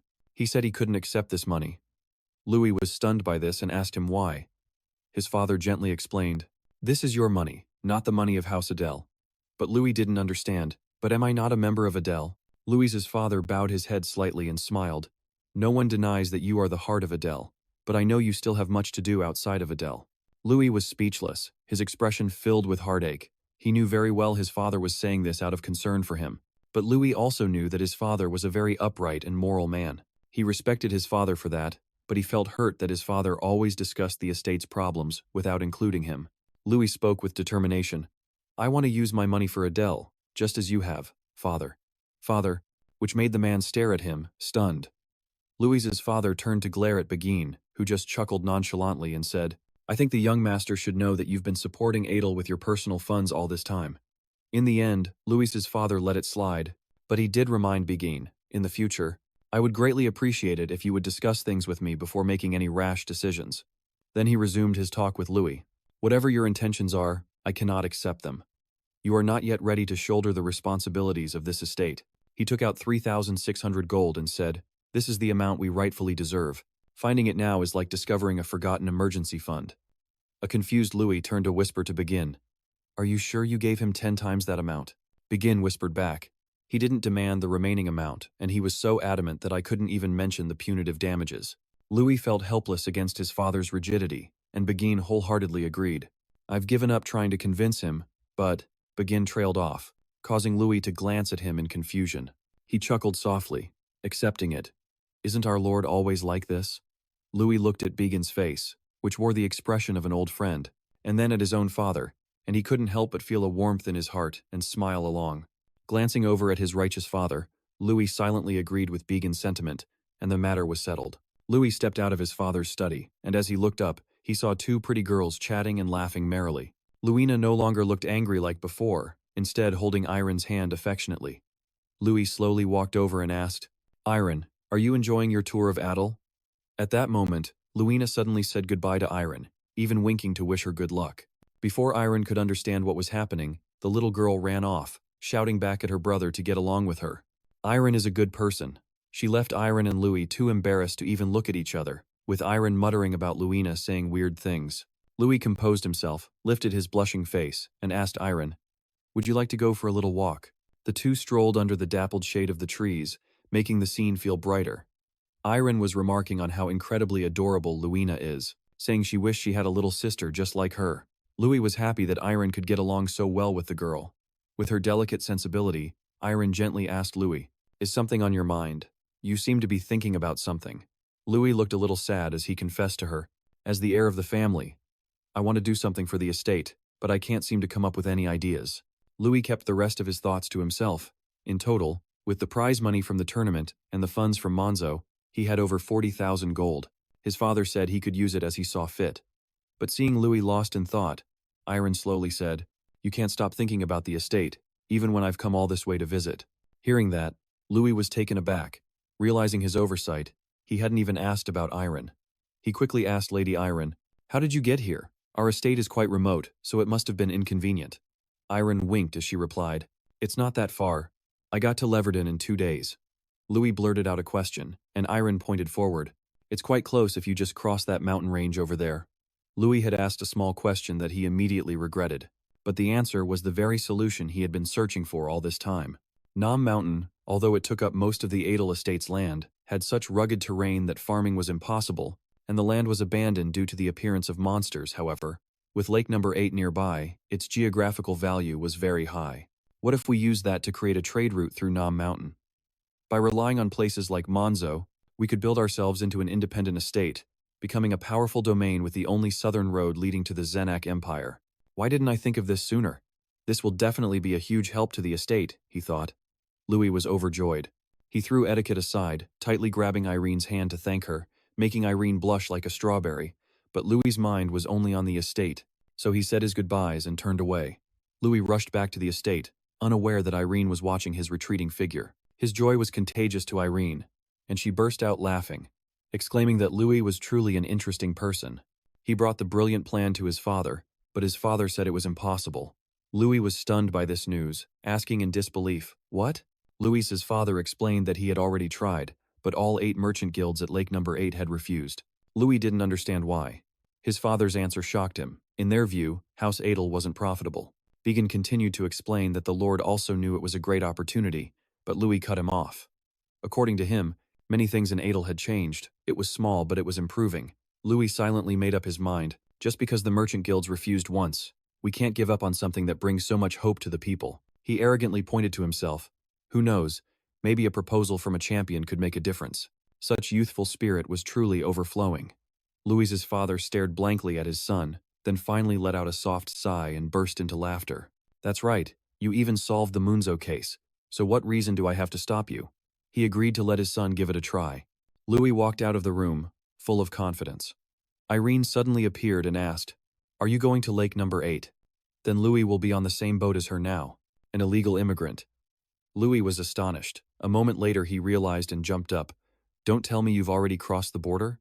Into Adele without permission, making her an illegal resident. Irene calmly admitted it. Louis was horrified. This girl crossed a deserted border all by herself. Has Irene always been this reckless? Doesn't she think that could be very dangerous? Irene didn't think so. She felt it was nothing compared to what Louis does.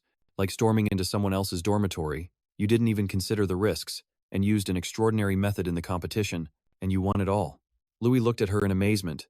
Irene chuckled and continued, "To keep up with someone like you, what I did was just a little mischief." "What?" Hearing that, Louis let out a long, soft sigh, then thought for a moment, before reminding her, "But I plan to go even further." Irene didn't give up. "Then I'll follow you. I'm already an illegal immigrant. One more time won't hurt." So, they headed straight for Lake No. 8 together, deciding to cross Nam Mountain to scout the path ahead. The terrain was so rugged that it was hard to find the way even with a compass, so we decided to use detection magic to locate the hidden village of Insongjang, but of course, there was a rule against using magic during the vacation. Irene had been using this spell since arriving in Adele. However, the detection spell targeted humanoid monsters. This led her to accidentally trespass into a werewolf den, putting her in a dangerous situation. Louis immediately rushed forward and attacked it with his strongest fire magic, the power of his spell blowing everything to bits. Knowing that the werewolf's behavior depended on their leader, Louis quickly took down the alpha and escaped. Thanks to that, Louis obtained a silver wolf pelt, and the system assigned a quest to find someone who might like this pelt. The reward was unknown, and Louis was very confused why a quest would appear now, but finding the lake was more important. Following the trail of the detection magic, we continued towards our destination, and luckily, we didn't encounter any more monsters like before. This time, they found their original target, the 8 Lakes, a massive confederation. It's where 8 large lakes meet and connect to the sea. Like Anton, this is also a neutral nation, under the Empire's control. Here, instead of a king, representatives from 8 merchant guilds govern the country, with the title of co-representatives. As a trade nation, it dominates transactions across 6 lands. It's rumored they even trade with pirates if it turns a profit. This place values money above all else. Having arrived, Irene asked Louis where he wanted to go. He already had a destination in mind, the Golden Hall. The Golden Hall is a grand mansion in the middle of the 8 Lakes, where the representatives hold daily meetings at noon, so it's the ideal place to persuade them. Just then, the two were stopped by guards who asked if they had an appointment. Of course, Louis didn't. He asked the guard if he could pass on a message, but the guard said that submitting official documents would take time to review. Louis confidently told him to just announce that Louis Adele had arrived. He then introduced his companion, and this is Irene Prius. The guard shouted in amazement. Are you the winner of the Grano tournament, Louis Adele? He apologized for not recognizing him, and said he would report it immediately. Seeing this, Louis excitedly told Irene. See? She also marveled that it was just as he had predicted. Luckily, they were let in immediately. The lavish ceiling and countless sparkling, gold-cast angel statues left Irene in awe. This place truly lived up to its name, the Golden Hall. Louis agreed, but said it couldn't compare to the Adele estate. The two were led to a white door. The guard respectfully invited them in. Louis then told himself not to get stressed. He was here to make a fair deal, not to ask for a favor.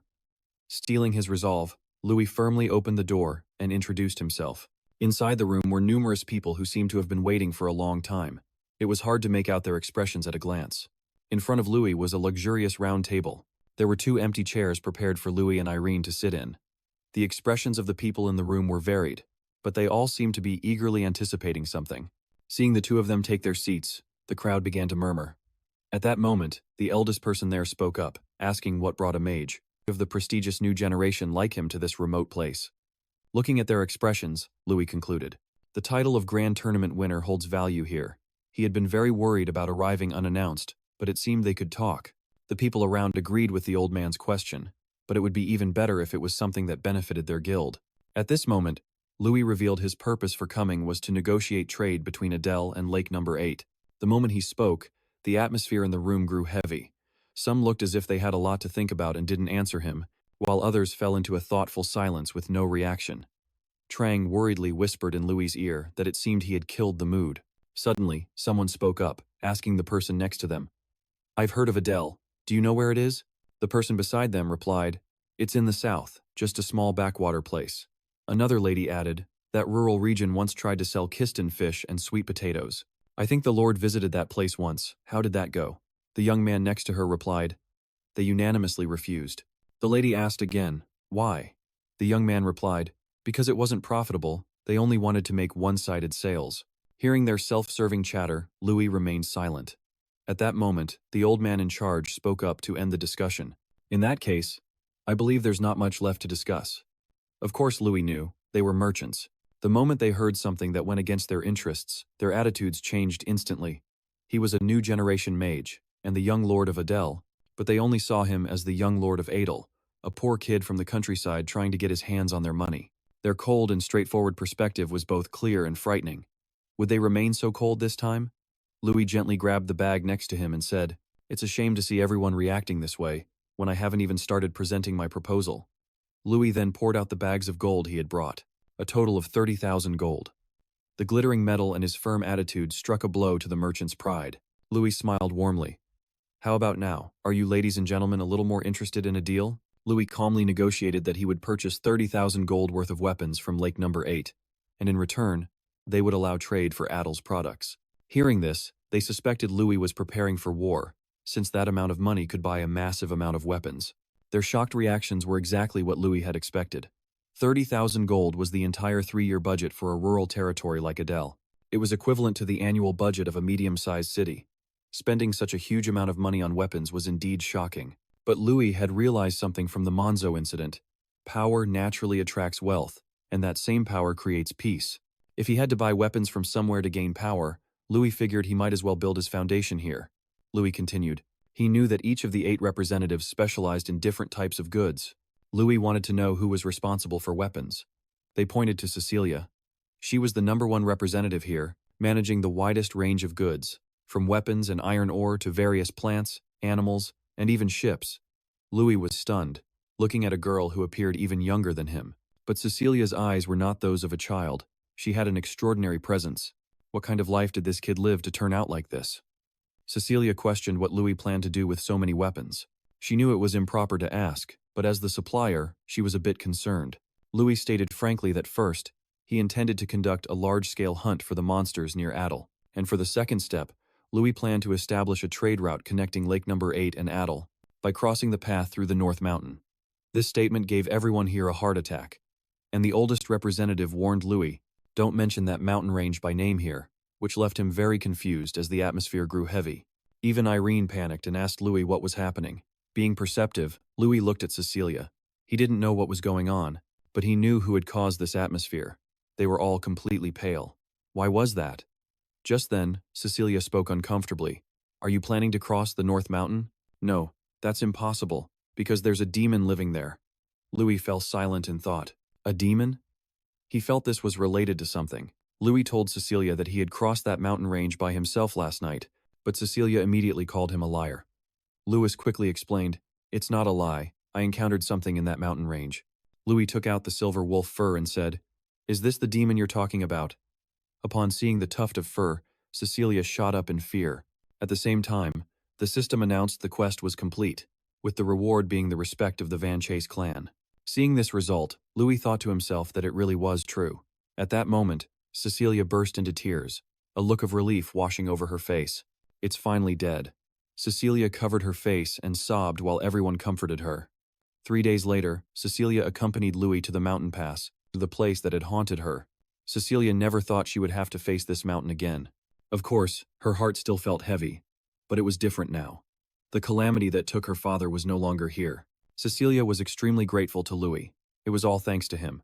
Louis humbly replied that he just happened to run into it on his way. Returning to the topic of the trade alliance, Cecilia proposed a plan. If they could create a road through the South Mountain, they could establish a direct trade route from Adele to the Oyota Kingdom, which would reduce the costs of taking the current detour. As for building the road here, she stated that the Vanches clan would provide support. Louis was absolutely stunned. He thought they would start by trading weapons, then move on to the trade route, and he even assumed he would be responsible for the cost of building the road. But with the Vanches clan helping, this was a huge benefit. Louis asked again in a panic, Are you saying you'll accept my proposal? Cecilia replied, Of course, any goods produced in Adele will be purchased at a price higher than the market rate at Lake 8. Louis felt a bit hesitant. These were extremely generous terms. As if sensing his mood, Cecilia explained, Merchants will do anything for money, but we have hearts too. She stood firmly before Louis and vowed, I, Cecilia Vanches, promise to show gratitude and trustworthy of a benefactor. Her sincerity touched Louis's heart, and he smiled softly and accepted. Louis shook hands with Cecilia, concluding the negotiations. The deal with Lake 8 was a success. The next day, Irene and Louis began their journey home. They chatted along the way. Irene let out a sigh of relief that everything went so smoothly, and Louis felt the same way. Now he could send the good news to everyone and his father. To Louis, that Representative Cecilia was incredible for being so mature at such a young age, especially without a father. Irene felt that Louis wasn't acting like his usual self. Was he feeling emotional? Louis answered vaguely, I think I just sympathized with her back in Zelad, because I'm in a similar situation. Before Irene could understand what he meant, Louis skillfully changed the subject, anyway. Just you wait, Lady Irene. If you ever visit Adele again, you'll be surprised at how bustling it has become. Irene sighed wistfully. You really love your hometown, Louis. I wish I could feel the same way. Louis didn't quite understand. Isn't a hometown a place everyone remembers and cherishes? But for Irene, that wasn't the case. This made him a little curious, so Louis asked if she planned on inviting him to her hometown someday. But Irene didn't give him a clear answer, and Louis got the hint. She didn't seem to want to talk about it, but he was certain he would visit Frus one day. The two of them returned to the Adele manor, in the gentle sunlight, but things weren't so gentle in the study. Luin and Begin's father was shocked at the price, which was higher than the market rate, and the other party even promised to open a trade route. Only Luina asked a funny question. Did you two get a private room at the inn? Luin quickly covered his sister's mouth and hurriedly confirmed that Cecilia had promised all of that. Becky couldn't believe it. The notoriously cold representative of Van Chase actually said she would repay a debt of gratitude. Luin agreed with that, but for now they needed time to prepare, estimating it would take 3 months for the weapons, and the construction of the road through the southern mountains would begin this month. Louise's father was overcome with emotion. A direct trade route to the Empire, Adele would finally prosper. He felt that Louis had truly grown up to achieve something so difficult. Very good, he said gently. Thank you for growing up so well. Taking this opportunity, Louis asked him, Then father, will you trust me and allow me to do one more thing? Louis's father was puzzled. He said slowly, The lifeline of Adele, the dream of the people of Adele, has been realized. At this point, Louis couldn't hide his sorrowful expression. The thing he wanted permission for was to avenge his mother. Louis called it the Red Plains Hunt, against those disgusting swamp monsters. A memory log appeared from a Friday night. That day was supposed to be a beautiful birthday memory, but it soon turned into the worst nightmare. That day, a fire broke out, causing many people to lose their lives. Most painfully, he saw images of his loved ones being murdered one by one. A portrait of the woman who died in that massacre. No one could ever forget the tragedy of that Friday night. Neither could Louis. He clenched his fist and made a vow, I must become stronger. Although deep down, Louis found it hard to accept. For a child, this was too much to bear. At this age, he was determined to become strong, and so day by day, he grew up. As the morning light appeared, everyone lined up, full of energy since the day the extermination order was issued. Everyone in the village was competing to train hard. Many strong young men lined up and trained in unison. Irene and Louis approached with two very different attitudes. The villagers look completely different. It's something to be grateful for. They're working so hard. She added, by the way, their spear techniques seem very unique. Irene wondered, who taught them these techniques? He replied, that would be our knight commander, Bova, one of the greatest knights of Adele of his time, once known as the Flash and with many years of experience, fighting on the kingdom's front lines, recalling the glorious achievements that once made his name. Louis was filled with admiration, thinking if it weren't for Sir Bova when the mudmen attacked, the damage would have been far greater. I still remember vividly how he cut down 5 mudmen in a single strike. He continued to be lost in regret for Bova, who now preferred a fishing rod to a spear. Suddenly, Irene cut into his thoughts. Sir Bova Patton? Louis turned around, a baffled look on his face. Before he could figure out what she was getting at, Bova's voice interrupted their conversation. Young Master Louis, is that you? The two of them paused their conversation and turned to greet him, just as the training session was ending. Bova walked over and gripped Louis' hand, laughing heartily as he congratulated him on achieving a miracle while leading the team. He also managed a forced smile. Noticing the person beside him, Bova turned and asked who the young lady with Louis was. Realizing Bova was referring to her, she immediately introduced herself, closing her eyes for a moment in deep appreciation.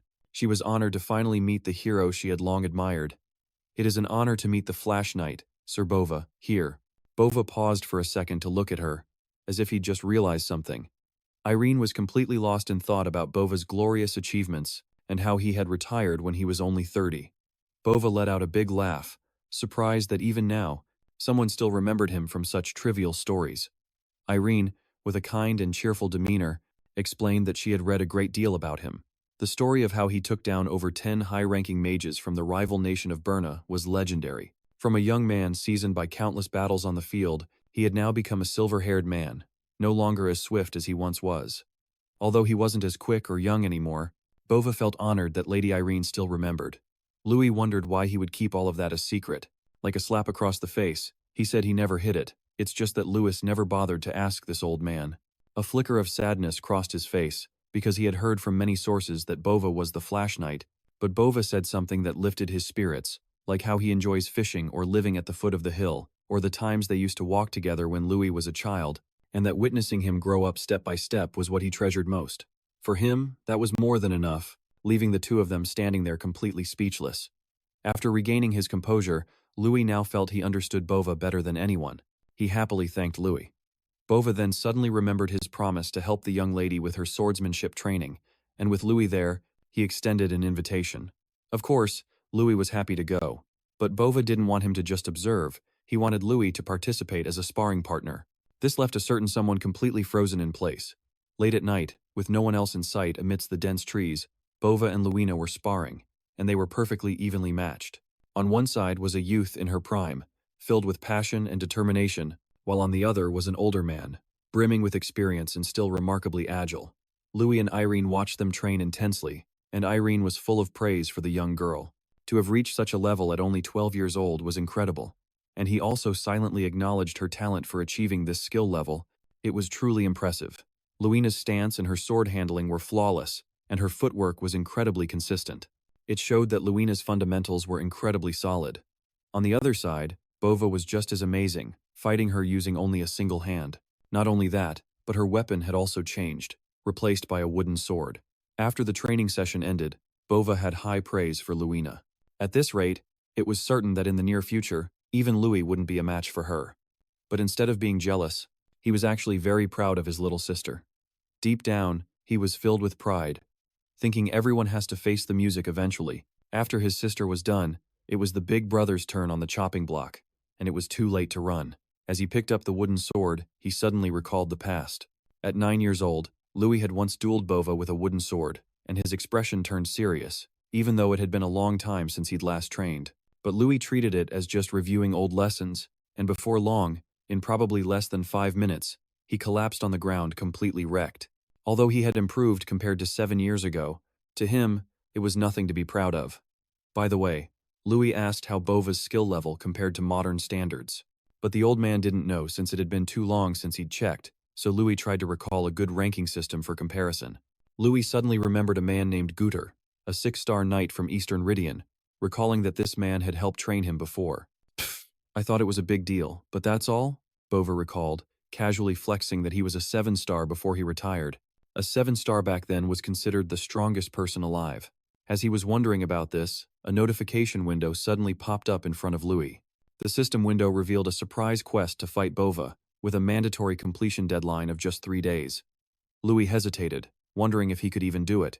I mean, Bova had previously reached a whopping 7 stars and was considered the strongest person of his era. Irene approached him just as he was getting a taste of what it's like to fight against the strongest. Irene explained that Bova was once the only person in the Ridian kingdom to reach the legendary level, making this an incredible experience. Hearing this, Louis said nothing because it was true, an unforgettable experience. Bova then cut into his train of thought. Louis pulled himself together, raised his sword to signal for another round, and deep down, reassured himself that he could definitely do this. Scene change. As Louis was sparring with Bova, a new quest suddenly appeared, with a series of tasks that needed to be completed before obtaining the Steel Destruction skill reward. He had no choice but to pour all his energy into training with the limited time he had to complete this quest. I sparred with Sir Bova every night, with 68 hours, 37 minutes, and 48 seconds left on the clock. At first, Louis was skeptical about everything that was happening, wondering what the point of these matches was, even though he had trained so much with Bova. But the old man always found an opening that Louis couldn't block. You're wide open here. This tough quest left him more than a little battered. Even so, there had to be a reason the system assigned this quest. With 42 hours, 54 minutes, and 27 seconds left, if Louis was even slightly careless, he would be attacked. Meanwhile, after days of grueling training, the timer was finally down to 23 hours, 51 minutes, and 14 seconds. Just as he made a sudden dash towards Bova and unleashed a powerful strike, Louis felt a sense of satisfaction. Even though he'd used up a ton of stamina, with sweat pouring down his face, he thought, I did it. The old man praised him for his constant, day-by-day improvement. Before he knew it, the final day of the training period had arrived. Seeing Louis relentlessly challenge him, possibly pushing himself beyond his limits, Bova asked, Young master, aren't you tired? Louis refused to stop when he was so close to completing the quest. I can keep going. The two of them fought non-stop from late at night until the sun came up, which greatly depleted his stamina, so Bova gently advised. There's no need to push yourself so hard. Look, the sun was already rising, and Louis had to push his exhausted body to continue challenging him, because the deadline couldn't wait for him to recover his strength. Yes, I've fought you enough. But Louis was so close to finishing. But the quest board was still missing just one condition, a critical hit. I still can't complete it, and the time limit is only 33 minutes and 51 seconds. He gritted his teeth in anger. Is this all I have to show for a sleepless night? Is landing a critical hit on a level 7 knight impossible? Everything seemed harder than ever, but Louis remained determined, and now, there was very little time left. Suddenly, someone appeared and asked him, What's all this, big bro? Were you up all night? The little girl shouted from afar, telling him to stop because he'd trained enough. Becky, standing next to Louis's father, also had to exclaim, Honestly, I only followed the young lady to be cautious. But why is the young master pushing himself so hard? Seeing he was still determined to bet it all on this match, Luina scolded him. Even you have limits, you know, stop and get some rest. He knew she was worried about him, but Louis's mind was made up. Just 30 more minutes. His words made everyone watching anxious, seeing Louis push himself to the absolute limit. Just 30 minutes. Even he wasn't sure he could do it. I know it's unlikely to achieve this miracle in 30 minutes, but Louis would rather cling to the faint hope that remained than let it be extinguished when there was no chance left. He and Sir Bova planted their swords firmly in the ground and made an even riskier decision, to fight him in his own way. I'll treat this as one last try with a different strategy. So, Louis's blunt declaration left the watching Irene and Luina completely stunned. From now on, I'm changing my approach. The words that escaped Louis's lips left Begin speechless, and Bova was a bit surprised. He asked again. Are you serious? Louis got into a ready stance and stated clearly, yes, I'm serious. His eyes shined with determination. Through days of sparring with a wooden sword, I've learned how to anticipate a knight's movements. After training for a while, Louis realized that now that goal was complete, I need to win using my own specialty. Bova had somewhat figured out his intention. I thought it was strange that you were practicing swordsmanship all night these past few days. It turns out you wanted something from me. Louis grinned. So you figured it out. He couldn't help but smirk and said, very good. In that case, I'll add another rule for the young master. Bova announced the new rule. For the remaining 30 minutes, you can use magic against me. Magic? His demeanor shifted instantly, but I'll also be a little more serious. I want to see what you're really made of. Bova started closing the distance. Here I come. Luis's new strategy put him at a disadvantage from afar, so he immediately rushed straight at Bova. I have to get inside his sword's reach. In exchange, my body becomes lighter and more balanced as I move. He already had a plan in mind. Getting into the sword's blind spot would render it useless. But his charge seemed to be exactly what Bova expected, so he wasn't surprised at all. So that's it. As Louis charged towards Bova, at lightning speed, he was nearly run through by the sword's tip, which shattered his plan. But the blade only grazed past him, and thankfully, he didn't end up pushing up daisies. The man wouldn't leave any openings outside the reach of his wooden sword.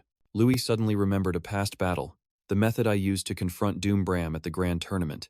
Breaking an opponent's sword isn't a strategy for everyone. If you think in terms of a normal attack then, you'd likely be blocked just like others at Sir Bova's level to avoid getting into that dangerous situation from before. Luin made his own choice.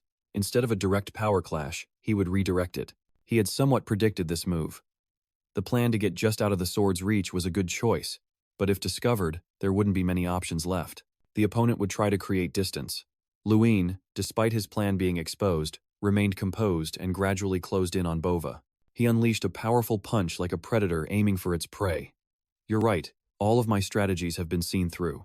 Everything was going according to Luin's plan, as if he had lured his opponent into his own trap. So he couldn't help but let out a sly grin, telling him, however, you didn't see this coming. As soon as he finished speaking, he leaped high above Bova's head, then used a spell to conjure an energy orb, startling him. The orb exploded in a brilliant flash, creating a blinding light that enveloped Bova, with thick smoke from the unexpected blast. It filled the sky before gradually dissipating, revealing the scene of Luin having successfully taken him down. Luina cried out, Big brother. Bova chuckled softly in reply, I was worried you'd use some kind of scary magic. But you just blinded me? You've completely defeated me. Luin, with his sharp mind, had turned the tables. That was all I could think of. I'm sorry for catching you off guard, but he still blamed himself. I probably would have lost if you had rested all day today. Luin breathed a sigh of relief for achieving the critical hit. That was also when this tough quest came to an end, and finally, he successfully unlocked the new skill Steel Destruction as a reward. When activated, it could destroy any object made of steel, with a 3-minute cooldown. If Luin had given up earlier, he wouldn't have been able to complete the mission. Otherwise, no miracle would have happened for him to reap the sweet rewards at this moment. I finally did it. While he was basking in happiness, a sharp tap on the shoulder made Luin cry out in pain, as Luina immediately started to complain. Even if it was just a sparring match, how could you knock Sir Bova to the ground like that? He could only reply, sorry. The man sat on the ground and reassured her, I'm fine. Please don't be too hard on the young master, my lady. Luin offered a hand to Bova as if to speak. The sparring match is over. I just want to soak in a hot bath. I've taken up too much of your time. Because neither of them had rested all night, they both felt exhausted. Yet they shared a strangely warm atmosphere that was enveloping everyone around them. I've learned so much during this time. Luin would have to leave here soon. So, Lord Adele shared his honest feelings with him. This has been an interesting experience for an old man like me. Since he couldn't make any promises, the boy simply replied, my vacation is about to end. As Luin walked with his father, he felt a little regretful. I'll be leaving soon because it takes 10 days on horseback to get to the academy. The vacation was slowly coming to an end. He watched the workers below and thought to himself, the day to leave his hometown had come. Let's push a little harder, the workers said, laughing cheerfully. Let's finish this up and go for a few drinks. Of course, I'll drink to my heart's content. Louis turned to his father and said, these are the workers sent by the Van Chase family. Since we're building a base in Adele, we need a lot of manpower. Louis added, we will use this main route to transport weapons from the lake.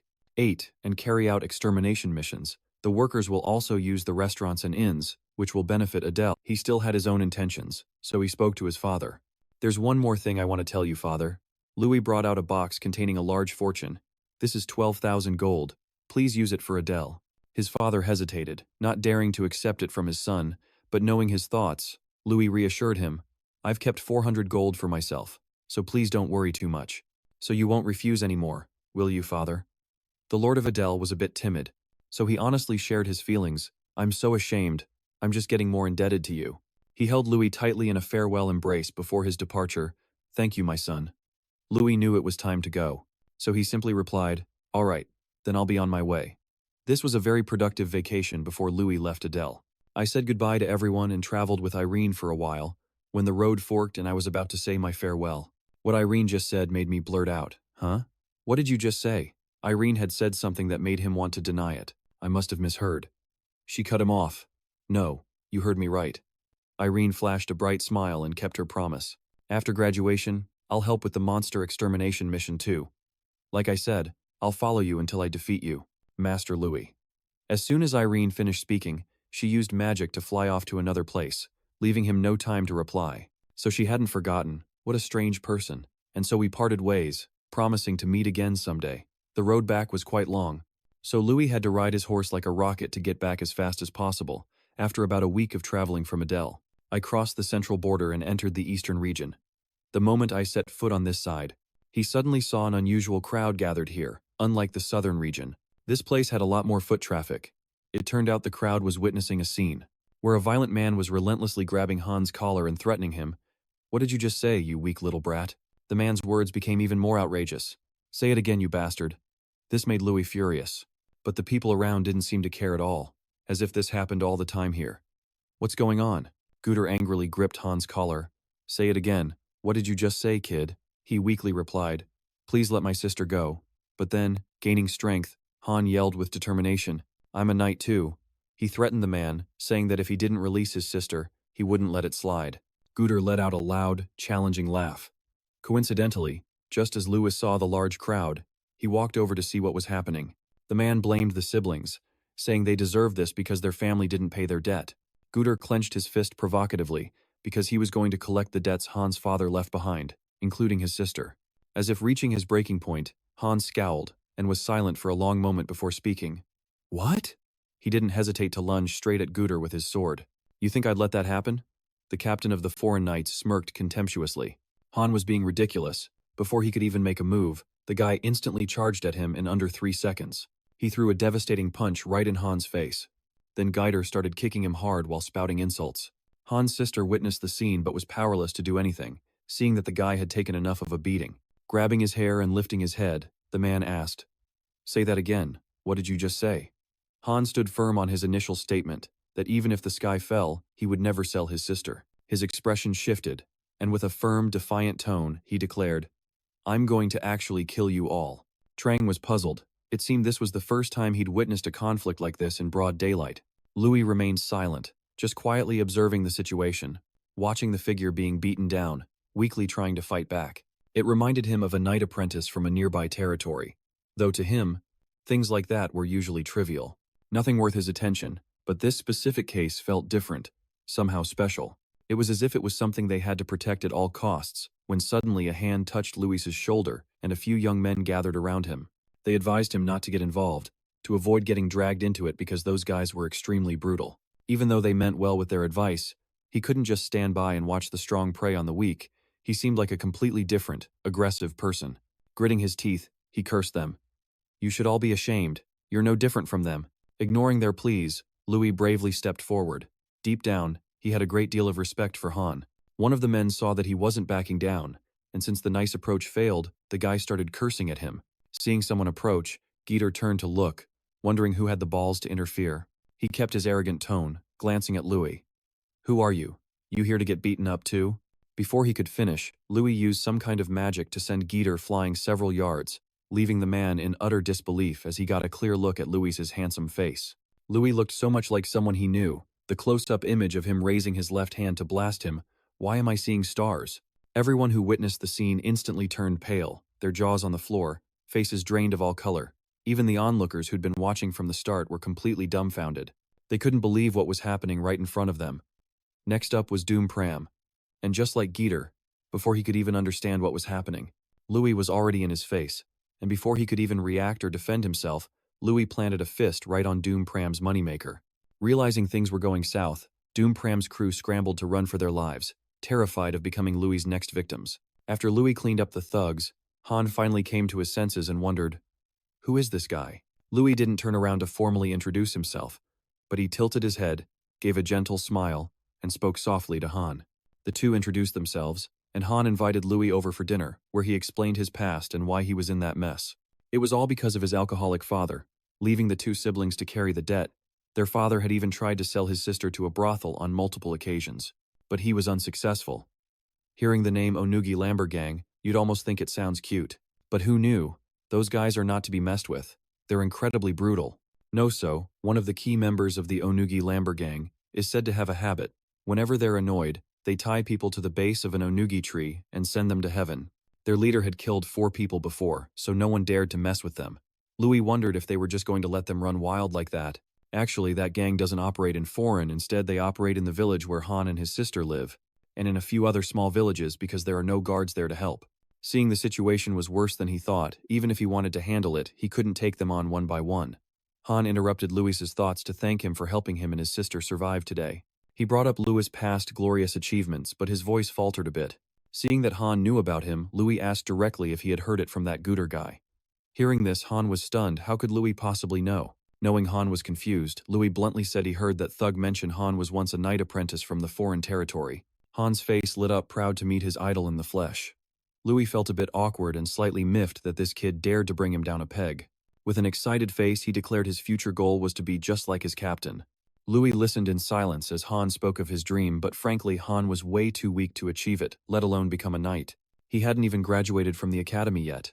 As if reading Louis's mind, he honestly admitted that he was at the bottom of his class. Many people laughed at him and others criticized him, but on the other hand, Han's captain said he had something that no one else possessed, and if he continued to train, then one day glory would smile upon him. Hearing those words unexpectedly triggered something in Louis, reminding him of Professor Hayden and the old headmaster. Han's captain believed in him too. Louis shook off his thoughts and encouraged Han, saying a miracle would surely happen. It was for hard-working people like him. Just as he finished his food, Han started praising Louis's cooking skills, saying they were unparalleled. Suddenly there was a loud knock on the door, followed by shouting it was the thugs from the Onugi Lamber gang here to cause trouble. One of the goons smashed the door, sending it flying, but Han and his sister were nowhere in sight, confusing the thug. The house was empty, except for Louis, who was getting into a fighting stance. The goon shouted, "Who the hell are you?" But instead of being scared, Louis was completely calm and indifferent, and without wasting a second, he delivered a headshot to the Onugi Lamber gang member. The guys standing outside saw their buddy get sent flying, and far away, and every single one of them was horrified. Louis stepped out, his voice filled with defiance, ready to take on this whole mob alone after telling Han and his sister to escape. Without another word, he just cracked a smirk to warm up his facial muscles, his face blazing with fighting spirit. "I have to earn my keep for this meal." A group of thugs surrounded Louis, each one holding a gleaming sword. The air was thick with tension. One of the thugs tried to rally his buddies, saying, "Don't be scared, everyone. No matter how strong he is, there are more than 20 of us." The guy next to him chimed in, "Yeah, that's right."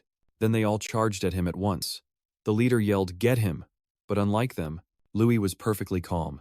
He slowly raised his hand as a powerful aura emanated from it. Louis's voice rang out full of challenge. "Fine, then come at me all at once." Even though he was surrounded by enemies, he remained completely composed while showing off his overwhelming power. Louis easily took control of the entire group. At that moment, he remembered something. Through the fight with Baron Bova, I learned a new skill. Steel Destruction. He easily blocked the blade swinging down at him, the impact snapping his opponent's sword in two. Louis got excited using this skill, the moment the sword touched his fist. Right after that, a swirling vortex of blue energy erupted around him, staggering the enemies as sword fragments flew everywhere. The sword spirit would vanish without a trace. The shocked expressions on their faces mirrored their fear as they realized their weapons were destroyed. "This? What is this? My blade!" Louis's eyes blazed with power as he clenched his fist. Arcs of electricity crackled around him, signaling a rage about to be unleashed. Normally I just give a light punishment, but they're obviously bad guys and villains. Right after that, Louis rushed them like a storm, decisively landing a blow. Louis didn't forget to remind himself, "So there will be no mercy." The group screamed in fear. "A demon!" The man fell backward onto the ground, his body covered in wounds and his face filled with absolute panic at the sight of Louis's powerful figure. They scrambled to their knees, frantically begging for their lives. Please spare us. We've committed a serious crime. Louis's gaze swept over them one by one. By now, they must have realized that attacking further was pointless. At the same time, a girl's scream echoed through the area, and only then did Louis notice. As expected, not everyone was down for the count. Noso held the hostage tightly, a cold, sharp blade pressed against the poor girl's neck. His face was filled with rage. You son of a gun, if you move even an inch, I'll slit this woman's throat. Then, Noso furiously ordered, What are you all doing? Get up right now. Get up and tie that damn noble up. Realizing the situation was turning against him, he silently cursed. Damn it. However, Louis decided to step forward, wanting to approach him. Are you their leader? Yes. Noso didn't deny it. I am the leader of the Ongik gang, Noso. His face twisted in anger as he shouted indignantly, If you understand, get on your knees now, you bastard. He quickly glanced around looking for someone. What happened to Han? Just then, Louis saw him collapsed on the ground with bloodstains on his shirt. Han was groaning in a daze. Seeing that, his heart ached. You got hurt trying to protect your sister, didn't you? Without a second thought, Louis quickly approached Noso. Well then, there's no other way, I have to handle this. Seeing his fearless demeanor, Noso began to erupt in rage, baring his sharp teeth. At the same time, he shouted threateningly, Don't come any closer, you think I won't dare to kill her? Then, Noso pressed the knife harder against the hostage's neck. The girl whimpered in pain. His face was vicious, and his eyes held a deep madness. Noso continued to roar. Stay right there. If you move even a finger, I'll carve her up right here. The hostage's face was streaming with tears. The girl was in a state of extreme panic. Seeing that things were getting out of control, Louis could only grit his teeth and comply. Damn it. They don't teach you how to handle situations like this at the academy. He clenched his fists in helplessness. I don't have enough time to use magic. Damn it. What do I do now? Suddenly, the scene was engulfed in a blinding flash of light, and out of nowhere, Han was standing behind Noso, landing a decisive slash on his back. Noso, enraged by the surprise attack, yelled, You bastard, at the sight of Han's powerful stance. Louis looked on in surprise. Seeing their leader taken down, the underlings were even more terrified. He gripped his blood-soaked sword and quickly strode towards the group. Han's sharp gaze swept over the enemies as he spoke in a steely voice. If you don't want to end up like your leader, then get out of here now. Hearing this, they scrambled to get away. That bastard, let's run. The girl from before rushed over to her younger brother. Han, are you okay? His breathing was ragged, and his voice trembled. I killed someone. How could I? Louis placed a hand on Han's shoulder to comfort him. It's okay, Han. It was necessary. Then, he looked at Han with a satisfied smile and congratulated him. Han replied in disbelief. Congratulations? Louis immediately mentioned the sword technique Han had just used. That was the Pareto sword style, right? Aura mastery. He recalled the incredible power Han had just displayed. I saw a blue aura emanating from you earlier. Louis looked at Han with surprise and suspicion in his eyes. Didn't you just reach level 4? The appearance of that blue, formless energy, that aura. It means. Hearing this, Han still looked completely bewildered. I reached level 4? That's right, reaching level 4 is considered the highest class among knights. A thought ran through his mind. Of course, he can't fully control his aura yet, but he has undeniably shown clear progress. Louis smiled and affirmed, Yes, you did it. He was extremely satisfied with the outcome, just as I predicted. I wasn't wrong. Han smiled gratefully, moved. Thank you, Louis. It's all thanks to you. He didn't hesitate to share his feelings. Without you, I never would have found the courage. However, Louis replied bluntly, All right, cut the mushy talk. Han's emotional moment was instantly snuffed out. At least now, no one would bother Han's sister anymore. And so, Han's problem was resolved smoothly.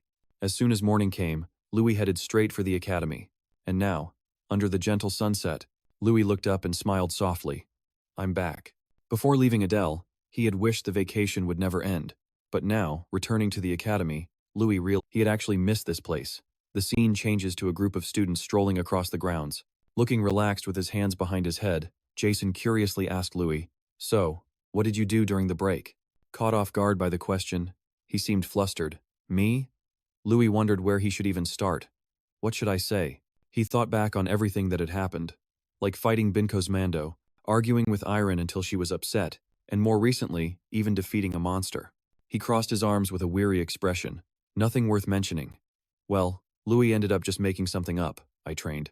Hearing the unexpected answer, Jason turned to him with a skeptical look. You? Someone as strong as you trains too? Louis quickly reacted by parrying with his sword, as he whined nonstop. Oh man, Louis, vacations are for resting. At the same time, Jason held up his hands as if to reason with him.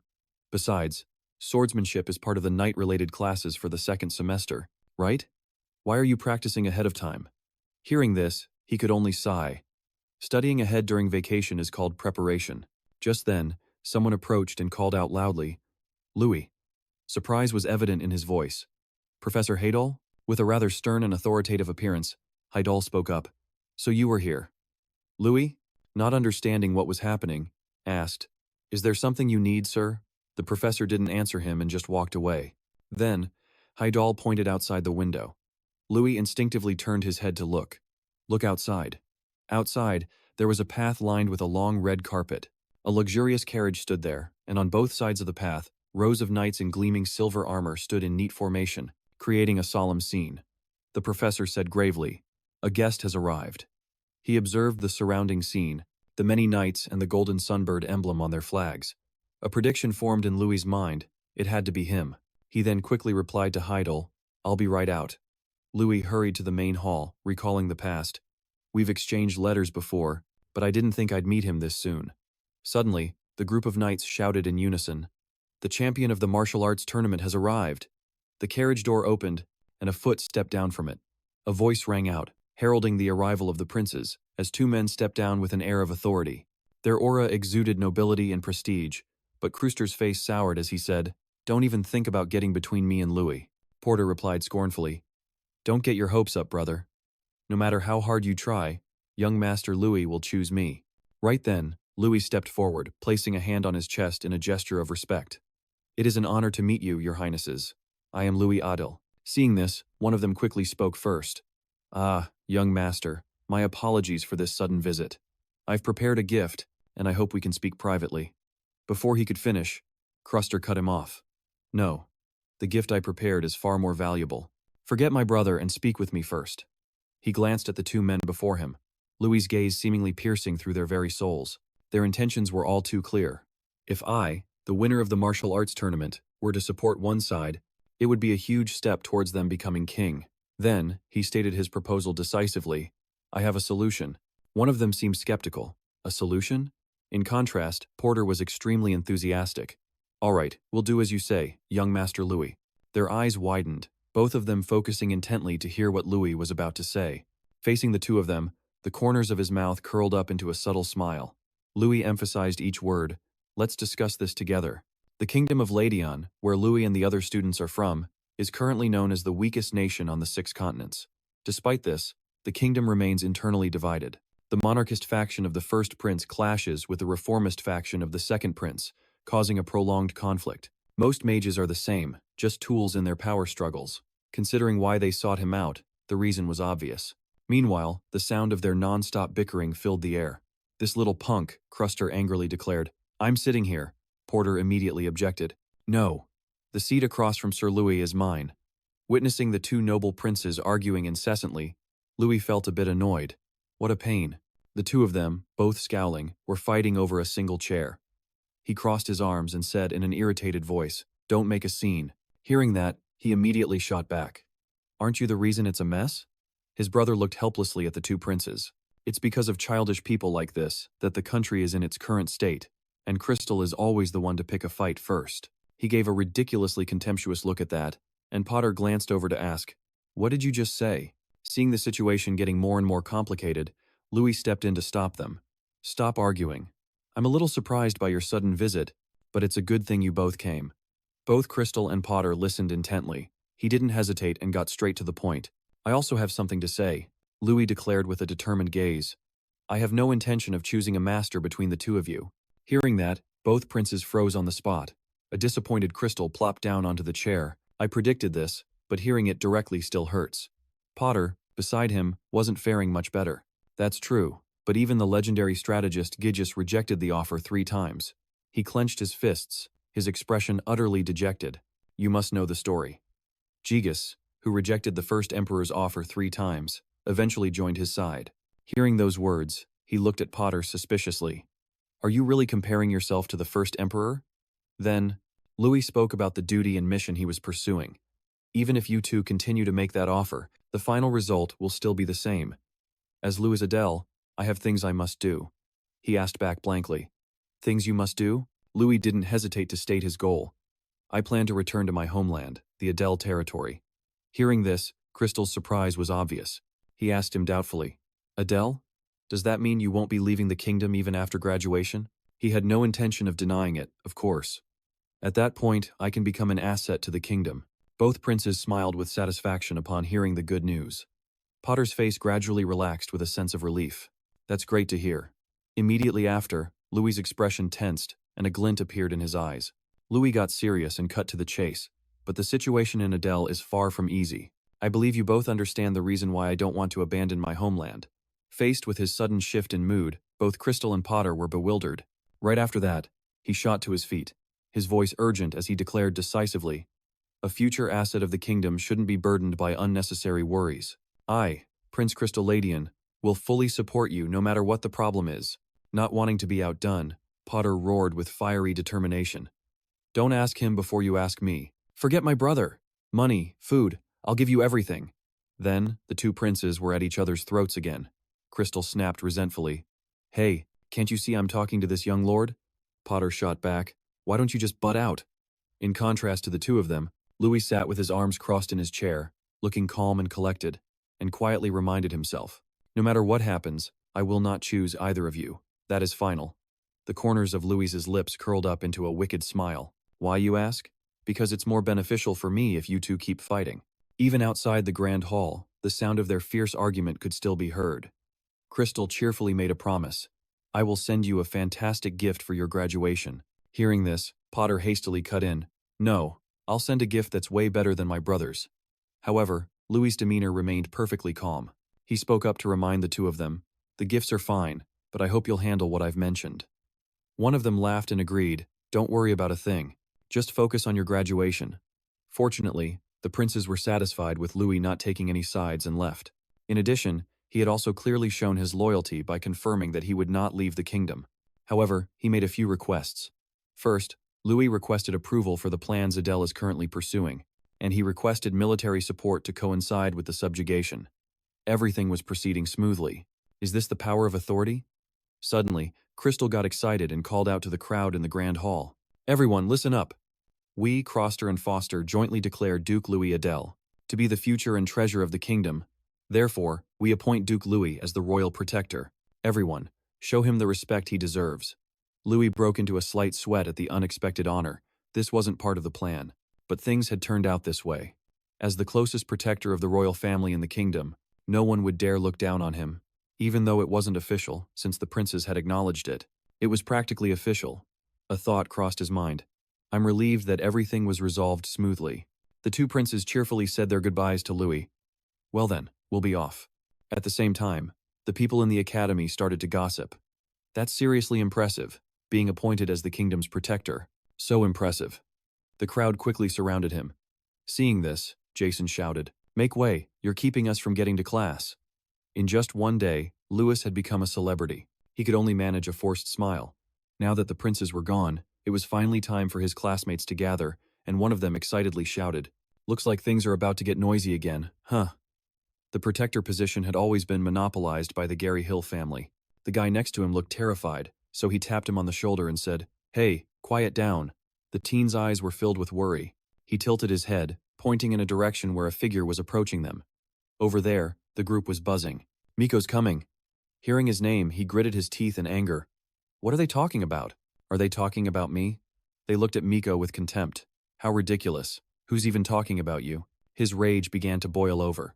Miko glared at the crowd and declared, Have you all forgotten? I'm a Gary Hill.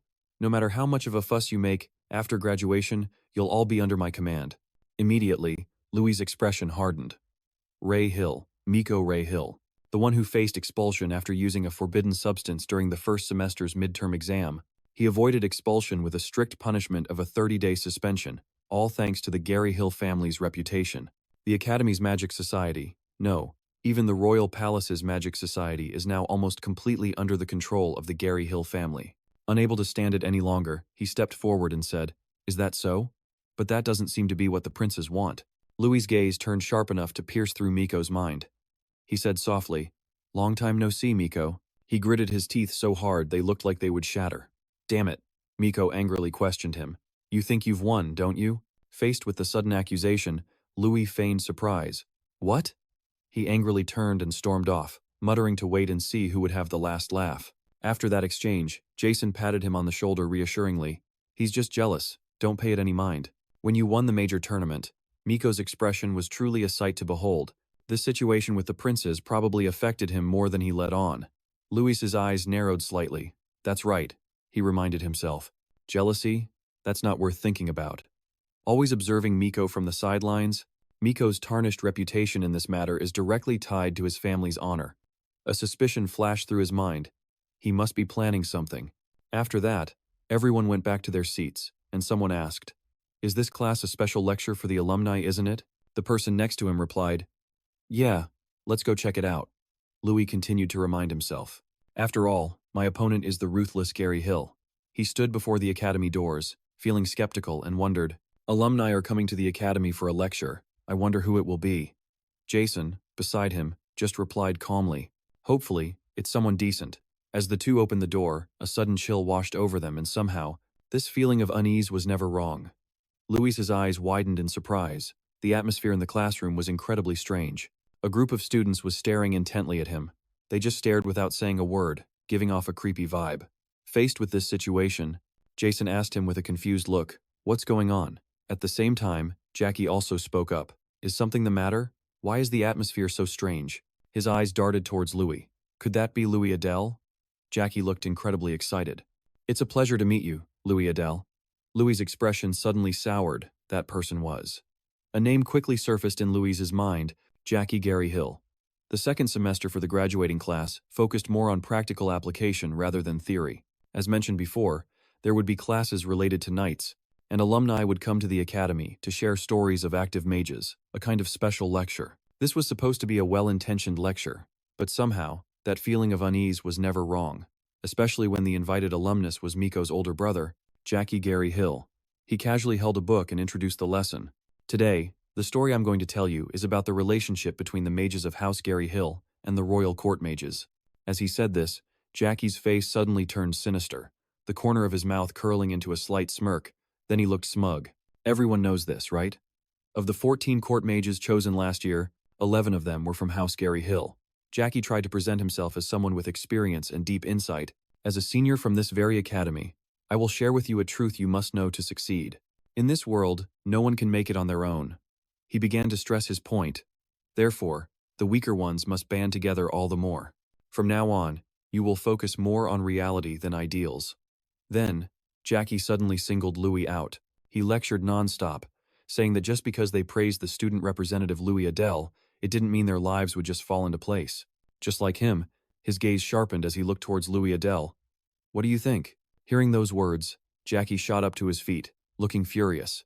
At the same time, Louis calmly stood up as well. "I can say this," he stated his opinion without hesitation. "Even if 10 pieces of trash band together with determination, a masterpiece will never be born. At best, it just becomes a giant pile of trash." Jackie's eyes widened, and he glared at Louis. "Are you talking about me?" Hearing that, he shook his head in denial. "No, not at all. Did you feel like I was talking about you?" Faced with Louis' sarcasm, Jackie refused to back down. He gave him a contemptuous look. "I've heard a lot about you from my little brother, Miko. You're a real unlucky person, aren't you?" In contrast to Jackie, Louis replied with complete composure. "I guess you haven't heard the other stories about how that unlucky guy completely destroyed him." Veins started popping on Jackie's jaw. He muttered angrily, "What an arrogant brat." At that moment, both knew that the feud between Louis Adele and Gary Hill was a confrontation that would not end easily. Ever since Jackie's appearance, the atmosphere at the academy began to change rapidly. By saying that anyone could join Gary Hill if they wanted to, Jackie had managed to dazzle the lower-achieving students. Jackie's practical and straightforward style proved to be quite effective. Among the students, some were constantly gossiping. "Did you hear what Senior Jackie said? If we work for Gary Hill, we can be successful too." The guy next to him looked disgusted and retorted, "Do you really think Gary Hill gives a damn about you? Have some self-respect. I'd rather not work under Miko, that guy who uses dirty tricks to manipulate others."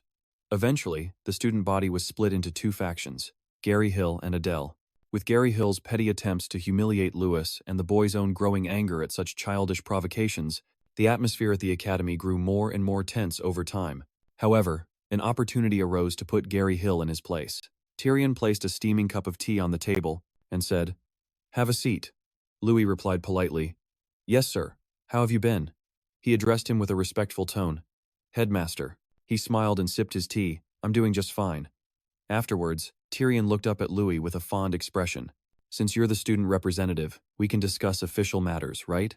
So, how is academy life treating you?" A helpless look quickly crossed his face. "It's the same as always, except for one thing. There's a troublemaker making a mess of everything." Hearing that, he found it quite amusing, as it seemed he had already anticipated the situation. "I see. I have a feeling I know exactly who you're talking about." He leaned back in his chair, his voice tinged with weariness. "Gary Hill, I don't like them one bit, but what can I do? Every mage in the kingdom has some connection to them, so the academy is no exception." Then, Tyrion went on to clarify the situation Louis was in. "However, unlike last year, this year we've only assigned them courses that don't directly affect grades. Even so, they're still causing a ruckus both on and off campus. It seems they hold a significant grudge specifically against you." He clenched his fists, a questioning look in his eyes. "The alumnus Jackie Gary Hill, what kind of person is he?" The headmaster immediately began to explain without hesitation. "He's extremely popular thanks to his handsome appearance and eloquence, and his social life seems to go smoothly, and his academic performance is outstanding. At the age of 23, he became the youngest head mage in the kingdom." Tyrion then shuddered slightly as he learned about Jackie's twisted psyche. However, behind that facade was a giant snake living inside him. He had a deep thirst for power and profound ambition. His personality compelled him to get anything he wanted at any cost. Faced with this unexpected information, Louis pressed his lips together. Knowing full well this was no ordinary opponent. He might look fine on the outside, but on the inside he was completely rotten, and he would use any means necessary to get what he wanted. That was Jackie Gary Hill. He constantly ran calculations in his head to find a plan. By this point, there were plenty of reasons to make a move. The question was, which reason to use? At that moment, Tyrion's voice pulled Louis back to reality. "By the way, I want to discuss the upcoming special lessons with you." His face showed clear confusion. "Special lessons?" He nodded in reply. "Yes, the upcoming classes." Suddenly, a crazy plan popped into Louis's mind. "I have a great idea, but I wonder if he'll agree." He quickly headed to the classroom, his mind a jumble of thoughts. "I've already asked," but the response was mostly negative. Just then, Tyrion's voice echoed in his ear. "So what if you ask him directly?" Louis decisively threw the door open. The group of students reflexively turned to look at him, and even Jackie eyed Louis Adele with suspicion. He had a plan brewing. "As a beloved junior, I'll make a direct request to Jackie Gary Hill." Louis got straight to the point. "I'm here with a request for you, senior." Hearing this, Miko got incredibly excited. "A request?" "Sure. It was only a matter of time before you said something like that." He quickly shut down Jackie's wild thoughts. "Don't get the wrong idea, it's not that kind of request." Then, Louis brought up an event. "I heard you received a proposal from the headmaster about the joint night class next week, and that you turned it down." At this, the corners of his mouth curved up slightly. Louis emphasized each word. "That's why I'm here to make the request myself." He looked at Jackie and made his proposal. "Please allow the alumni and us to have a joint class." His face clearly showed his surprise. A joint class? This was a session where the alumni, acting as special instructors, would join the class with the current students. In other words, this was also an official opportunity for Jackie and Lewis to face off on the same playing field. Faced with this unexpected situation, the students in the class looked at each other in bewilderment. A joint class? We'll get to see Jackie Gary Hill's skills, right? They started getting more and more excited, and both he and Louis would be on the same stage for a direct confrontation. Seeing everything going according to plan, he was thrilled. The die is cast. He looked smugly at Jackie. "Now it's all up to you, Jackie Gary Hill." Just then, Jackie voiced his question. "Why?" Jackie kept questioning Louis. "Our alumni are seasoned professionals who have been working in the field for years. There's no need for a class like that. And to be honest, it's just a waste of time. Do you really think so little of us?" Hearing those words, he felt even more delighted inside. "Yes, I figured you would respond this way." Then, Louis spoke up against that, saying it sounded a bit absurd. "Isn't the purpose of alumni visiting the academy to teach us?" Jackie was stunned by his unexpected response. "What?" Louis quickly turned the tables on him.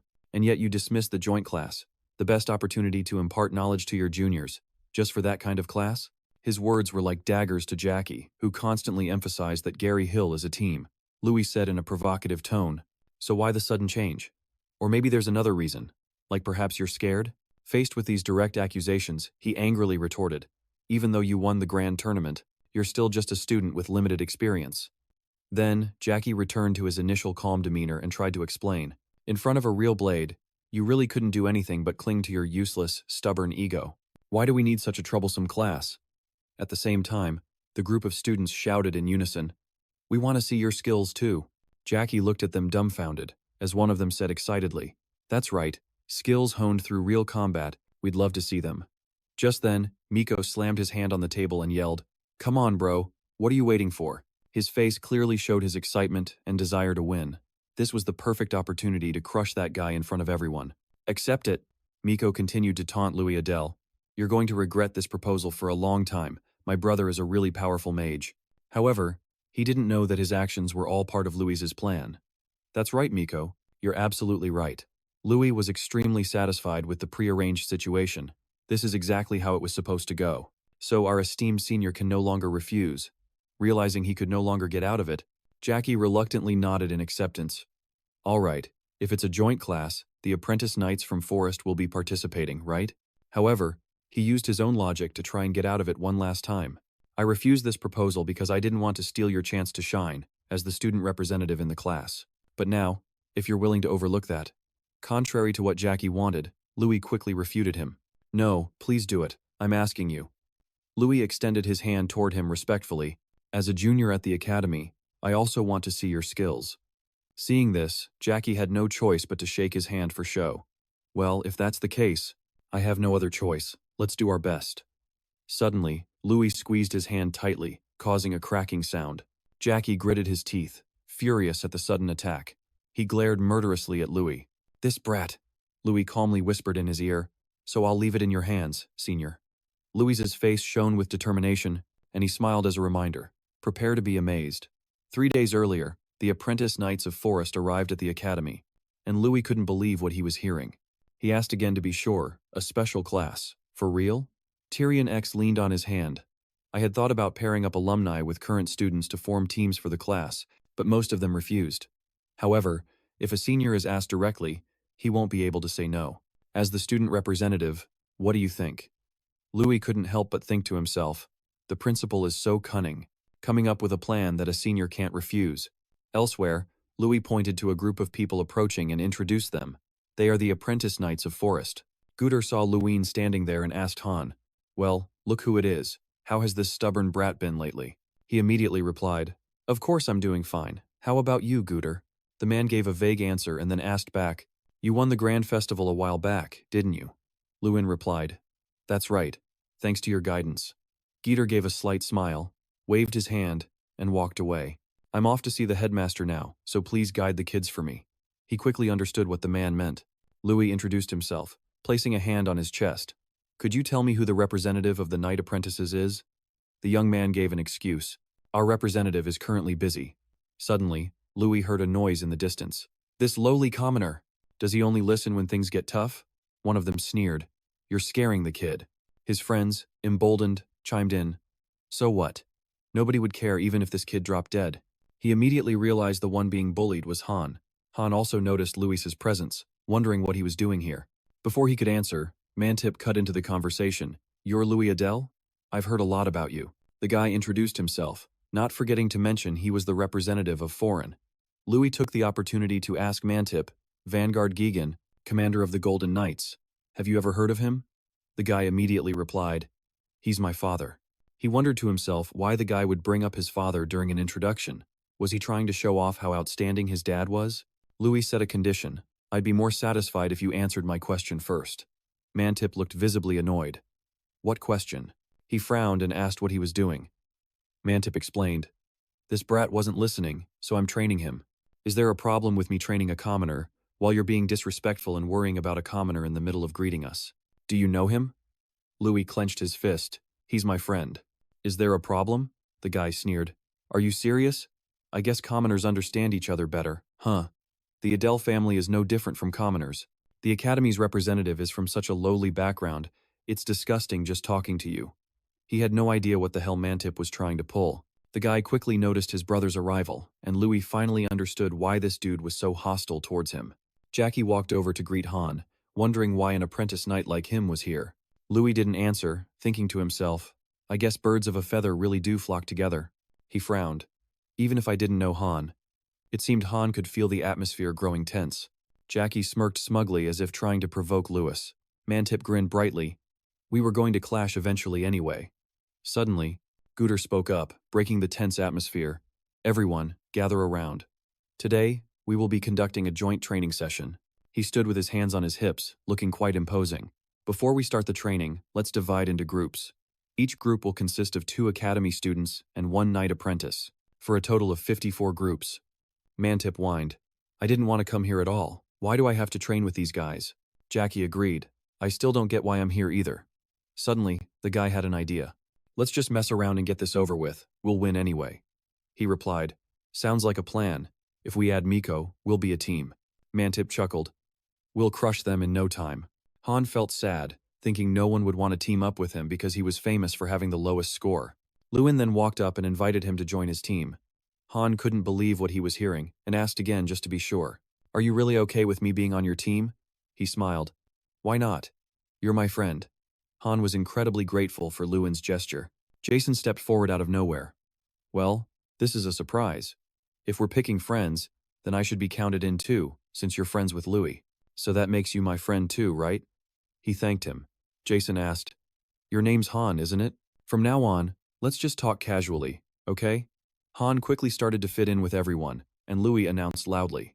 Our goal here isn't just to get a high score. Someone retorted. What else is there? He glanced over at a group of people standing nearby.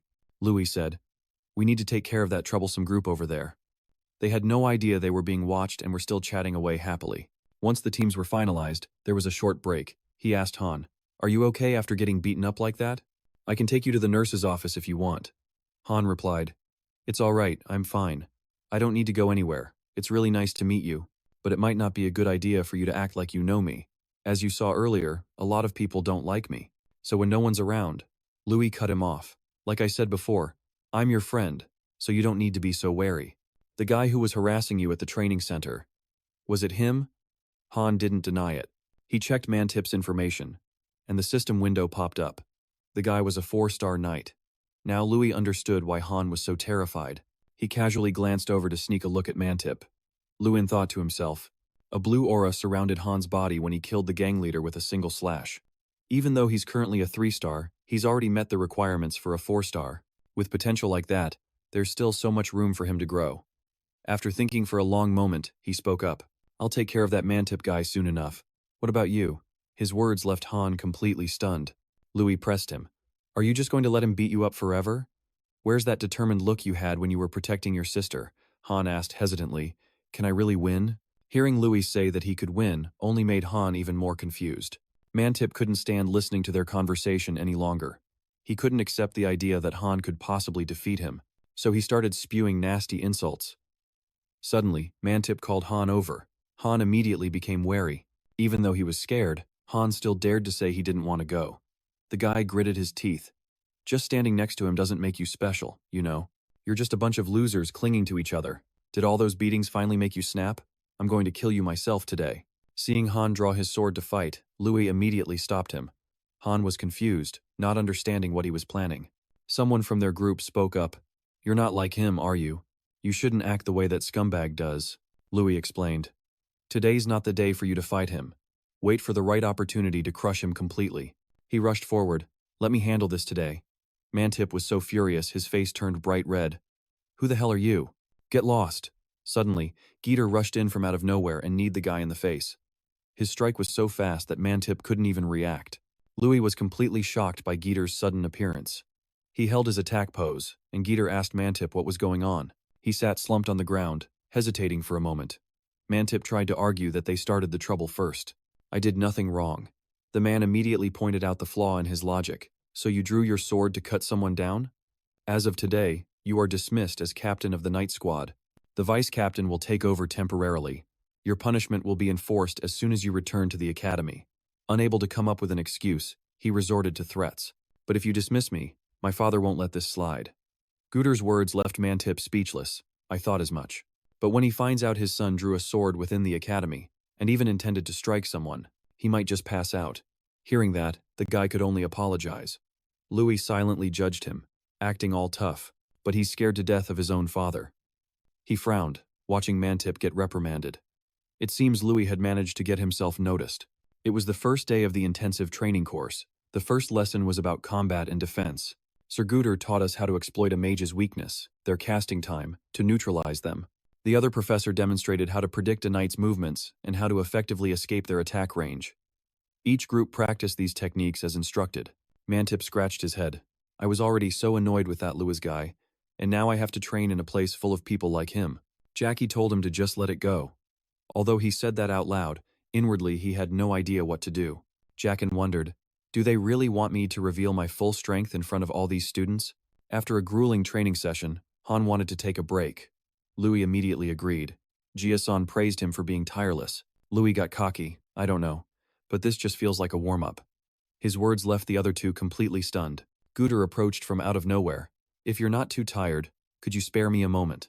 It seemed like he wanted to confirm something. Louis asked, what do you mean, sir? The man explained. This level of swordsmanship, learned in such a short time, couldn't possibly be self-taught, unless you had an exceptionally talented master. He immediately thought of the master who had taught him. Sir Guter is more perceptive than he looks. After explaining his reasoning, Guter asked Louis for a favor. He pointed his sword at him and boldly challenged, I want to have a duel with you. Louis was completely baffled, not understanding what was happening. Everyone around them began to gossip. He spoke up. Are you joking, sir? There's no way I could possibly beat you. Besides, I've only been learning for 1 week. But Guter wasn't asking Louis to win. This just confused him even more. Then what is it? It turned out he wanted Louis to teach the other students there. Guter explained that there was no one else there whose swordsmanship skills surpassed his. Suddenly, he was the center of attention. But perhaps this was also a great opportunity for Louis. If he performed well here, he could seize the opportunity to solidify his position. Louis got into a ready stance and said boldly, I look forward to learning from you, Sir Guter. The man smiled, remarking that his stance was impressive. The moment he finished speaking, Guter charged straight at him. Seeing that he wasn't holding back against Louis in the slightest, the two spectators were stunned. They whispered, if that attack hits, there wouldn't even be enough left of me to bury. And yet, he managed to block the attack with ease. The force of Guter's blow was so powerful, it sent Louis staggering backward. The man became suspicious again. I find your skills very hard to believe. I'll ask you one more time. Where did you learn these sword skills? Guter guessed it must be a name he can't reveal. Louis hesitated. He wondered if he should tell him the truth. Well, it's not like the guy was trying to hide it or anything, so it should be okay. After hesitating for a long while, Louis finally decided to say it, Sir Bova Patton. Everyone there was shocked by his words. A student wondered, Bova Patton is the legendary god of war? The friend standing next to him replied, no way, I heard he's dead. While everyone was in an uproar, Guider remained very calm. He wondered, how did you get to know him? Louis replied, Sir Bova retired and has been living in Adele ever since. He was the person I was with when I was a child. Mantip suddenly interrupted the conversation, declaring, you're lying. He aggressively stepped forward, telling Louis not to lie. Mantip cursed, my own father said Bova Patton was dead. And you can't prove it, can you? He looked annoyed. Why do I need to prove that? And don't call someone who's still alive dead. The guy was still stubborn. Even if what you're saying is true, it doesn't matter. The strongest person in the kingdom is still my dad. At this moment, Louis realized this was what Mantip was worried about. The strongest knight in the kingdom. Officially recognized as Mantip's father, Sir Vanguard Gagan, commander of the Golden Knights. But if the legendary knight Bova Patton is still alive, the official rankings could be turned upside down. Knowing this, he didn't bother with the guy. Louis stated his opinion. Believe in that title if you want. Sir Bova doesn't care about those trivial rankings. What he just said was like adding fuel to the fire. Mantip was furious. He acted rashly without thinking. How dare you insult my father? After hearing those words, Mantip aggressively challenged Louis to a duel. While he was yelling, come here and fight me right now, he got a bonk on the head from Guider. He seemed unable to believe what he had just heard. You really want to challenge him? Mantip stood his ground. Guider then made an announcement. All right then, the first match in tomorrow's group training will be Louis' team against Mantip's team. Any objections? Neither of them refused. The next day, his voice echoed throughout the area. Is everyone ready? Like I said yesterday, the first sparring match will be Luis's team facing off against Mantip's team. Jackie calmly walked up to Luis, calling his name. The expression on his face was clearly mocking. Are you guys well prepared? He was annoyed. Why are you suddenly asking that? Jackie was about to say something but stopped. Seeing this, Wuther also started the match. As soon as the words were out, he flew towards Louis with lightning speed, but he managed to react in time. What is this speed? What the heck is going on? Louis had never seen anyone this fast. He felt that what just happened was ridiculous. How desperate is he to win? Is he carrying 6 artifacts? The night before at the mansion, who could this be? Sir Vengerous Josh greeted him. The person before him also smiled politely and replied, Long time no see, Commissioner Josh. At this time, 2 old men were talking to each other. One was the commander of the Golden Engineers, Vengras Gagan. He began, I heard about Jackie. He was invited to lecture at the academy as a representative of the alumni. Is that right? The other person replied, It's surprising that Headmaster Tyrion Ignis personally invited him. Is that kid Mantip doing okay? That was Josh Gary Hill, a High Commissioner of the GA Council of the Ladian Kingdom's Tower.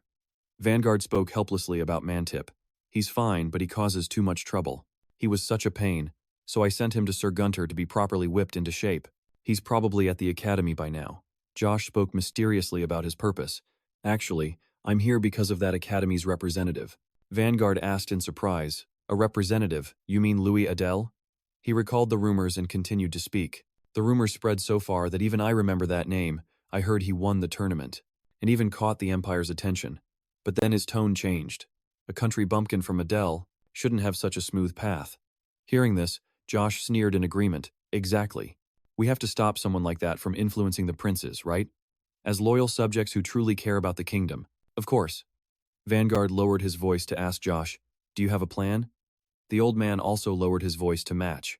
This time my son and Mantip are on the same team, and they'll be fighting Louis Adele, so I was thinking, why not give Mantip an artifact? Vanguard exclaimed in shock. What? Upon hearing Josh's suggestion, he continued in that same instigating tone. If you leave that necklace, I'll make sure Mantip gets it. Vanguard broke out in a sweat, questioning in a low voice, Are you suggesting we cheat? But Josh didn't care about Vanguard's feelings at that moment. He placed a hand on Vanguard's shoulder. That's not what's important right now. If we want to crush that brat, before he becomes a bigger nuisance, this is necessary. I've already given my son an artifact.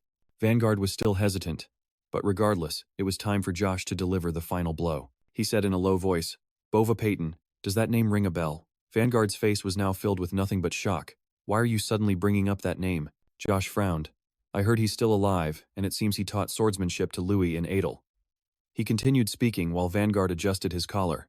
Louis Adele, who has gained the prince's favor, learned swordsmanship from Bova Payton, the glorious knight. If he defeats our sons in the upcoming match, our positions will be finished. Hearing this, Vanguard made his decision. He handed the necklace from his neck to Josh, his voice still holding a hint of hesitation. All right, I hope this brings a good result.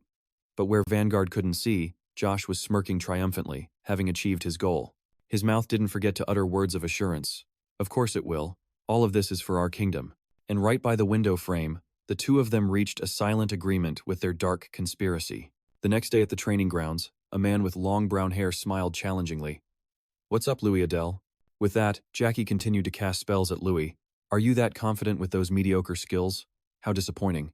Louis struggled against the magical powers binding him and his teammate, gritting his teeth in anger. Damn it. I figured they'd pull some tricks, but I didn't expect them to be this despicable.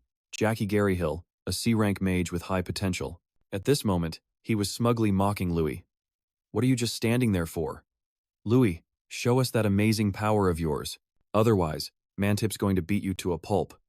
As soon as he finished speaking, right next to Louis, Mantip charged forward with a wooden sword at an incredible speed. Seeing this, Jason, who was currently bound by a blue power, hurriedly shouted out, Louis, dodge it!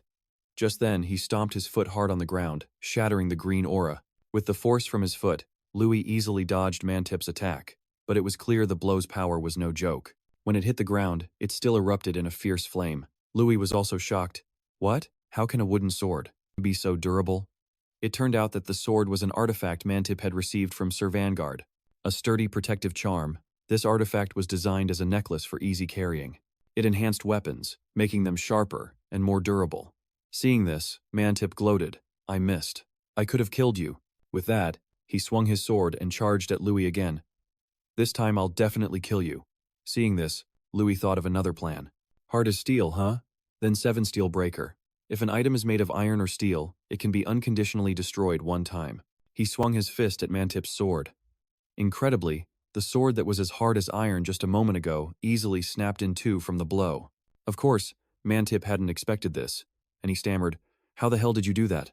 Just then, Louis's fist swung towards Mantip's face. To Jackie's astonishment, Mantip was sent flying backward. He turned to look at his teammate who had fallen to the ground in pain. Ma. Mantip? Jackie's eyes widened as he thought, how is this possible? Even though they were all wearing artifacts, he wasn't pushed back in the slightest. Louis massaged the muscular arm he had just used. I was planning to go easy on you guys if possible, but it's clear that's not going to work. His voice dropped, showing his anger. Since things have come to this, I'm going to fight for real. Just then, energy gathered in Louis's raised fist. Leader's Will, a unique skill. Until the last second of its power, the first leader of Cheon-san, Hu-Han, will stand behind you. The spirit of Hu-Han appears above you, moving in sync with you. Outside the training ground, the onlookers were also astonished by this spectacle. They were bewildered, even their voices stammered. What the hell is that? Jackie looked over to where Louis stood, his voice trembling and his face filled with fear. No way. A spirit? All they could see was a fierce flame surrounding Louis, and within that flame was the silhouette of a massive, enraged spirit. The crowd could only scream, Everyone, run! It's a spirit, get away! Louis stepped towards the terrified Jackie. Let's end this now.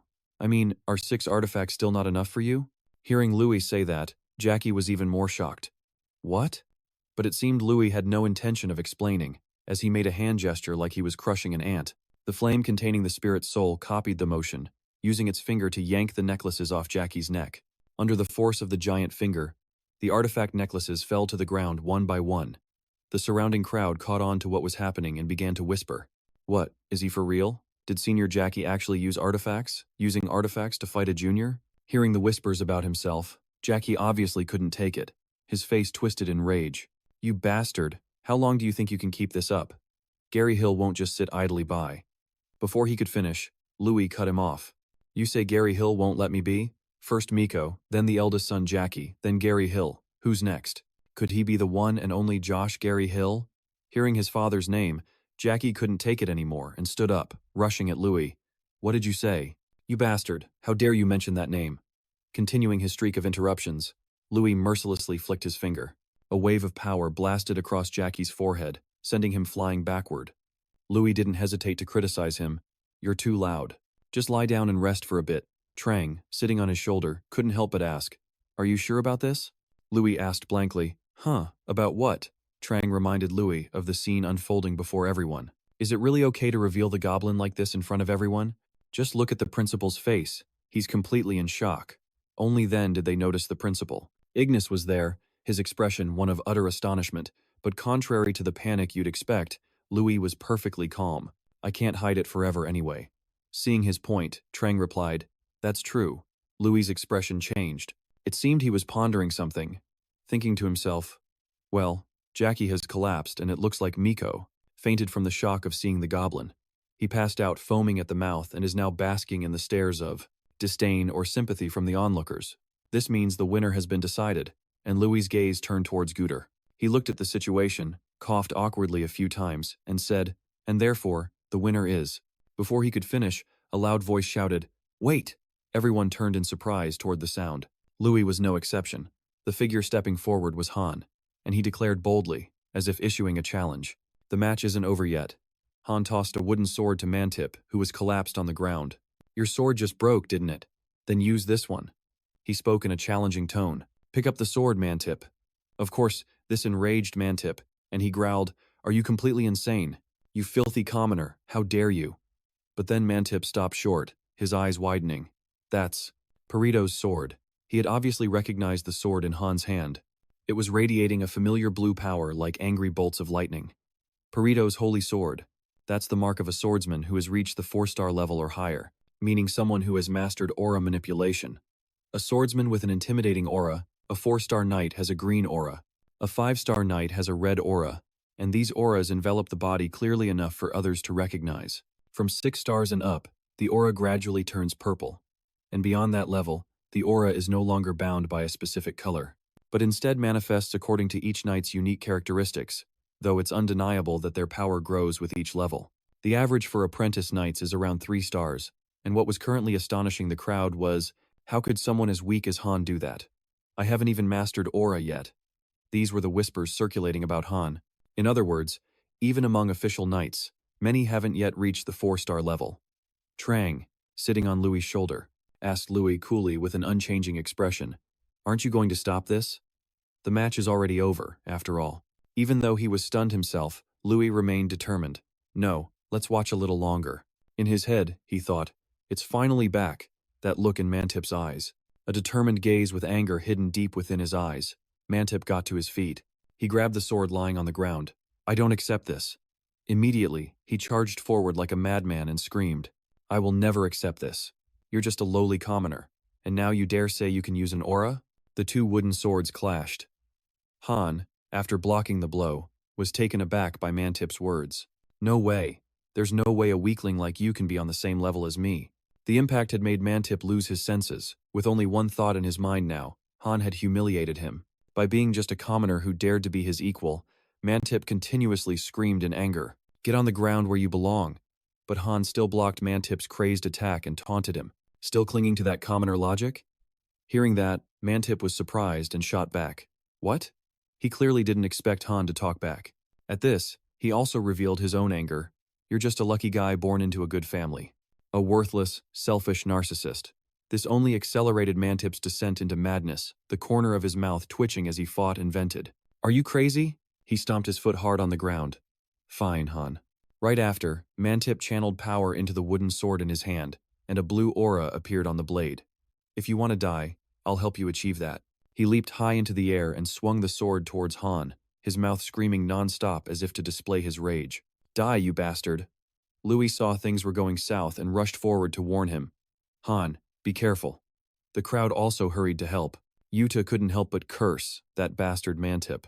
A huge clash erupted along with a flash of blue light, obscuring the view.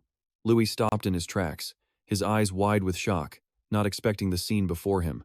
Right at this moment, before everyone's eyes, Han had blocked Mantip's attack and sent him flying backward. The sword in Mantip's hand flew out of his grasp, while Mantip only had time to scream a curse, "You bastard," as he was thrown backward in a humiliating defeat. Meanwhile, Han landed safely in an incredibly stable stance. His gaze towards Mantip was now like looking at a loser trying to save face with insults. Two guys rushed over to Mantip. "Mantip, calm down. Damn it, is he unconscious?" The crowd buzzed with questions. What just happened? So fast, did Han defeat Mantip? But Han himself was a bit surprised by what he had just done. He clearly didn't expect he could do that. Louis ran over and quickly asked Han, "Are you okay?" But then Louis froze. His eyes narrowed as he looked at Han and asked, "Han, look at your sword." Following Louis's direction, Han glanced down at his own sword. "My sword?" Just then, the sword's aura had changed from blue to red. This meant Han had become a 5th-level swordsman, the sword's red aura burning brightly like the current spirit of its owner. Nighttime in the kingdom's castle. "As expected, you're incredible, Louis." Headmaster X was taking a stroll with Louis and couldn't help but exclaim words of praise for him. "I had a feeling. But I never thought you'd beat a senior graduate." Louis's fist clenched when he heard Ixnit say that. "You just had a feeling?" The question made Nanhit a little dazed, as Louis continued to expose him. "You were the one who called Jackie Gary Hill here in the first place, Headmaster. Didn't you anticipate this outcome from the very beginning?" At this point, Ixnit couldn't hide it anymore. He lamented, "Oh dear, so I've been found out. I wanted to take this chance to teach him about humility, but it seems I've only increased his resentment." Hearing that, it was Louis's turn to be confused. "Resentment?" Ixnit explained further. "The rumors about this duel have already reached the capital because you defeated the eldest son of the Gary Hill family. The nobles are gossiping that this could be the downfall of that house. It's true that rumors can travel hundreds of miles in a single day, let alone in the shallow and unpredictable world of the aristocracy."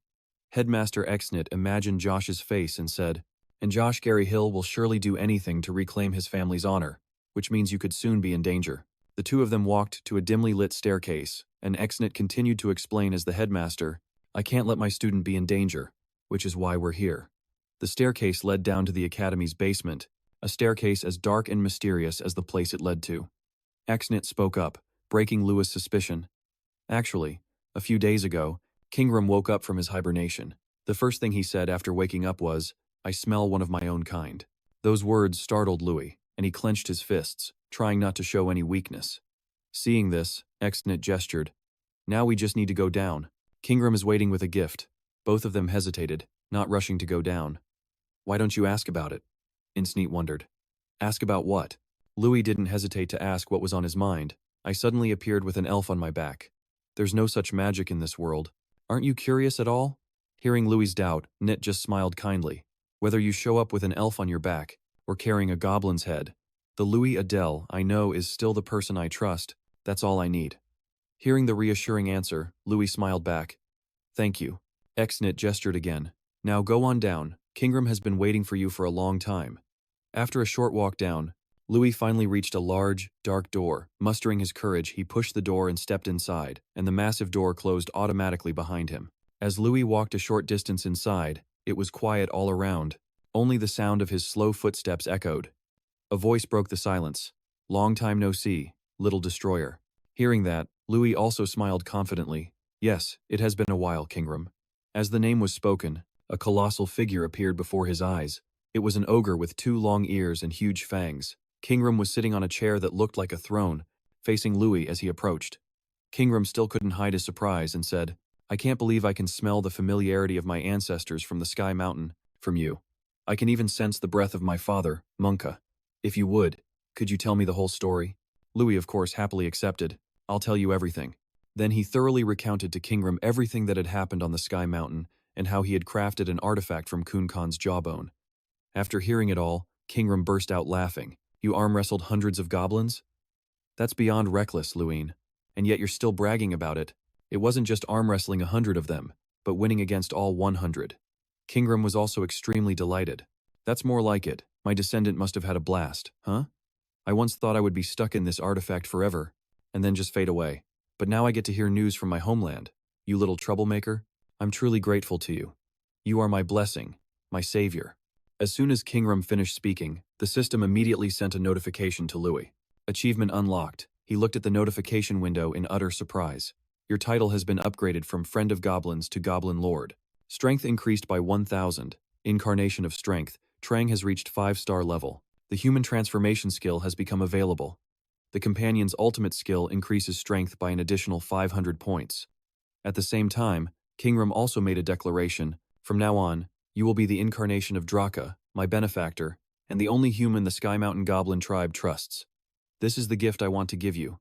Luin was still in a daze. His strength stat immediately shot up to 7,000, and Trang had reached the 5-star level. Trang then appeared and let out a huge burp, completely satisfied from her delicious meal. She also couldn't believe she'd reached 5 stars earlier than expected. Then, while Louis was still trying to process everything, she jumped to the ground with a cocky look. "I'm so sick of being trapped in this tiny body for so long. Do you know how boring it is?" The moment she finished speaking, her entire body erupted in a blinding light, radiating with the intensity of a small sun and illuminating the entire space. The energy was so immense that he had to shield his face and struggle to keep his balance. He couldn't help but wonder, what in the world is she doing that's so flashy? After the light vanished, a graceful figure with long, flowing brown hair appeared. A charming girl turned to Louis and asked, "Isn't this amazing, Louis? This is the moment I've been waiting for."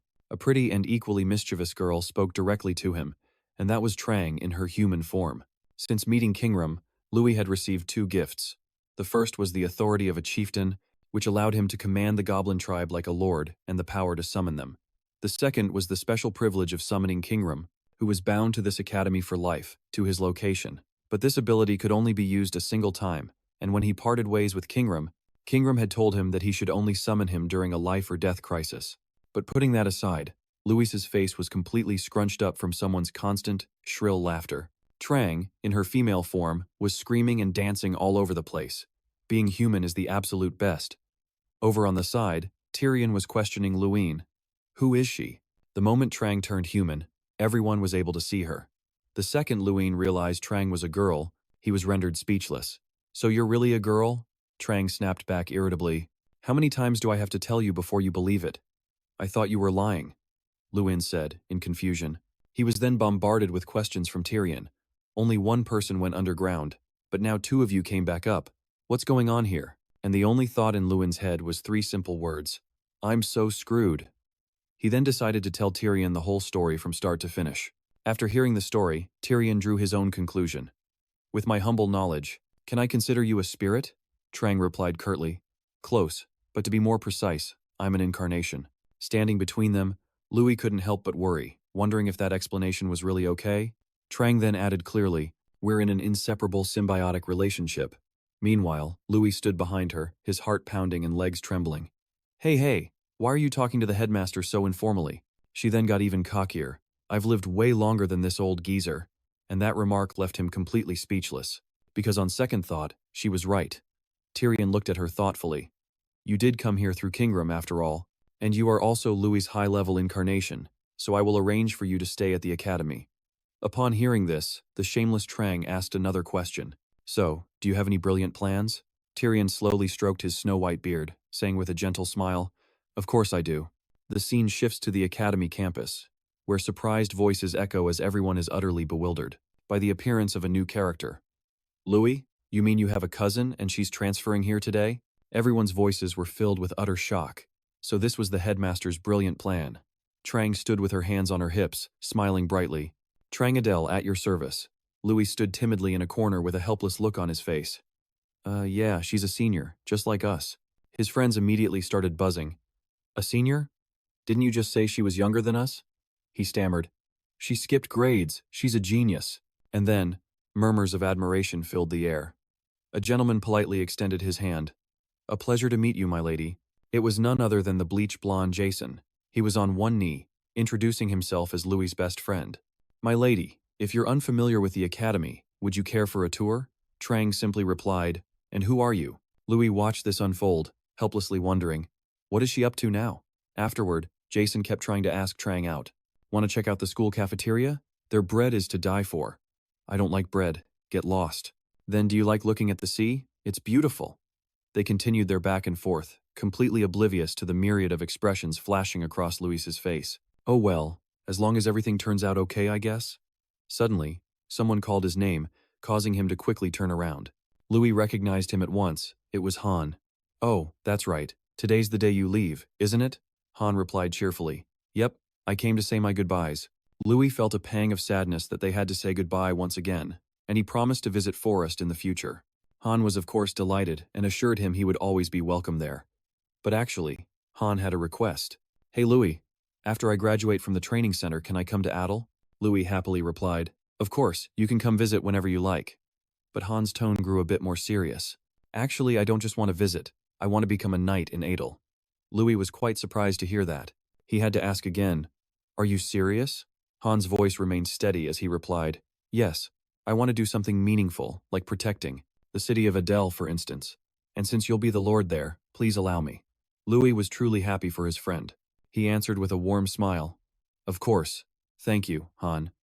But the very next second, the mood was broken, when someone's voice cut in. Ooh la la. Were you two planning to keep this a secret from me?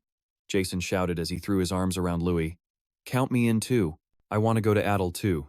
I'll handle logistics, do the dishes, gossip, and clean up. And I'll be staying with Lady Trang, okay? Luin coldly shot Jia-sun down. I never said you could go there, leaving Jia-sun speechless. Then he started whining to Luin. Hey, that's so mean. You're just kidding, right? The whole group just burst out laughing. A strange worry welled up inside Luin. ***. So all my friends are coming to Adele after graduation. But I'm not sure if that's a good idea anymore. All he knew was that the future at Adele was about to get a lot more interesting. The scene then shifts to the capital city, G. The legend of Legend Gucci. A man was yelling in a desperate tone. It's over. It's all lost. Do you have any idea how much money I poured into this? And yet some commoner knight, who's still in training, managed to defeat Mantip? The same goes for the Gary Hills. Even the eldest son, Jackie Gary Hill, was defeated by that brat Louis Adele. In that case, the era of the Gary Hill family is pretty much over. To better understand the phrase, the era of the Gary Hill family, their lineage. The Gary Hill family has long held its reputation as a family of mages, while the house of Venjura Sharon is respected as the home of the Empire's strongest knights. And the main reason is that they have always received the support of the noble faction for generations. But what would happen if that support disappeared? That's why the man was still talking so boldly. Even though their houses are number one right now, when the time comes for their children to become the pillars of the nation, their golden age will surely come to an end. The other man heard this, found it reasonable, and agreed. Then the solution is crystal clear. We have to switch sides. We must. Immediately switch our support over to the Adele side. Suddenly, the voice of another person entering the hall cut them off. But Mr. Dell and Adele, the current head of the family, would never accept money. Another voice chimed in. Oh, come on. Who doesn't like money? Just look at the Gary Hill family. Before he could finish, the man's cold voice rang out. Are you perhaps referring to me? It was only then that the people inside realized who the man was. Shouting in unison, Commissioner Josh, he asked with an extremely stern expression. It seems you're all having quite a lively chat. A moment ago, who exactly was saying they'd side with whom? They all turned pale with fear and hurriedly tried to explain. No, not at all. It was just a slip of the tongue. I didn't know you happened to overhear. Old man Josh pressed on. A slip of the tongue, you say? So if I weren't here, were you all planning to continue? Slipping your tongues about that nonsense all day? His eyebrows were practically knitted together at this point. In a deep voice, he said, Listen up, all of you. Since the founding of legend, the Gary Hill family has always held power. History never lies, so the nonsense you're all worried about will never happen. After hearing this, the two men who were most eager earlier had to change their tune, quickly trying to suck up to him. Of course, we will definitely always remember this. He saw their deceitful attitude and couldn't help but feel his blood boil, gritting his teeth as he thought of Louis Adele's name. I was planning to use his reputation as a stepping stone for Jackie and Miko's fame, but I never expected, only to have his honor trampled on like this. His face contorted with murderous intent as he resolved to kill him, no matter the cost. Back at the academy, everyone was on a train heading to the capital for the second semester, and this was an important lesson. A special class would be held in the form of a direct visit to the Mage Tower and the Royal Palace. There, the students could observe and learn from the current generation of mages. That's why everyone was extremely excited. Trang was also very interested in this and asked, So we're finally going to meet Josh Gary Hill, right? Louis just sighed softly and replied quietly. His attitude was probably because he understood that while the purpose of the class was interesting, the head of the Gary Hill family currently held a huge grudge against Louis. Going to the capital was the same as walking into the enemy's territory. And there, the old man could easily manipulate the royal mages, which would obviously put Louis at a complete disadvantage. While he was still frowning and thinking about the imminent dangers, Trang asked, Is that Josh Gary Hill guy strong? But Louis himself wasn't sure. He only knew from the information he had that the man was a 7th Circle mage. Just like the principal, Trang showed a bit of an attitude after hearing that. A 7th Circle mage? If it were the old me, I could have finished him with a snap of my fingers. Louis didn't share that dismissive thought. I'm not sure how strong Trang used to be, but dealing with a 7th Circle mage can't be an easy task. The principal's power is at the 7th Circle, and the truth is, I can't see any of his information, not even from a player's perspective. So it's certain that I can't let my guard down when entering the capital area. In just a moment, an announcement on the train car echoed that the next stop would be Redian, the capital of the Redian kingdom. So, not long after, all the students could see rows of tall and beautiful buildings lined up closely one after another. With extreme excitement, when the train stopped at the station, everyone quickly got off, and none of them could hide their delight at the luxurious and novel city scenery. Only Louis still had a worried expression, looking at the prosperity and sighing softly. This really is the capital. In his heart, Louis scoffed. It's too extravagant and doesn't suit a small country like this at all. While the three of them were still standing around looking, a figure suddenly appeared nearby and called out to the principal. Long time no see. Surprisingly, Tyrion's reaction wasn't happy at all. He even frowned and asked back, What brings you all the way down here personally, Chairman Josh? And that was the very person Trang and Louis had been talking about the entire way. Josh Gary Hill. The old man was walking over with a whole group of people. Old Josh wasn't shy at all, replying in a slightly mocking tone. Asking what I'm doing here is a bit harsh, don't you think? The future generation of our kingdom is visiting the capital to learn, so as a guardian of this country, I should at least show my face to say hello. But actually, there's another reason too.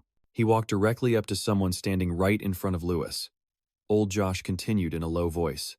I also wanted to see how well the younger generation has grown. So much so that they could make my children fail so miserably. You must be Louis Adele, right? Josh's eyes were blazing red, and he didn't hide his anger and killing intent at all. With that, He just stared intently at Louis. The two of them stood face to face, their gazes clashing as if sparks were flying, especially for Louis. He felt as if a snake within that gaze was coiling itself tightly around his body. But he also discovered something very strange. Josh Gary Hill was known as a 7th Circle mage, but in the eyes of a player, Louis saw that his info only showed him as a 6th Circle mage.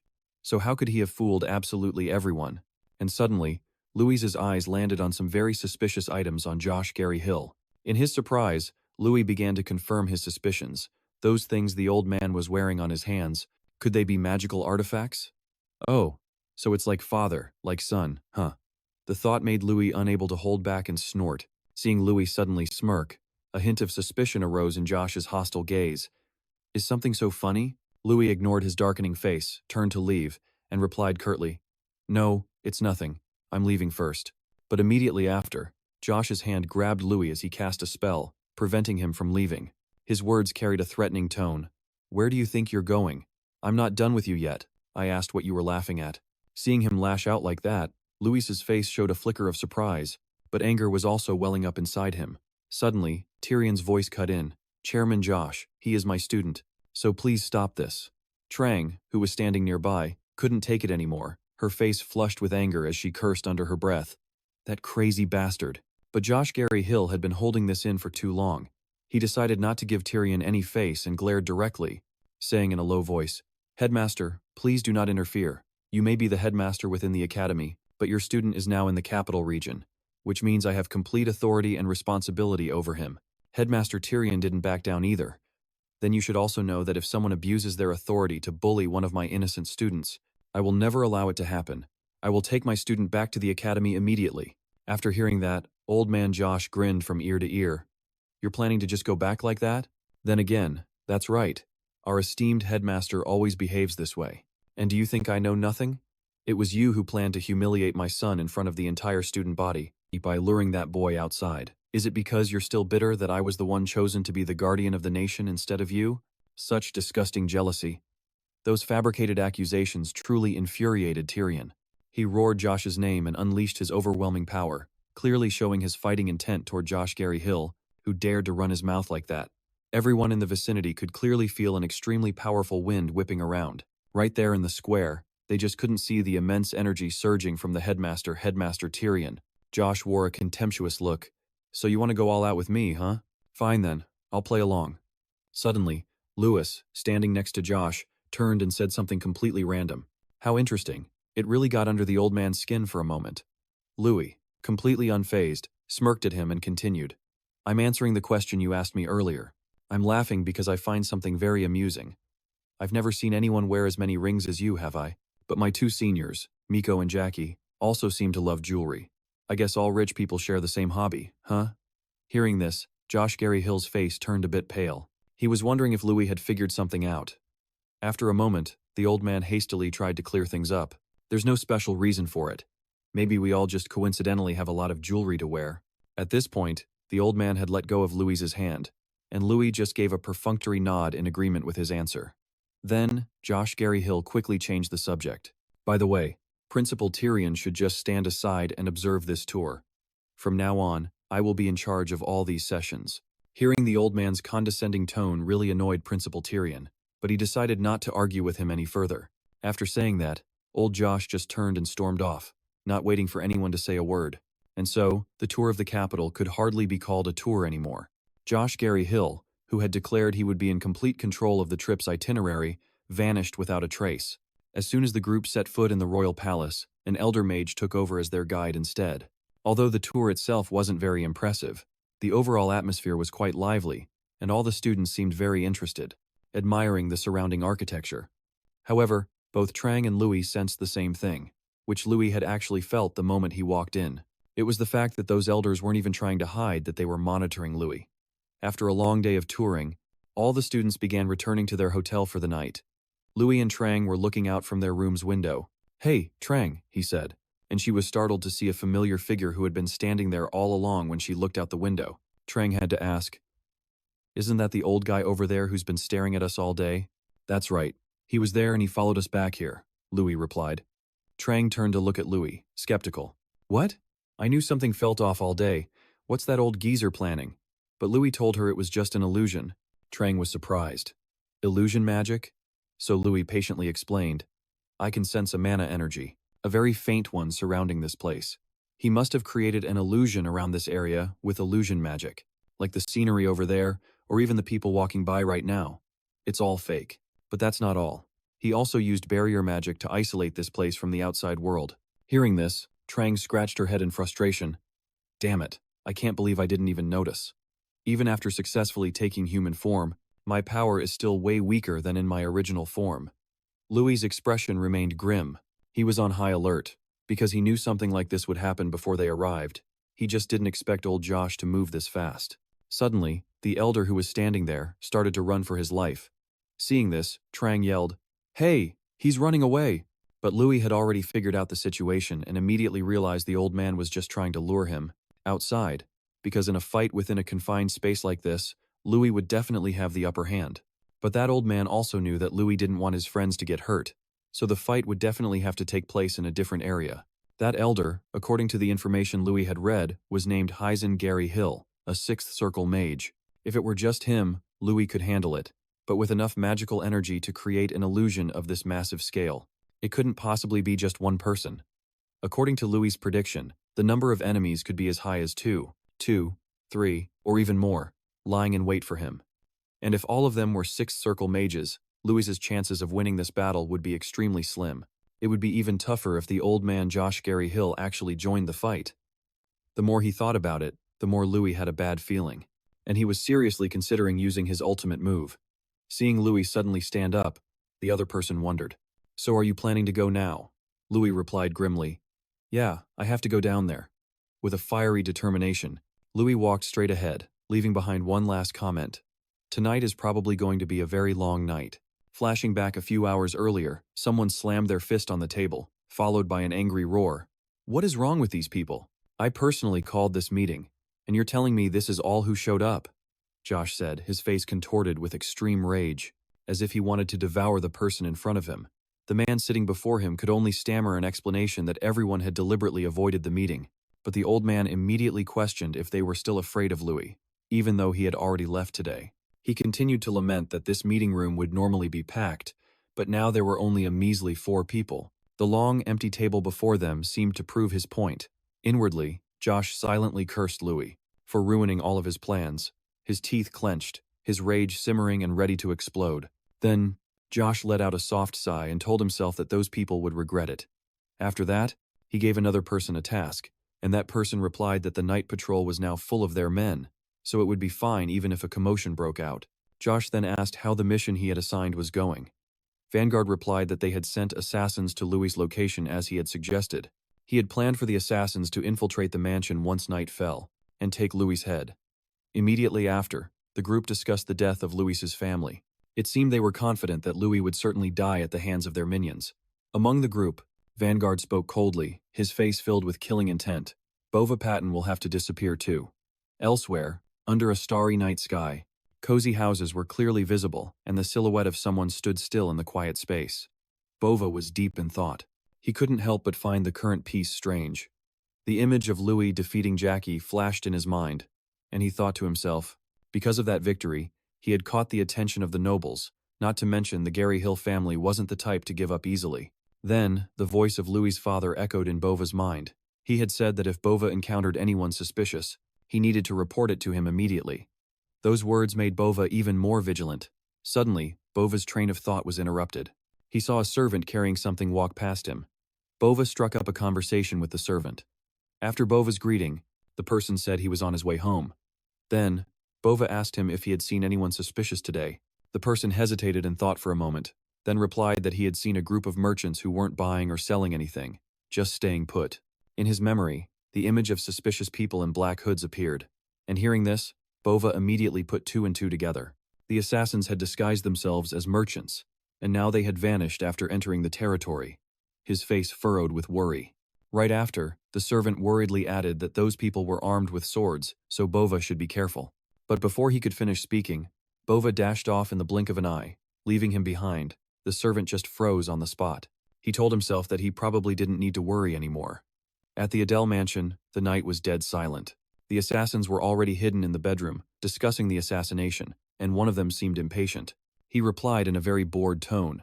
But just then, a loud noise erupted in front of the two assassins. In the bedroom, one of their comrades lay defeated on the ground. They were shocked, not understanding what was happening. Then they immediately realized Bova was standing right at the door, the spear in his hand razor sharp, with his foot on the enemy's body. Like a god of war, his eyes were wide with fury, followed by his ice-cold voice. "Do you realize where you've just trespassed?" The assassins panicked, wondering how Bova could have found them here. With an annoyed click of their tongues, they raised their swords to fight. They knew that hiding was useless against him, but unlike the others who were scared, one confidently drew his sword. He said this was an advantage, because they could kill Bova right here and now. Immediately after, the whole group of assassins charged at Bova. But he didn't flinch at all. These were the assassins hired by Vengras, and their levels were at least 6-star. Bova knew that well. He was a 7-star knight who had already retired, which is why people assumed that Bova's skills were not what they used to be. However, that was a fatal mistake. As if to prove it, Bova's spear glowed with a brilliant light. His lone figure faced the assassins who were baring their fangs, and at the same time, his voice rang out. "All of you, come at me at once." In just a moment, countless afterimages of the spear flashed like lightning. Bova's spear danced among the assassins as if no one was there, sending all of them flying. Not a single one could fight back as they all passed out, their eyes rolling back into their heads. A pained scream escaped the assassin's mouth. As he was slammed down so hard the stone floor shattered, that assassin couldn't believe Bova was only a 7-star. They had defeated more than 10 7-star knights of the Empire before, but in front of him, they were so weak. While the man was in a daze, Bova walked over and asked him, "Do you know why I don't practice my spearmanship anymore?" Seeing Bova, the man's eyes widened in terror. He vaguely guessed Bova's true level. In front of him, he stood majestically and said that his spearmanship had been honed to the absolute peak. The assassin couldn't help but think that this man must have reached the 8-star level. From behind Bova, another assassin swung his sword for a sneak attack. But with just a single thrust of the spear, red blood gushed out like a waterfall, the spearhead piercing through his head. That man was left dangling in midair by Bova, a sight so terrifying it made the remaining assassin let out a cry of fear. Then immediately, he started cursing Vengras for tricking them about Bova's true strength. If they had known beforehand, even for more money, they wouldn't have taken this assassination job. And it was thanks to that curse that Bova knew the mastermind was Vanguard. In a flash, the assassin realized he had let it slip, and he couldn't help but curse, but it was too late for him to say anything more. Bova's hand grabbed his neck and told him to go back and tell Vanguard to never set foot in Adele again. Bova's expression was incredibly fierce, threatening the assassin and scaring him into silent fear. Elsewhere, the houses on the street were still lit, and the sound of footsteps echoed. The silhouette of a young man approached the man in black, who noticed him and spoke with a sneer. "So in the end, you still decided to come here." Right after that, the figures of Luin and Trang, in her young girl form, appeared. At the same time, the man in black's words confirmed Louis's identity and that of the person he brought with him into the jaws of death. Louis told the man in black that he had absolutely no intention of dying, but the man in black just scoffed contemptuously. He said that was just Louis's own opinion, and in the real world, things never revolve around just one person. Immediately, another group of people appeared and surrounded Louis's party, and he glanced at them. He thought to himself that there were about 7 people here, which was a pretty large number, causing Louis's face to cloud with worry. Right in front of him, the man in black summoned fire in his hand and spoke arrogantly. "Let me give you a piece of advice. If you want to live a long life, you'd better learn to keep your mouth shut." As soon as he finished speaking, blazing flames appeared in the hands of the others as well. Louis and Trang looked around warily, ready to fight at any moment, as all the other men had taken an attack stance. Their eyes were fixed on Louis, and at the same time, the man in black continued to speak. "Now you only have one future left. Die, Louis Adele!" Following his voice, an earth-shattering explosion erupted. The spot where Louis was standing was engulfed in a blazing explosion that completely obscured the view. The man in black let out a satisfied laugh at the sight, speaking a eulogy for Louis. But a moment later, his eyes widened in disbelief at the scene before him, as both Louis and Trang, the ones who should have been dead, were standing completely unharmed in front of him. The man in black thought that with an attack like that, they couldn't possibly have survived. Yet reality was far from what he had imagined, and a smug smile hung on Louis's lips. He said that in this world, there are creatures, just as the man described, a creature that can never die. Under Louis's confident gaze, Trang's figure standing firmly in front of him became even clearer, and at the same time, an image appeared in his mind. The image of Trang in her little bear form. Louis thought to himself that the incarnation was essentially immortal, and the only way to make Trang powerless was to kill him, the one who had contracted with her. Then, he used his unique skill to summon Khun Khan, an extremely terrifying fire wielder, and raised his fist at the group, once again affirming that he had no intention of dying here. With that, Louis threw his fist and charged toward the man in black, his power so terrifying that even Trang had to jump back to dodge. It was a punch carrying the power of Khun Khan, making it incredibly strong, and a deafening roar echoed. Louis's face was cold and unwavering, and he told himself that with just this much power, he wouldn't be overexerting himself. But then he suddenly felt a chill run down his spine.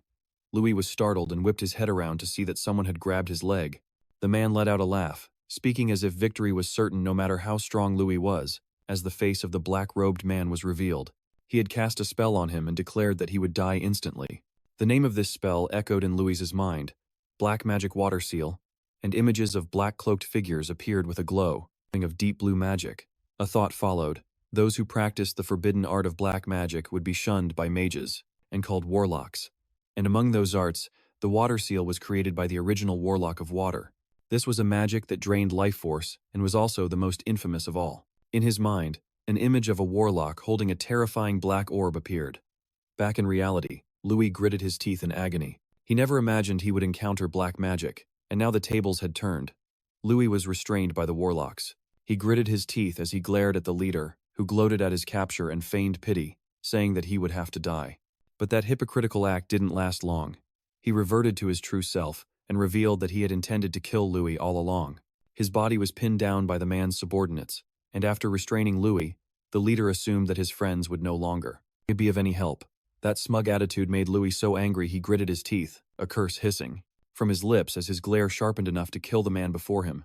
The leader stood casually before the restrained Louis, gently taunting him with the cruelest words, making him too scared to believe them. Don't be sad. You won't be passing on alone, because by now your father and your little sister are probably already dead. Those words were so cruel they made Louis freeze. His mind felt like it was shattering, but the leader wouldn't shut up and continued to twist the knife in Louis's heart. If you had known, you wouldn't be here. So why oppose our client? You can't win. It was as if he was certain Louis's life would end here, so his words were completely unrestrained, totally unaware of what he was about to face. He was about to say more, but his words were cut off by Louis's hand. Magic coated his hand, and that very hand was now crushing the man's head. In just an instant, Louis had broken free from his restraints, and instead, he was now the one holding the leader's life in his hands. The man couldn't believe that Louis had escaped the water seal. He grabbed at Louis's hand in desperation, but Louis poured more and more strength into his grip, making it impossible for the leader to utter another word. Only pained groans escaped him, his eyes bulging and bloodshot, showing just how much pain he was currently enduring. It was a terrifying sight. With a horrifying crunch, his head was completely crushed by Louis. Blood splattered everywhere, but his expression remained unchanged, showing only a boundless rage. Seeing that terrifying sight, the remaining men froze like statues, silently watching their leader's body fall to the ground. And standing out amidst the scene was the cold figure of Louis. He then looked down at his own hand, ignoring the red blood that stained his body. It seemed as if Louis had decided to let go of something. At that very moment, a giant, dark green foot stomped heavily onto the ground. A notification followed. Louis had used the unique skill, Summon Kingram, revealing the body of Kingram, casting a shadow over the wounded remnants, while Louis's cold voice echoed in their ears. You have all crossed a line you never should have, so don't be too sad. You chose this yourselves. The imposing figures of Kingram and Louis loomed before them, radiating immense pressure.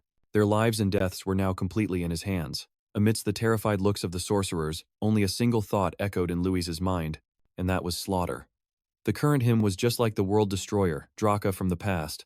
Louis just wanted to massacre every single person before him. Kingram's terrifying manifestation was a reflection of that very thought. Kingram spoke, asking Louis why he had been summoned. His eyes glowed with a calamitous red, as Louis himself was now completely consumed by rage. All he wanted was to tear the people in front of him to shreds. As soon as he received the answer, the twin axes in Kingram's hands swung powerfully. He obeyed Louis's command and charged forward to attack the sorcerers before him. They were so insignificant that they could do nothing but flee. With just a single mighty swing, Kingram seemed to rip space itself apart. At the same time, Louis shot forward like the wind, hunting down the remaining sorcerers. Amidst continuous screams, Louis's fists kept flying, while the sorcerers could only run and wait for death. Louis mercilessly punched through one man's stomach, his body getting dragged along like a kite with a broken string. In his heart, he could not forgive these people. He just wanted to kill all of them. There was no longer any reason in Louis's eyes, only the thirst for slaughter. He didn't care what his fists were destroying, or who his magic was killing. He just slaughtered relentlessly, as one by one, they collapsed to the ground. Each of Louis's punches carried the full weight of his fury. Right at that moment, Trang's voice called out. A pair of female hands stopped a frenzied Louis who had lost all reason. Behind them were groans and bodies strewn everywhere. Trang was trying to snap him out of it, telling Louis that he should stop, that he had vented enough of his anger. But even on the verge of death nearby, one sorcerer sneered that Louis was now just as crazed as they were. The man's words enraged Louis even further, and he told Trang to let him go so he could kill him. Unlike Louis, Trang was far more rational. Trang explained that Bova was much stronger than he thought. That's why nothing had happened to the Adele family yet. But if Louis lost himself, he would suffer the same fate as DRAKA. Trang's reminder made Louis momentarily calm down at the sound of her voice. An image of a tyrannical dragon roaring appeared in his mind, with bodies scattered at its feet. That was a DRAKA who went mad with his own power, and ended up becoming a world destroyer. Trang believed that Louis wouldn't meet the same end as DRAKA, but the recent situation made her lose confidence in her own words. Trang's head drooped, not daring to look him in the eye. Noticing her worry, Louis fell silent for a moment before apologizing. Finally, he had come back to his senses. After calming down, Louis forced the lone survivor to reveal what happened at Adele. Trang also gave the man a cold stare, but he only said that Louis would regret hearing it. Even though he was heavily injured, the guy still smirked and said that the ones sent to Adele were the Shadow Corps, all of them level 6 assassins. On top of that, 5 of them were sent to the Louis family's estate, which is why he was certain that by now, Louis's relatives were all dead. But before he could finish, a spear pierced straight through his body, completely ending his life. From a distance, Josh's figure approached as the man's corpse collapsed before him. He looked disappointed, not expecting that a high-ranking subordinate of Gary Hill couldn't even handle a nobody like Louis. The moment he saw him, Louis angrily demanded to know why he dared to touch his family. But just a moment later, a chill ran down Louis's spine, causing him to freeze on the spot. Meanwhile, Josh told Louis he had brought this on himself by not staying quiet and choosing to provoke them instead. Both Louis and Trang collapsed under the terrifying pressure, and he immediately recognized it as black magic. Louis roared in anger, unable to believe that Josh was using black magic, because if this got out, he'd be sent to prison. Yet Josh seemed completely unfazed. His lips curled into a smirk as the hand controlling the magic clenched shut. To him, if Louis died here, then he would be perfectly fine. The situation was dire. Louis gritted his teeth, unable to move, while Kingram's summoning time had expired. He was now completely at a disadvantage. In contrast, Josh laughed scornfully, and from within the magic circles, he summoned countless sharp spears. Josh decided to finish Louis off as the spears shot forward. Josh declared Louis's death sentence, and all Louis could do was watch them fly towards him, immobilized by the black magic. But deep inside, he refused to give up. His will remained incredibly strong. Suddenly, an earth-shattering sound erupted, and dust filled the air. Louis was stunned, not understanding what had just happened. He looked forward, and it turned out the person standing in front of Louis and Trang was the headmaster. He had created a barrier to protect the two of them from Josh's attack. He was completely shocked by Tyrion's appearance. Josh couldn't understand how he was here. Tyrion growled his name. He stood against the light, so his face was obscured, but it was clear that he was incredibly angry. Tyrion's entire body radiated a terrifying aura of magic, terrifying Josh to his core. The entire surrounding space was hazy and unreal, a result of Josh's illusion domain. A 6-star mage had created it so that outsiders couldn't see what was happening within. However, this illusion domain only worked on ordinary people, not on a mage like Tyrion who could sense the presence of unusual mana. At this moment, he was absolutely furious, and the illusion domain's weakness was revealed. If a more powerful mage were to cast a spell, the domain would be shattered instantly. And just like that, Josh's illusion domain began to waver, with tiny cracks appearing all over its surface, accompanied by the sound of shattering. Even so, Josh wasn't afraid. Instead, he started to taunt Tyrion. He reasoned that if Tyrion destroyed the domain, the entire capital would be destroyed with it, but Tyrion remained perfectly calm, and said that the only person who would get hurt here was Josh. Tyrion explained that he had already put up a barrier to protect the capital, and then he declared Josh guilty of using black magic and harming his student. Josh was horrified and couldn't accept what Tyrion said. Then, the headmaster raised his hand to deliver punishment to the sinner, Josh. He decided to punish the old man himself. With a wave of Tyrion's hand, a massive blast of magic shot like a meteor toward Josh. The old man weakly tried to block it with his hands, and what Tyrion did made Josh so furious he gritted his teeth. He let out an inarticulate growl. In a fit of pure rage, Josh screamed Tyrion's name in defiance. The blast of magic was right in front of him, impossible to dodge. In that instant, Josh's illusion domain was completely shattered. The purple domain was completely replaced by the blue light of Tyrion's magic. Trang said in a low voice, just as I expected. Because of the huge level gap between them, the outcome of the fight was obvious. Louis also thoughtfully agreed. The difference was on a whole other level. Standing before them was Headmaster Tyrion Exnit, who was currently at level 7. That's why he was even more certain it was a level he couldn't hope to reach. I thought I was already strong. But I still have a long way to go. Then Tyrion Exnit asked if Louis was okay, and he politely replied, I'm fine, thanks to you, Headmaster. Meanwhile, in the rooms above, whispers began to spread. What's all that noise? Just then, a male student paused. That person is. He tried to confirm, is that our headmaster? And why is Councilman Josh in that state? At the same time, someone from behind shouted, We're here! Porter was the first to speak. We came after hearing that Gary Hill had taken control of the Anning Kingdom, Crystal added, and the one they're targeting is you, Louis. Seeing them so panicked, Louis quickly reassured them, I'm fine, but the two of them were still extremely agitated. We were worried something might have happened the entire way here. In his mind, there were only 3 words, you haven't changed. Then, Brewster changed the subject. The headmaster is here too, but Porter's attention was on what Louis had said. That was Josh from the Gary Hill family. He tried to target me with black magic, but the headmaster stopped him. Crystal was enraged upon hearing this. How dare he try to harm my beloved Louis? This is an act of defiance against the royal family. It's an act of treason. I will go to my father and have him arrested. Porter also yelled, It's rare for us to be on the same page. I agree it's treason. Since we know he practices forbidden magic, we should arrest his entire family. Surprisingly, Louis cut in. I have a request. Hearing this, Crystal immediately brightened up. I will grant you anything you desire. But unexpectedly, he asked for something else. I need to check on the situation with my father and sister and Adele. The thing is, to get news from that location, they had to request information from the merchant city of Munzo. The wait would take half a day, but for Louis, it felt like the longest half day of his life. Much later, the message finally arrived. We've received the report from Munzo, and luckily, they are all safe. He had already taken precautions against potential assassins and completely subdued 5 of them. Furthermore, they discovered who ordered the hit. After hearing the report, Coster asked, Wasn't it Josh? But unexpectedly, there was more to it. He had an accomplice. The one most deeply involved was Lord Vanguard, and there were likely 2 other figures in black robes who participated in the plot. At this, Crystal looked deeply troubled. They're all rotten. Immediately after, his younger brother shouted. As of this moment, Vanguard is stripped of his position as captain, and Josh is stripped of his councilman position and his guardianship rights. Next, Porter received a report. Your Highness, since those 2 held important positions, you will need to appoint their replacements. So the prince immediately gave an order. The vice-captain will temporarily assume the role of captain. As for Josh's councilman position and guardianship, could the headmaster perhaps assist for the time being? The headmaster looked at the prince with a somewhat surprised expression.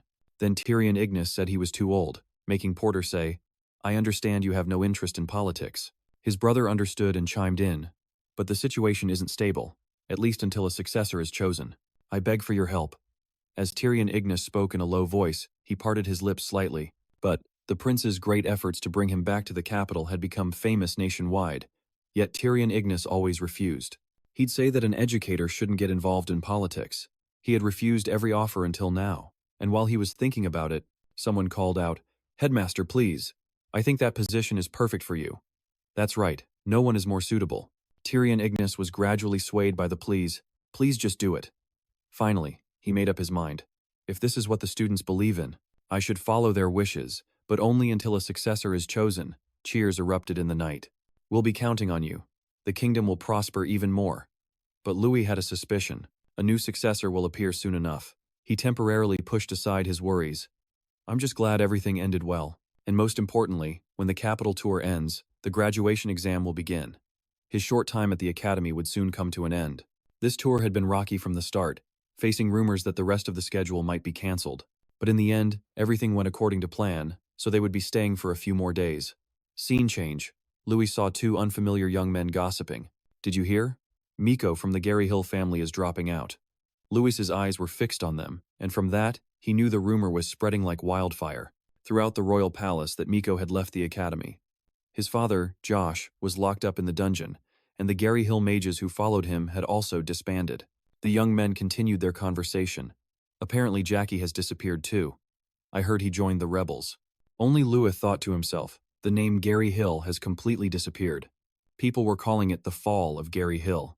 Along with Adele's victory, these banners appeared all over the capital, and the news spread, not just among the nobility, but throughout the entire kingdom. Quick scene change.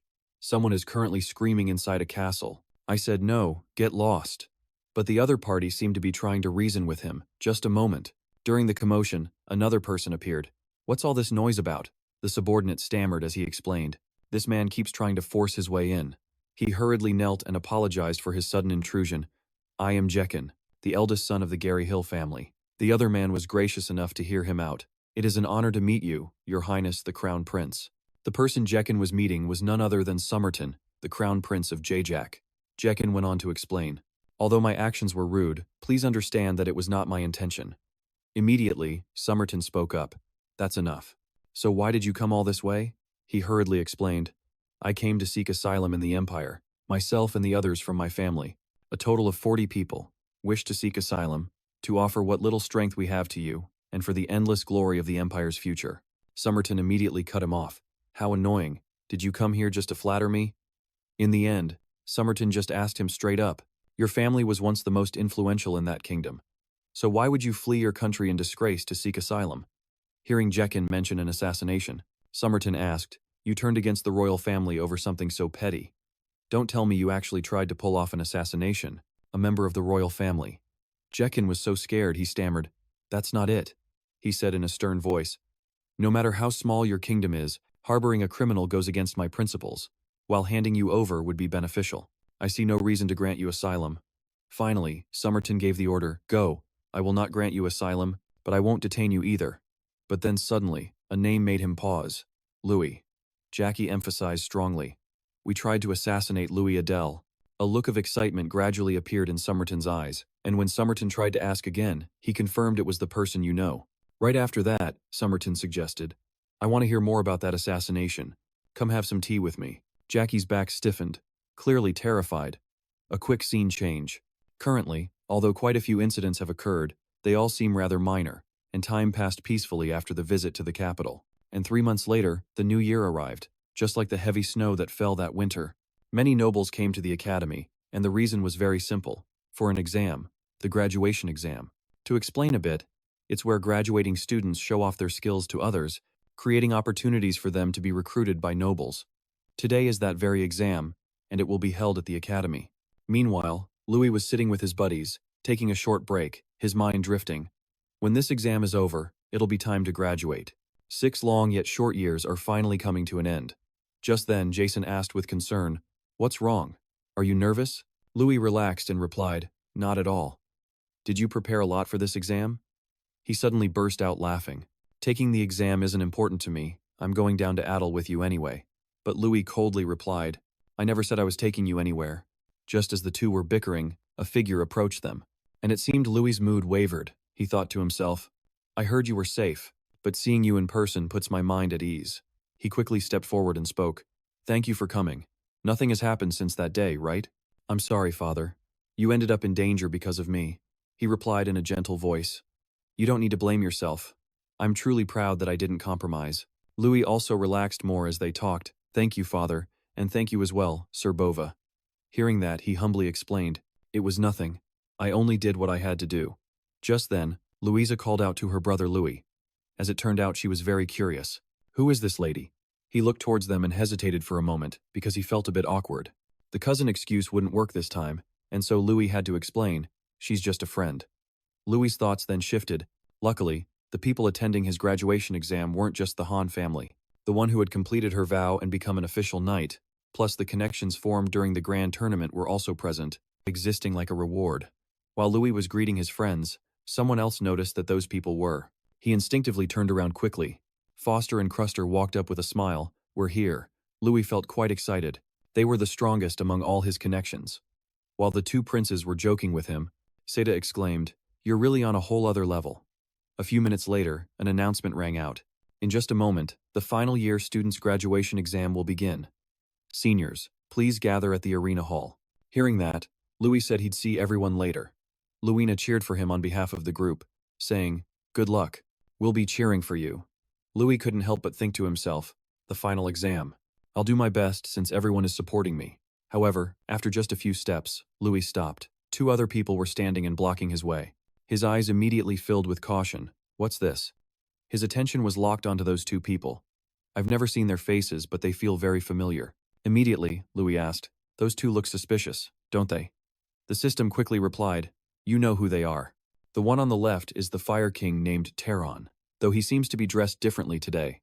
Then, the system continued, on the right is the Crown Prince. Of course, Somerton has also changed his clothes to match." It spoke haughtily, as someone who has ascended to godhood, no magic can fool my eyes. They may have changed their faces, but they can't hide that strange aura of theirs. But Louis was worried about something else entirely. Why would they come here in person? If they really wanted to come, they could have just appeared officially. Don't tell me it's just for me. Are they trying to check how strong I've become through this exam, without being noticed? After thinking it over, Louis's lips curled into a smirk. How thoughtful of them. If they make the same offer as last time, I'll just turn them down again. But since they went through all the trouble to come here, I should at least put on a good show for them. So just you watch, and see how much I've grown. Scene change. Let's break it down. The graduation exam has the following sections: isolation, and next up is a place called the Glacier, a place filled with frigid icebergs. The final part is the destruction test, and the whole thing is a timed trial. You have to get through all three parts quickly. The isolation challenge requires escaping a tightly sealed room, and what's more, there are people watching in person. Actually, there are many ways to get out. You can neutralize the lock with an unlocking spell, or use a mana crystal to create a key. It doesn't matter what method you use. Just then, a commentator's voice was heard. 7 mages from Group 6 escaped the room at nearly the same time. That just goes to show, the most important thing is simply getting out of the room. But starting with the next challenge, the difficulty level shot up insanely, from defeating beasts of ice in the bone-chilling glacier region. All around the arena, frustrated screams could be heard. Why is it so hard?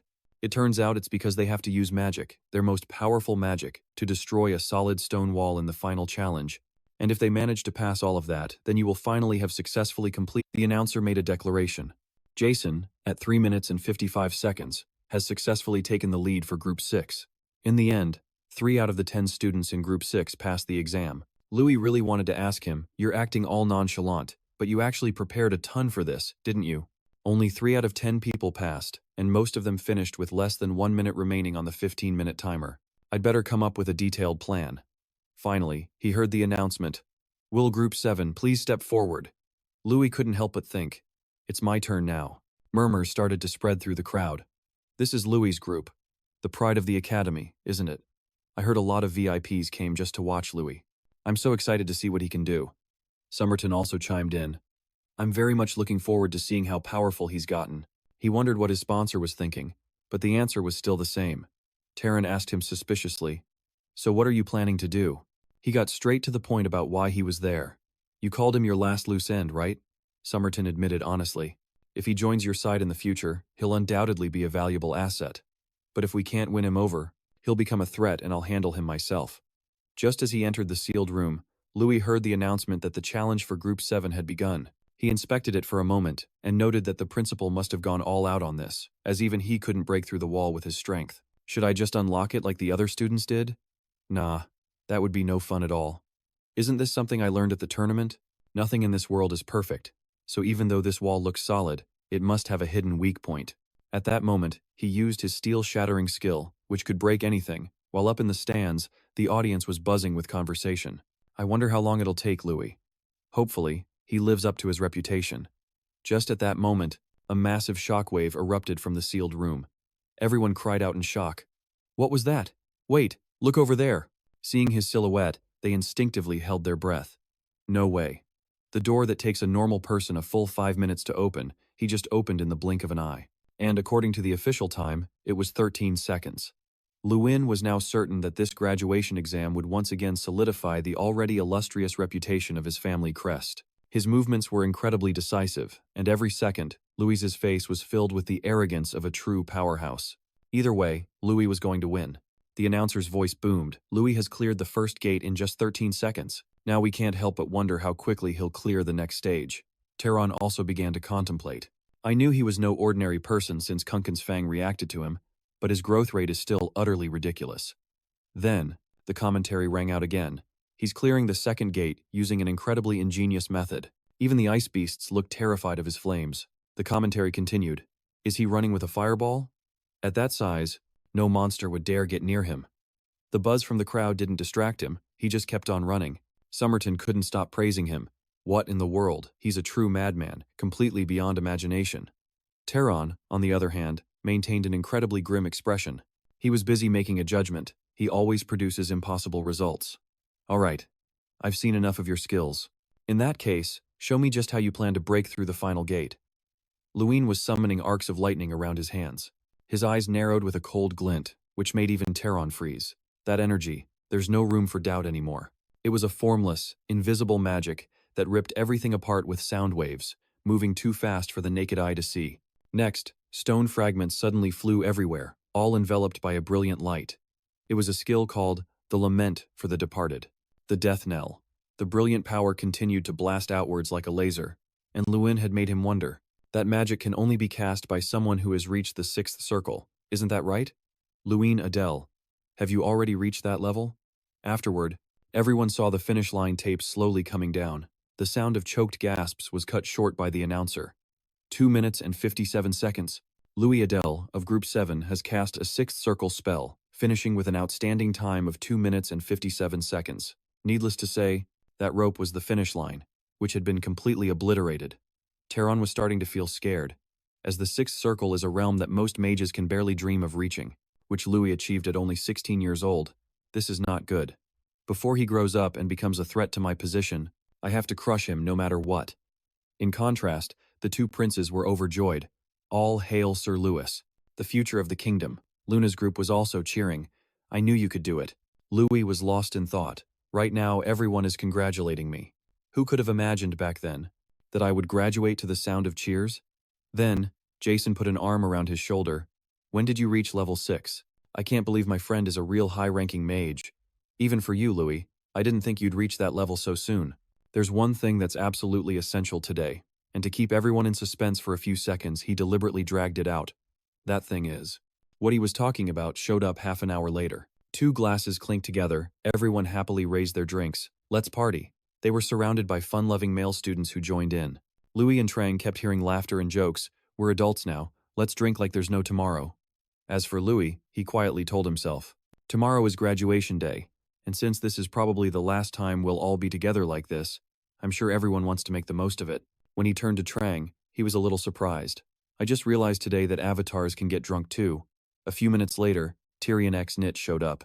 Are you enjoying the party, Louis? He replied cheerfully. Headmaster, and Professor Hayden is here too. Thank you for organizing this event. I'm having a great time because of it. The headmaster laughed along with him. You're about to graduate, so you have to live it up. Finally, Louis spoke up. Since tomorrow we'll be busy with the ceremony, I'll say this now. Thank you for everything. To you and the professor. Tyrion X Nit replied humbly. That's very kind of you. Soon enough, we won't be able to see you even if we wanted to. Afterwards, he and Louis made a promise, inviting Louis to be a guest lecturer for next year's graduating class. Changing the scene a bit, we're now on the outer campus where Louis is walking alone in the blowing snow. He gently rubbed his forehead and grumbled, I must have had too much to drink. My head's killing me. Right then, someone noticed him. Excuse me, you're Louis Adele, correct? I am Rika, a merchant running a small trading company in the east. May I speak with you privately? Even though he knew the man was lying, Louis still agreed. Go ahead. However, Louis called him by his real name, Crown Prince Somerton Terron. Unable to contain himself, the prince spoke up. How did you know? You'd better answer me properly. Louis calmly replied. You may hide your face, but you cannot hide your presence. Your eyes remind me of the crown prince I once knew. You must be the Fire King. It has been a long time. It's a pleasure to see you. The man asked in a raised voice. You recognized me just by my eyes? I'm truly impressed. Somerton cut them off. Now this is my final offer. There won't be a second chance. You will come and serve the Empire. Refusal is not an option. The aura emanating from him was indeed oppressive to anyone facing him, but Louis was not the least bit intimidated. I refuse. Somerton tried to hold back his anger. You really refuse to listen, don't you? I've warned you before. Any jewel I cannot possess, I will destroy. Surprisingly, Louis bluntly speculated, but I don't believe you will do that. He then made a sarcastic remark, because the Crown Prince I know would never stoop so low as to sneak around using a false identity, and ordered the death of a mere student. Somerton sneered in response. You dare call yourself ordinary? Louis answered firmly. That's right, after all, our graduation ceremony is tomorrow. But then he suddenly muttered, I don't know if it's courage or intuition, but I'll back down for today. But look forward to our next meeting, because next time we'll meet as enemies. The two of them left as coldly as they arrived. Louis didn't stop them, just watched in silence. A few minutes later, Jason found him. What are you doing out here, not drinking? The party's not the same without you. Louis nodded slightly. Thinking back now, he felt a bit out of place at that moment. Little did I know that because of this pre-graduation party, a disaster beyond anything I could ever imagine was about to befall me. That day quickly passed, and now it was the morning of the graduation ceremony. Bottles and glasses were scattered on the table. Louis began to groan. Ugh, my head. Just then a soft voice asked, You're awake? Before he could answer, Irene asked, Are you feeling any better now? But Louis was still a complete wreck. He stammered, I should have drunk in moderation. Irene chuckled softly. Looks like you're doing better than the others. So you don't remember anything at all? Louis's face fell, and he let out a scream, which only made Irene smile brightly. A dragon's kiss? She then calmly replied, Jason secretly mixed some of it into your beer. After that, you suddenly stood up and declared that the whole group was going to Adele. Louis could only curse his rotten friend in his head, but Irene's question pulled him back to reality. Should I go there too? She shyly tucked her hair back and continued. Adele, I've been there before. It's a wonderful place. Like I said before, I have to get stronger quickly so I can defeat you. Louis quickly regained his composure. It would be my honor, my lady is always welcome. On the surface, that's what they said to each other, but anyone with half a brain could tell that Lady Irene's reason for wanting to go to Adele obviously wasn't just to defeat Louis. A few hours later, a solemn voice rang out. Graduating students of the Academy, I'm sure all of you have been through your fair share of hardships. I hope all of those experiences were meaningful, and that you will all become great mages in the future. This concludes my speech. And now, the student representative will come up to share a few words, representing the entire student body, and also this year's valedictorian, Louis Adele. He couldn't hide his pride when mentioning his name. Afterwards, Tyrion Exnick gently advised, Don't be nervous. Just speak from the heart. In reality, Louis was a complete mess. I'm so nervous. Just the thought of being the center of attention in front of all these people is enough to make me so nervous I've forgotten everything I prepared. But it's fine. Even if I forgot my prepared speech, I still know exactly what I want to say. Then, his clear voice rang out. As you all know, I won the grand tournament, an achievement reached in just 1 year, but that journey was anything but smooth. I suffered from a condition known as mana release disorder for 5 years. For a mage like myself, being unable to release mana was a devastating blow. But what was worse was the way people looked at me. Many wondered why I was still attending the academy, why I didn't give up until the very end, but I refused to quit. Because magic is everything to me. It's the only way I can protect myself, my family, and the people I care about. That's the reason I held on until the very end. People often talk about winners and losers. I think we should just see how fate plays out, right? And if there's anyone here struggling because you haven't seen results despite your efforts, today I have to tell you, just keep moving forward. Even if you fall, get back up. Even when you feel like no one is paying attention to you, someone out there will surely notice. As long as you don't give up, a miracle will happen. Thank you everyone for your hard work over the past 6 years. The long lines of students were all silent after the emotional speech. After the ceremony, the wheels of a carriage began to roll. Another carriage was also traveling up ahead, while a clear voice echoed out from this one. That speech was great. Everyone seemed to really like it. You're always so amazing. As if remembering something, Luina asked, So are your friends coming to Adele right away too? All 4 of them are coming? That brings us back to last night's drinking party. Seda, be my comrade. Right now, Luin could only give a vague explanation, not quite understanding how things ended up this way himself. And so, right after graduation, they headed to Adele together. To be precise, Louis was the one who hired them, and not only that, 3,000 soldiers would also be joining them. He then remembered the reason. The two princes had promised to send reinforcements for the Southern Pacification Campaign, but I never imagined they'd send so many troops. After a moment of silence, Luina asked curiously, "After the subjugation is over, do you plan to stay in the territory permanently?" He answered her honestly, "No, our father is still there, after all. I think I'll travel a bit afterward, but I haven't planned the specifics yet. For now, I should focus on the subjugation first." During a stop, Louis held a discussion. "I plan to start by surveying the terrain." Trang asked him worriedly, "Have you come up with any strategic plans yet?" Looking around for a moment, Louis said quietly, "We need to prepare thoroughly." But then he had to ask the other guys, "Where are you all going together?" The other guy replied unexpectedly, "We thought you already knew, since this concerns your friend. One of our knights is going to duel with your apprentice knight friend." After his brain processed that, Louis shouted, "You mean Han? Han is dueling a full-fledged knight? He just took his knightly oath." Snowflakes were still falling gently, choosing the dry branches as their final resting place. But then a few tremors appeared on the ground. Something was zipping back and forth like a whirlwind. Two male knights were facing off on the cold snow, but surprisingly, someone approached without fear. Louis was a bit panicked when he realized it had already started. The crowd was also reminding him, "Velks, go easy on him. Don't you think you're being too harsh on a rookie who just took his oath?" Luin immediately asked them, "Why are those two fighting?" The crowd explained, "There's no particular reason. While cleaning up after lunch, we were bored and there was an eager junior, so I suggested a little spar." Just then, Bova also appeared. "Young master, you're here too?" He heard the boy ask, "You're here too, sir?" The reply he got was, "How could I miss such an interesting spectacle?" Louis quietly mused at his amusement. "Interesting, huh? If the knights here realized who you are, their reactions would be just as interesting." After that, Louis started to discuss it with him.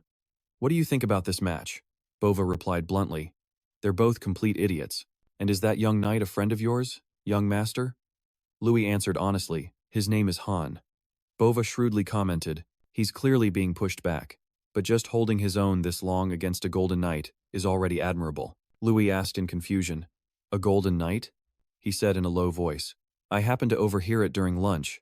I heard he's considered the elite of the kingdom, but I'm not entirely sure." While they were talking, a tremor echoed from the forest. Bova pretended not to notice and continued, "Of course, that kid Han still has a long way to go to reach that level." Han was currently standing there in a daze, the reason being his sword had been knocked out of his hand. Over here, Louis was lost in thought. As expected, Sir Bova could see Han's talent.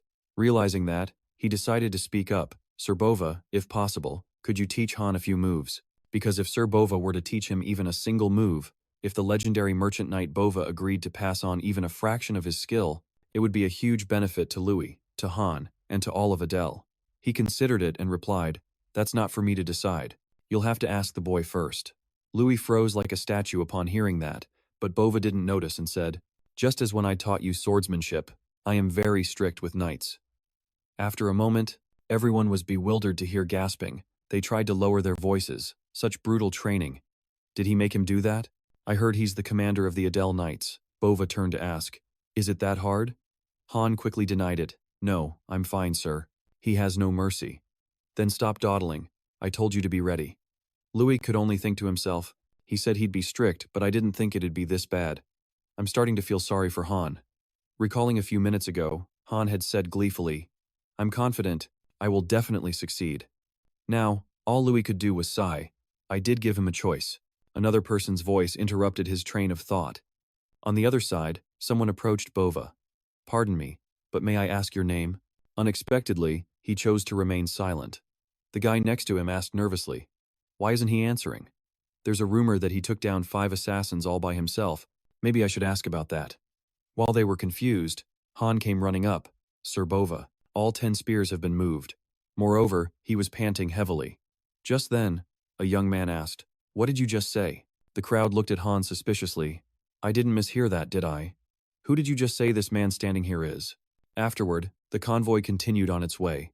Luina spoke up first. "Brother, is he really that admired by the knights?" Meanwhile, from the back of the carriage, groans could still be heard. "This is the first time I've ever thrown up just from breathing." "Don't be so dramatic. This is the training method Sir Bova recommended." Inside the carriage, Louis hesitantly spoke up. "Sir Bova," he mustered all his courage and asked, "Is that training really effective?" "From what I've seen, it seems a bit crude." He calmly explained, "It's not exactly a good method. If your form is wrong, you'll get chronic injuries. Bova's lips curled into a smirk as he continued. There's not much to do on the way to Adele anyway. I just wanted to whip some new students into shape. It's been a while. The Louis siblings both decided to let the atmosphere freeze over. They thought to themselves, no wonder people call him the Tiger of Adele. A moment later, someone exclaimed in awe, there's so many of them. Louis looked into the distance with mixed feelings. We're finally here. He looked at the scenery but had no desire to admire it. Below the red plains was a pile of purplish goo. In reality, this land is located south of Nam Mountain. It was once a part of Adele's territory. However, ever since the Mudmen tribe occupied this place, its human rulers were replaced by Mudmen. And because of their horrifying reproduction rate, the land looks like crimson fields from a distance, hence the name Red Plains. He decided to let the others go to Adele first. Luin and Trang would scout the Red Plains themselves. Currently, Trang was asking him, how about we charge straight through the canyon near the coast? But he shook his head, no way. They'll attack from the cliffs. She asked worriedly, what if we put Bova on the front lines? He could lead the charge and crush everything in his path. Louis also disagreed. No, there are too many of them. The Mudmen have a core in their heads that can't be destroyed by conventional attacks. Even Bova would struggle to take them out one by one. Now I get why all the subjugation attempts failed. There's no path wide enough for a large army to pass through. Then, Trang asked again, so is there no other way? The towering mountain above made him hesitate. Perhaps. Louis answered her cryptically. There is still one way. The next day, tensions were rising. And only one option remained. We need to go for a direct breakthrough. The others fell silent, seemingly considering that suggestion. Morrow continued. If we're afraid to fight, how can we win? A direct confrontation is the best approach. Melvin hesitated slightly, saying, you're not wrong, but the projected casualties are too high. Morrow angrily retorted, if we didn't have the capital's army for support in the first place, weren't we planning to launch this subjugation campaign with just 300 men? Morrow used that point to counter, we were ready to fight with that number, so why are we hesitating now that we have a massive force? He immediately replied, because this isn't about the number of troops we have to wipe out the Mudmen. We have to get through a narrow canyon, and those guys won't let us pass safely. It doesn't matter how many soldiers we have. In short, instead of entering the canyon, we need to lure them out. Morrow retorted, but we have no way of doing that. Right then, Louis interrupted. That sounds good. He said bluntly. Father, you just gave the correct answer. Instead of going in, we should lure them out. I have a great idea. We'll attack from the top of the cliffs that surround the canyon. Morrow immediately expressed his doubt. No one can get up there. Are you saying we all have to climb that? Louis calmly explained to him. We don't need a lot of people. We just need 1 or 2 mages to use magic to lure them out. Morrow was starting to be convinced by that great idea. But how do we get up there? Can you fly? And so, Louis immediately pushed his buddy forward. This guy can climb up there on his own. Jason also screamed. How am I supposed to climb that? No way in hell. However, Louis gently reassured him. You can totally climb it. Louis flashed a smile like an angel from hell. I'm just going to throw you up there. Jason was at a complete loss seeing that dark expression. What the heck? Scene change? A man is shouting. We have finally arrived. Are you ready for the day of battle? The crowd answered in unison, yes, sir. At the command, the entire army and their flags responded by fluttering. They lined up in columns, their stances extremely formal. The commander came closer and yelled, march! And just like that, the subjugation began. At the front lines were Commander Morrow and the Golden Knights. Both Louis's father and Bova were also clad in armor, and at the back of the formation were Louis and his friends, steering the horse-drawn carriages. After a moment, a command was given. Halt! Okay, everyone gather up. We're going to review the plan one final time. Afterwards, he was the first to be called out. Jason timidly asked, I know this is for my own safety, but still, is this the best you could come up with? After hearing that, Luin teased him. I think it's pretty cool. The distant chatter made Jason want to die of embarrassment, feeling like he was being mocked. Finally, Luin revealed, you don't like it? This might be an opportunity. Understanding him well, Louis emphasized the chance for him to become the star of this subjugation. Jason's face flushed with excitement. The main star? Louis, just leave it to me. I'll handle everything perfectly. When Morrow arrived, Louis spoke up. We're all good. Jason was trembling, but Louis, please be gentle. Feeling the air rush past his skin, he screamed, gently. From the ground, all they could hear were Jason's screams, and he was sent flying like a ball. A look of pure despair was in Jason's eyes. He felt like his heart had stopped and he was about to die. However, he quickly realized he was being supported by tree roots. That confirmed one thing. It was so precise, they didn't even need blankets or ropes. Lady Iron, your skills are as sharp as ever. After getting out of the stiff cocoon of roots, Jason finally breathed a sigh of relief. All right, now I just have to do my part. What is this? There must be tens of thousands of them. I can't even count them all. Does he want me to lure all these guys out? I can't do it. How can I possibly? Just as he was despairing, a voice of encouragement rang in his ears. You can do it, Jason. You're my friend. You can handle at least that much, right? Now go give those mudmen a good beating. Up above, he gritted his teeth.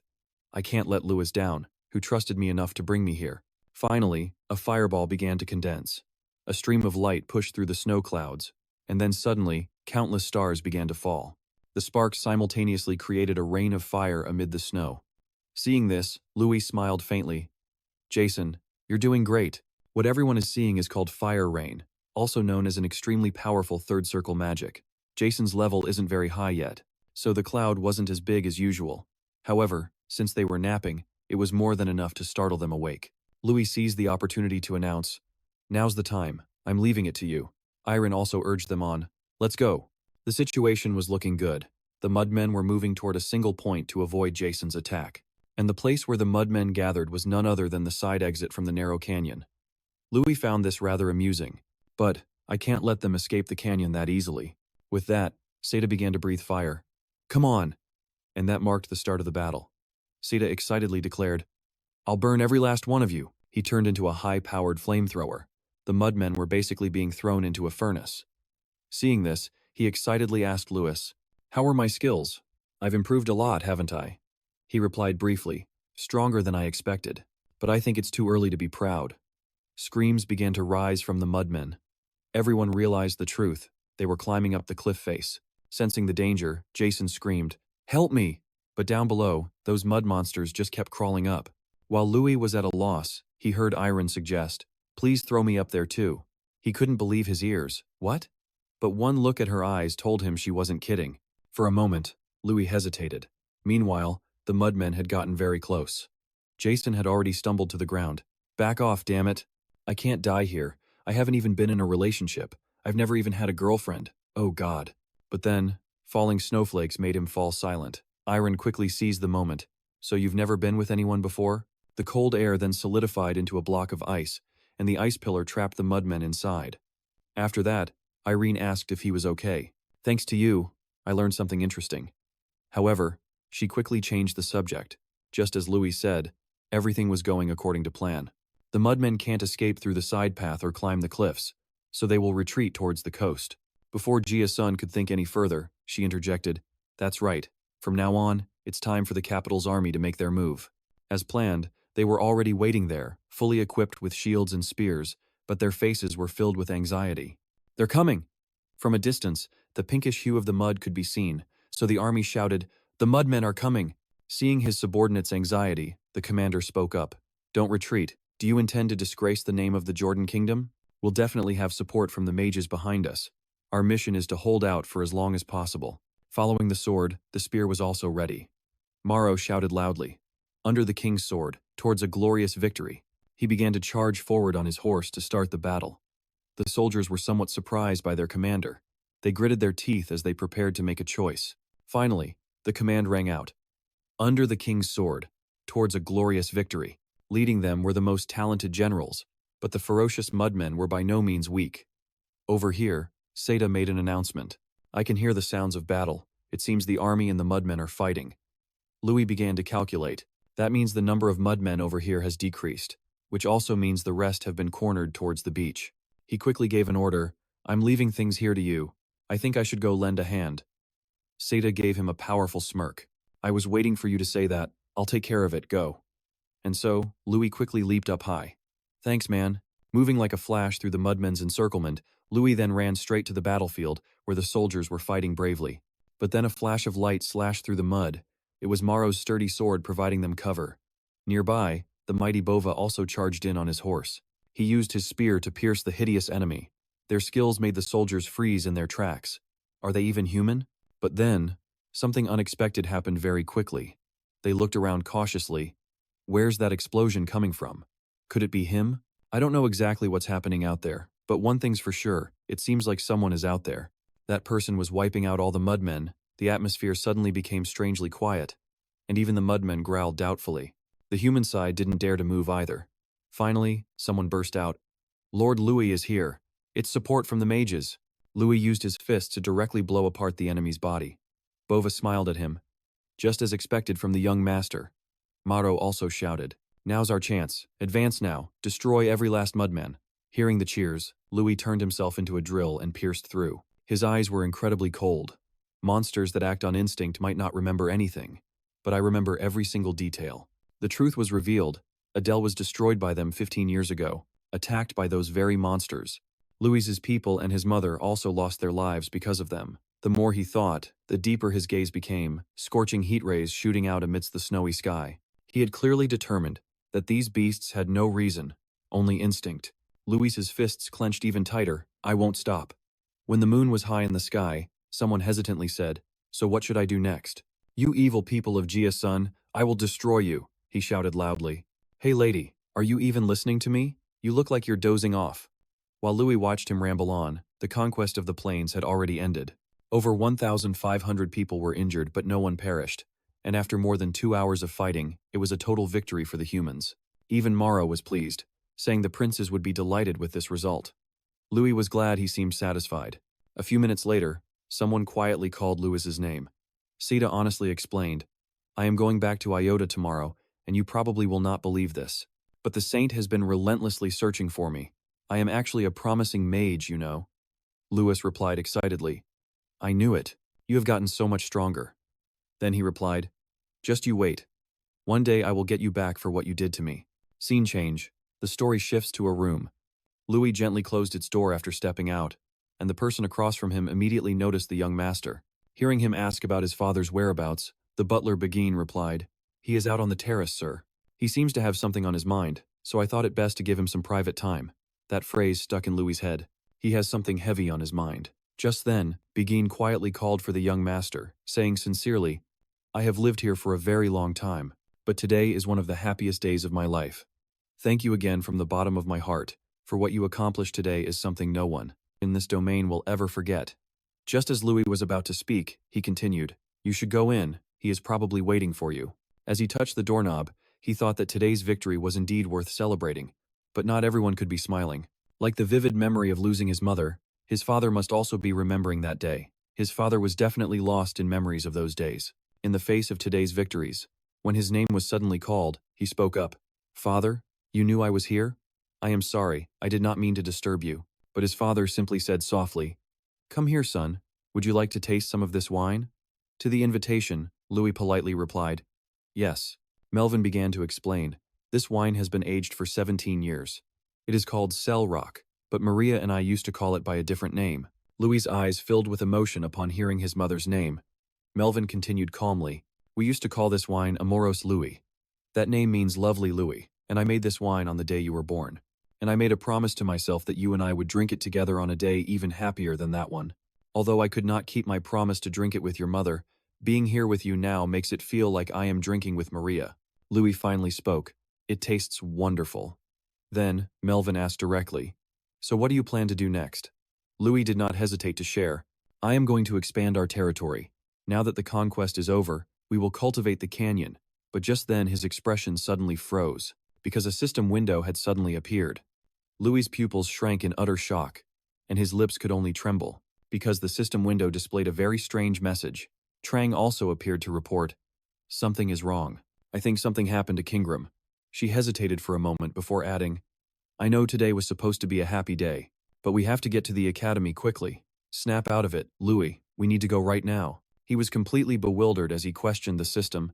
You want me to defeat a threat heading for the academy? What happened to Kingram? Finally, Louis had to turn to his father and say, I am truly sorry, but I have to leave for a while. He only heard his father's heartbroken voice. Why so suddenly? But Melvin quickly accepted it, figuring if his son was this serious, there had to be a reason. Go on. As he blasted off the balcony, he fumed. Why now of all times? Why did the mission have to pop up right at this very moment, right after the subjugation quest? Louis gritted his teeth in anger. What the hell is going on? Meanwhile, on the other side of town, a figure in a black robe was using their power. Our boy was completely clueless about this and could only wonder, what is happening at the academy?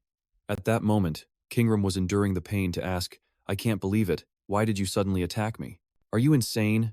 I've heard the rumors about you from the academy, Fire King Terron. He, however, remained completely unfazed at being called out. After a moment, Terron said vaguely, everything has been strange. Right from the moment Louis was chosen by Kunkin's Fang, how could he possibly wield power on par with an Oxter? So I started investigating and I've solved the mystery, the ancient King Oxer.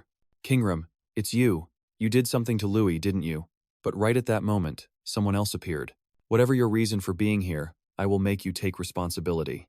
Terron just smirked upon seeing him. Tyrion Ignis, you really are something else, to notice my presence immediately. In return, the man shouted back, how do you plan to face the consequences for this? Tyrion Ignis repeated loudly, consequences? But this only made Terron more arrogant. If I was worried about that, I wouldn't have started this in the first place. I sensed it during Louis' graduation exam. If he keeps growing stronger, my position will soon be threatened. He stared at the boy's face with an obsessive gaze. After a pause, Terron continued, if I eliminate all the key targets here, that will no longer be a worry. Then I will find Louis and finish things once and for all. Suddenly, a shout interrupted him. Kingram! The entire room froze and turned towards the door.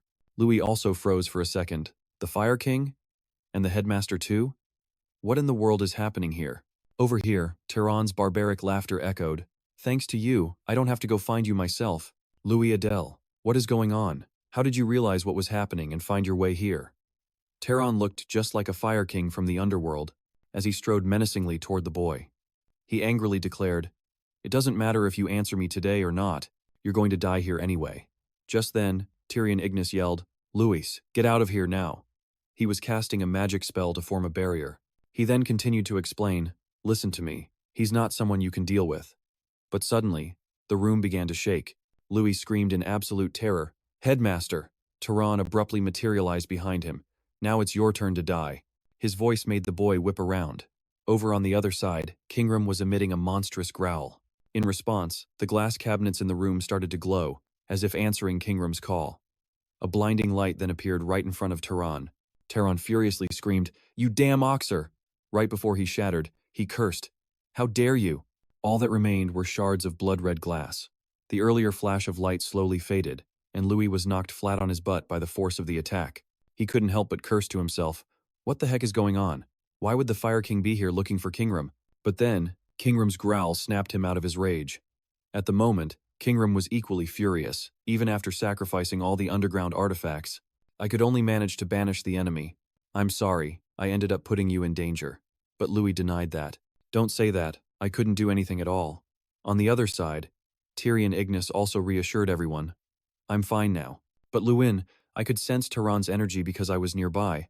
But you're an Adele, so how did you detect it? Kingram had the same thought. I'd like to hear that explanation as well. He had to warn them first. What I'm about to say might be hard to believe, but I hope everyone understands. After everyone understood about the system, Luin spoke up. I'm sorry for not telling you sooner. Then, Tyrion Ignis said, the Fire King must not know about this. But with your growth rate, and knowing his personality, he won't let this go. He already considers you a threat. Luin also felt scared. It seems the Fire King is really targeting me now. I'm still a long way from being able to defeat him. Just then, the system appeared. Mission complete. You can now break Kingram's contract. If the contract is broken, it could lead to achieving even greater power. Looking into it, hundreds of years ago, after being defeated by the principal's ancestor, Kingram was sealed into an artifact and forced to serve the academy for the rest of his life. So he immediately asked Kingram, what does it mean that we can break the contract? He hesitated and then replied, it means I will return to my original form and leave this place. Can the player's artifact break it?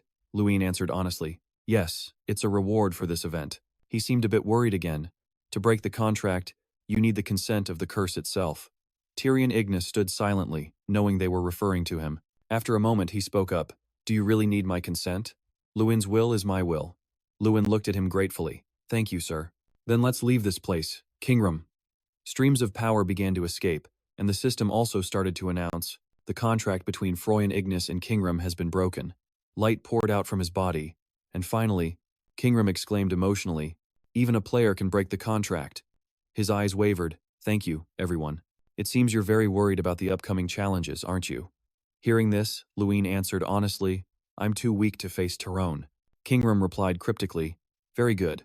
I've just thought of a very useful method, but to test that method, this place probably isn't suitable. What do you say? Want to come with me to the Celestial Mountain? Luin couldn't seem to believe what he had just heard. Scene change. Over here, people are running away while guards are shouting, the prison has been attacked. Hunt down the escaped prisoners. Another person's voice asked, who on earth would attack a prison? Is there a description of the suspects? The answer was quite confusing. We don't know. They looked like mages. Then finally, someone dared to speak up. So far only one prisoner has been identified, and one of them is Josh Gary Hill. The old man spoke in a grim tone. What an honor, for you to personally rescue someone like me. Somerton replied flatly. Don't misunderstand. It's not that I particularly like you. I just see it as a bit of amusement. Putting that aside, let's go to a new land. Many Oxters live together here. Just then, someone called out to them, Omerat, chief. Cheers of welcome then rang out, the great human warrior. The great human warrior has once again returned to the Celestial Mountain. And who is that standing behind the great warrior? Omerat and Hakan were quickly stunned. They looked in that direction, moved. Kingram, have you finally returned? He replied in a gentle voice. I'm finally home. Back in our homeland, Hakan happily declared. Two great warriors have appeared at the same time. We must throw a party to celebrate. Omar said fearfully, Kingram, your arm. He quickly cut him off. I'll tell you about that later. As for Hakan, sorry for the sudden request, but I have something to say. What Kingram wanted to ask was quite shocking.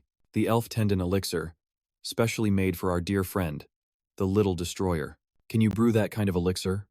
That item was a secret treasure of the elf tribe, considered so precious that it was used to raise young elves into adulthood. But now that Louis saw it with his own eyes, he hesitantly asked, Do I really have to drink this? The answer was very brief. You must drink it. Didn't you say you needed strength to defeat the Fire King? I have my own reasons for giving this to you, so you absolutely must drink it. He began to reassure himself, if Kingram was this insistent, there must be a good reason. He closed his eyes and picked up the whole coconut shell. Whatever. But the moment he touched the drink, Louis's whole body began to change. He frantically placed the coconut shell back on the stone table. Louis barely managed to swallow. That's horrible. Then Louis honestly commented, This is the worst thing I've ever tasted. Kingram was only concerned about one thing. You don't feel anything different? Louis was a bit confused when he heard that. What do you mean? But very quickly, he was horrified. What is this? My strength increased by 100? Just from drinking one bowl? Next, he hurriedly asked, Does this even make sense? Do the elves here just get stronger like this? He honestly explained. No. For elves, it only works once. After that, it has no more effect. Hearing that, he asked fearfully, What about me? If I keep drinking it, will my strength continue to increase? Kingram asked him back cryptically, Why do you think DRAKA stayed here for 100 years? It was all because of this elixir. A thought quickly flooded his mind. Don't tell me there's no more? I'll drink as much as you have, as long as you have it. The truth was then revealed. That was the last bowl in stock. To brew more, they needed ingredients. But you don't need to worry about the ingredients. Kingram explained to Louis. When I said that we should help you, everyone gathered things one by one, from heartwood fruit to stone marrow, and many other things. They all wanted to bring back the ingredients for you with their own hands. Little Destroyer. Emotion filled Louis's face as he thought about it. Everyone went this far for my sake. Kingram quickly pulled him back to reality. But there's one last ingredient they couldn't find. Elf tendon. Seeing Louis's worried look, he immediately reassured him. Don't worry. Ironically, that bastard Fire King has already prepared it for us. Louis didn't understand what he meant. Kingram told him coldly. Use this arm of mine alone, is enough to brew about 10 doses of the elixir. A look of horror flashed across his face. But this is. Kingram told him firmly. Don't refuse. Consider it my thanks for freeing me from my oath. After that, Louis stopped being hesitant. Thank you. But Kingram had another concern. If you drink too much, it will put a strain on your body. Even DRAKA took 100 years. So it's hard to say how long it will take you. After hearing that, he stammered. Then what should I do? Right now, the Fire King Terron is chasing me. I have to deal with him. Kingram reassured him once again. You don't need to worry about that. I already have a plan to deal with it. Kingram continued. When we banished the Fire King Ra, do you remember when we used the power of the artifact? Among the artifact's abilities, there's a type of magic related to time, and the right to use it is still active. In short, we're going to use that magic. He began to create a magical curtain in front of them, as everything was slowly deviating from its temporal orbit. Kingram was casting a spell on the cave entrance over there. His purpose was as follows: to slow down time inside the cave from this moment on. Time inside the cave will pass slower than outside. Little Destroyer, are you ready? You're about to go through an incredibly harsh period. Beside him, Louis replied firmly, ready. I've mentally prepared myself for this. He walked straight ahead with a cold expression. I'm heading in. Trang and Kingram couldn't help but watch him nervously. Trang finally had to ask, are you sure about this? Even for Louis, this will take quite a long time. He then explained further. 1 hour outside will be equivalent to 15 inside the cave. He couldn't hide his worry. Even though you don't age inside, it's still a terrible ordeal. I'm an incarnation, so it's fine, but Louis is just a human. Kingram pondered for a moment, then replied, Little Destroyer will definitely overcome it, so let's head back.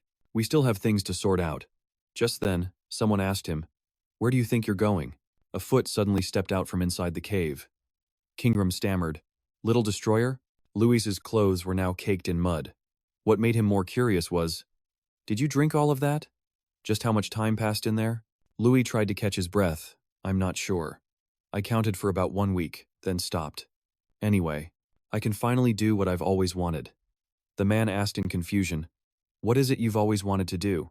A few minutes earlier, Louis was lying among a pile of bottles. He was struggling with the weight of his body, but his eyes were clearly burning with incredible determination. Louis immediately told them, every day I made a promise to myself. If I ever got out of here, out of this damn cave, I swore I would destroy it. Next, he created a massive explosion right at the cave entrance. The shockwave quickly hit Trang and Kingram. Afterward, Louis said with relief, now that's much better. They were completely frozen by his display. Louis, however, casually asked, so, shall we get going? Currently, the system has finished its check. Power level, 20,000. But Louis was still thinking of one person, the Fire King Terron. He had a terrifying declaration for him. I'm going to destroy that bastard. Over at the Powerhouse Castle, someone spoke respectfully. I thank you once again, Crown Prince. Summer replied coldly. I already told you. There's no need. I just need someone who can replace me in Louis's case. That's all. Then, Josh asked curiously, where's the Fire King? Isn't he always by your side? He answered, I'm not sure. He just wanders off without a word, even though he's my adoptive father. But to just wander off on his own like that is really... I'll make him take responsibility for this. Then, he asked again, you said you would deal with Louis, so do you have a plan? Josh didn't hesitate to report. The preliminary rounds for the swordsmanship tournament are being held in the Empire, right? The plot was gradually revealed. This is a tournament on a scale no less than the grand competition. I heard that Louis's younger sister will be participating as a representative of the Adele family. And that guy dotes on his sister, so he'll definitely come to watch the tournament. At that time, I and the Black Mages will ambush and eliminate him. If it weren't for that old headmaster last time, we would have already finished him. This time, it's bound to succeed. After hearing that, Summer Tone made up his mind. All right, I'll trust you. However, his face quickly fell. Don't disappoint me. Now, about the swordsmanship tournament. If there's a competition to honor mages, then the Knightly World has its own swordsmanship tournament. This tournament is organized in a similar fashion, with young knights from all 6 regions competing in the preliminary rounds to select the knights who will represent each region in the main tournament. Luina was chosen as the representative for Adele. Right now, Luina could feel her body trembling slightly. She was so nervous. Melvin had also mentioned that it seemed something had happened to Louis, so he won't be joining us at the tournament this time. Luina felt a pang of regret. If only her brother could have been here. He promised he'd cheer for me. Just then, a voice called down from the stands. You can do it. Your big sister and everyone else are cheering for you, so you have to win. Whispers started to ripple through the crowd. Isn't that Iron? Her connections are incredible. Only Luina smiled to herself. Thank you, everyone. Finally, she raised her sword. She was determined to win. The referee signaled for the 2 combatants to prepare, and after 3 seconds, he declared the match had begun. His arm swung down swiftly as per the rules. Cheers from the stands rained down on the arena floor, and Luina was the first to attack. Both fighters swung their swords forward simultaneously. But it didn't end there, as countless blue flashes of light clashed fiercely with the orange ones. The view of the 2 fighters zoomed out. Little did they know they were being observed by the Crown Prince. What's going on? Didn't you say this plan would lure him out? We've scanned the entire crowd and Louis is nowhere to be found.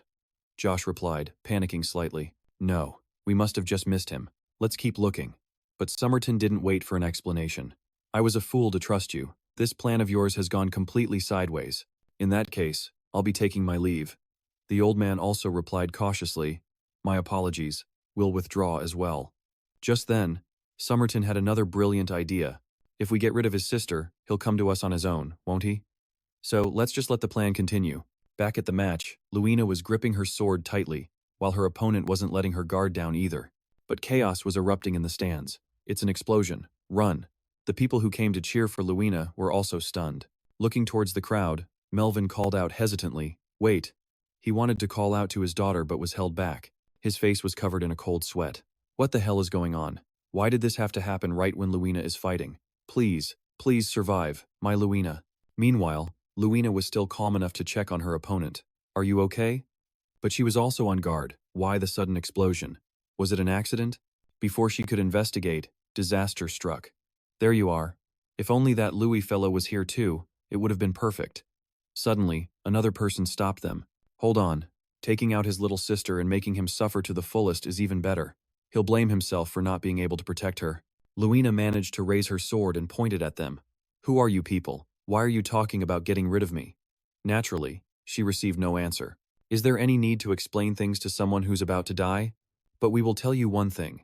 We are people who hold a bone-deep grudge against your brother. As they prepared to cast their spell, she screamed, trembling, Wait! Your death sentence was passed long ago. Farewell. As they spoke, a palpable malice filled the air. Luina's vision started to dim. It was too late to escape now. She could only squeeze her eyes shut. Please, somebody, please come save me. Just then, a plume of white smoke erupted from the stands. Luina's father was frozen on the spot, while Crown Prince Somerton was thoroughly enjoying the show. How wonderful. Josh was also feeling smug. Great, at least the Crown Prince's mood had improved. But then he suddenly froze. Wait a minute. The eyes in the stands were also filled with surprise. Louis had appeared out of nowhere to shield the little girl, and he didn't forget to gently comfort her. I'm late, aren't I?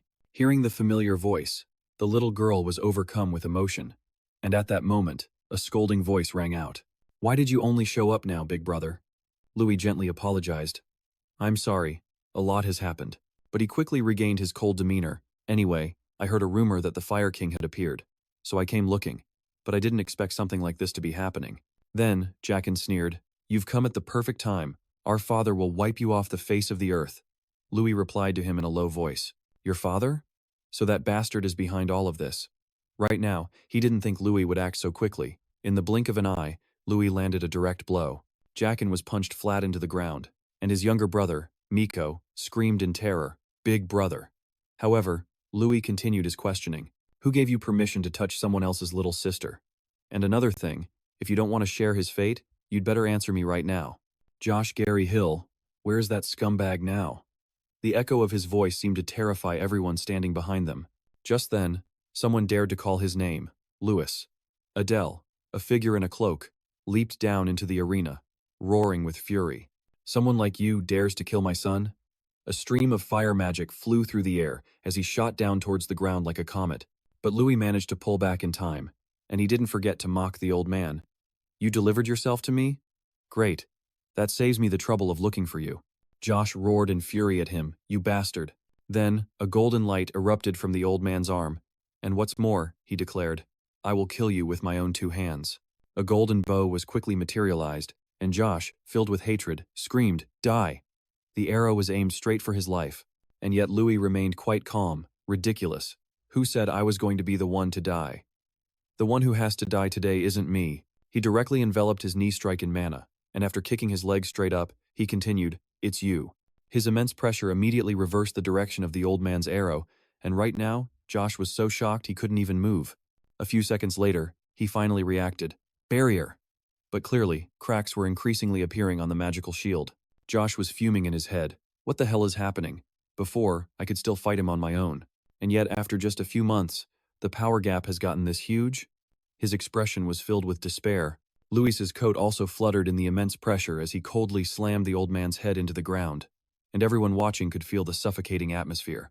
Moreover, his remaining son, Miko, was also terrified beyond belief. Louis was still pressing his foot down. Then Louis spoke in a cold voice. Just one question. How did you escape the dungeon with the ruined name of Gary Hill? That should have been impossible. Right now, the old man was nothing more than a weak animal awaiting its death, and fear made Josh surrender. I'll tell you everything. Just spare my life. But Louis bluntly cut him off. Forget it. It was either the Fire King or the Crown Prince anyway. It had to be one of those two. Next, Miko called out, trembling, Dad, you bastard. First it was my brother. Now it's my father. I'll kill you. I'll definitely kill you. Everyone rushed forward to surround him. He won't be able to escape. If we don't kill him now, the Gary Hill family will be doomed. The subordinates also began to channel their power. You bastard, just die already. Louis spoke indifferently. You still don't get it? Trash tier fodder like you are no longer worthy of being my opponents. The orb of light was so brilliant it was blinding, and the scorching flames incinerated everything in its vicinity. It was 8th circle magic, also known as meteor, and his hoarse voice rang out, goodbye. Luin hurled the meteor directly at his enemy, Gary Hill. An oppressive wave of heat immediately swept past them as Somerton watched the deadly spectacle alone. But nothing could stop that furious inferno, and the observation glass was quickly shattered by the intense heat. Somerton suddenly burst out laughing. You're completely insane. Luin, Adele, you really are the strongest. Just then, Terron entered. Somerton, what in the world are you doing? He calmly asked back. Godfather, why the sudden visit? Terron snapped back furiously. You dare ask? Did you think I wouldn't know about the chaos in Anphi? How dare you act on your own? He asked nonchalantly. You disappear without a word and now you dare to yell at me. He growled. You saw that magic just now, and you still dare to speak like that? Somerton remained calm as ever. It was impressive, I'll admit. But what kind of spell was it to make you cause such a fuss, Godfather? Unable to take it anymore, Terron enlightened him. That was an 8th circle meteor. The 8th circle is a realm only the most elite mages can ever hope to reach. In other words, Luin has now matched or even surpassed the Fire King, Terron. He asked furiously, is this truly the outcome your highness desired? Sending a bunch of trash from a failing nation to provoke him? Somerton calmly tried to placate him. Why so angry? Please hear me out. He chuckled to himself. I saw it clearly. He's reached the 8th circle. Unable to stand his arrogance, Terron yelled, Somerton! The unprecedented fury in his voice made Somerton fall silent as Terron continued to berate him. Your Highness has made a grave mistake. You must never underestimate him. He is extremely cunning. He will find out who was backing Gary Hill. But Somerton simply scoffed. Godfather, do you really think I was trying to hide that from him? Why are you so worried about him? You are the Archmage who rules over all 6 lands, and I am the Crown Prince of a powerful kingdom, while he's just some toy from a tiny nation. Or could it be that my godfather is afraid of him? Terron finally lowered his voice. Your Highness, you have always done as you please, so be it. Seeing his confusion, he explained. I have nothing more to say to you. I will take this matter directly to someone who will listen. His Majesty the Emperor. Scene change. This time, the gossip was in the Imperial Palace.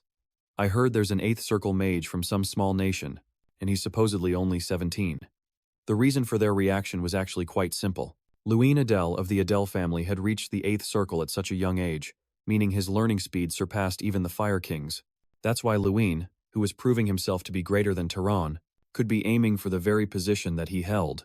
In short, public opinion was building, speculating that the master of the Mage Tower should be changed. And of course, these rumors reached the Emperor's ears. Titan's majestic voice boomed. What are your thoughts? A mage from a small kingdom is threatening Terron's position. I want to hear your opinions on this matter. One minister immediately spoke up. Your Majesty, throughout the 6 lands there are many 8th circle knights, but only one 8th circle mage, the Fire King. But now there is another young mage at the same level. Perhaps the one with superior talent is more deserving of the position of Master of the Mage Tower. Just then, someone interrupted. Do not be swayed by their words. The person striding into the Great Hall was none other than the Fire King, Terron. Titan looked at him, quite surprised. I didn't think you would come in person. I want to hear your opinion directly. Terron looked at his king sincerely. Are you really going to accept this situation? Louis, the one who was said to have reached level 8 just a few days ago, is still far inferior to me in terms of skill. So how could he have reached level 8 in such a short time? He must have used forbidden power. He definitely used every trick in the book. Otherwise, how could he have grown so quickly? He even used a strange power related to the elf species, the once respected Gary Hill family. Recently, he massacred all of the family head's sons.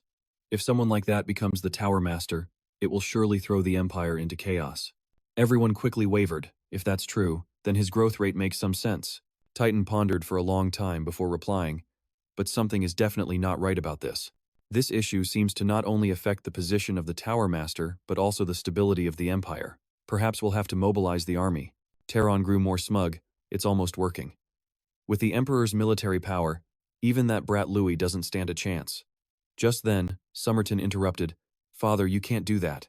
Please stop, Father. Terron reflexively looked towards the source of the voice. Just outside the main hall was his godson. Terron was surprised but remained composed. The Crown Prince? Then, Titan spoke up. You still have the face to come here? He denied everything again. I don't understand what you're implying, Father, he angrily retorted. Did you think I didn't know? And yet you dared to ruin it for your own personal feelings. For a Crown Prince to act so recklessly. He calmly replied, that matter is already over. Did you bring it up again just to scold me here, Father? Titan lowered his voice a little. The fact that you're being scolded proves you still know shame. In any case, what did you mean by telling me to stop? Somerton answered concisely. Father, I've decided to kill him with my own hands. If he has to die, it must be by my own hands. I too desperately long to see him dead. After hearing him out, he growled at his son, you. In the middle of his anger, Titan felt a sharp pain in his throat, and everyone quickly asked him, Are you all right, Your Majesty? Once he stabilized, he said, You know I've reached my limit. If you've said so, then make your own choice. You may go. This stunned Terron. It's ending so vaguely like this, just because of a word from the Crown Prince? Meanwhile, Somerton had also called out to him, Godfather, you dragged in my father, a man who needs rest, just to catch him at all costs. What? Are you really that kind of person? He gradually lost the gentleness in his voice. My father's illness is getting worse. Even the greatest healers are helpless. In other words, all of the Emperor's power will soon belong to me. Then I'll be taking my leave, Godfather. Terron just felt completely bewildered. Since when did things turn out like this? I was supposed to be the wings that supported the Crown Prince, the one who would become the next Emperor. But Louis, ever since he appeared, my wings have been crushed. Absolutely not, I cannot forgive this. After the conversation, Terron returned to his private room. He coldly called for Pram. His voice was monotonous. What if you had defeated Louis in the swordsmanship tournament? If I had helped you win, wouldn't history have easily turned out differently?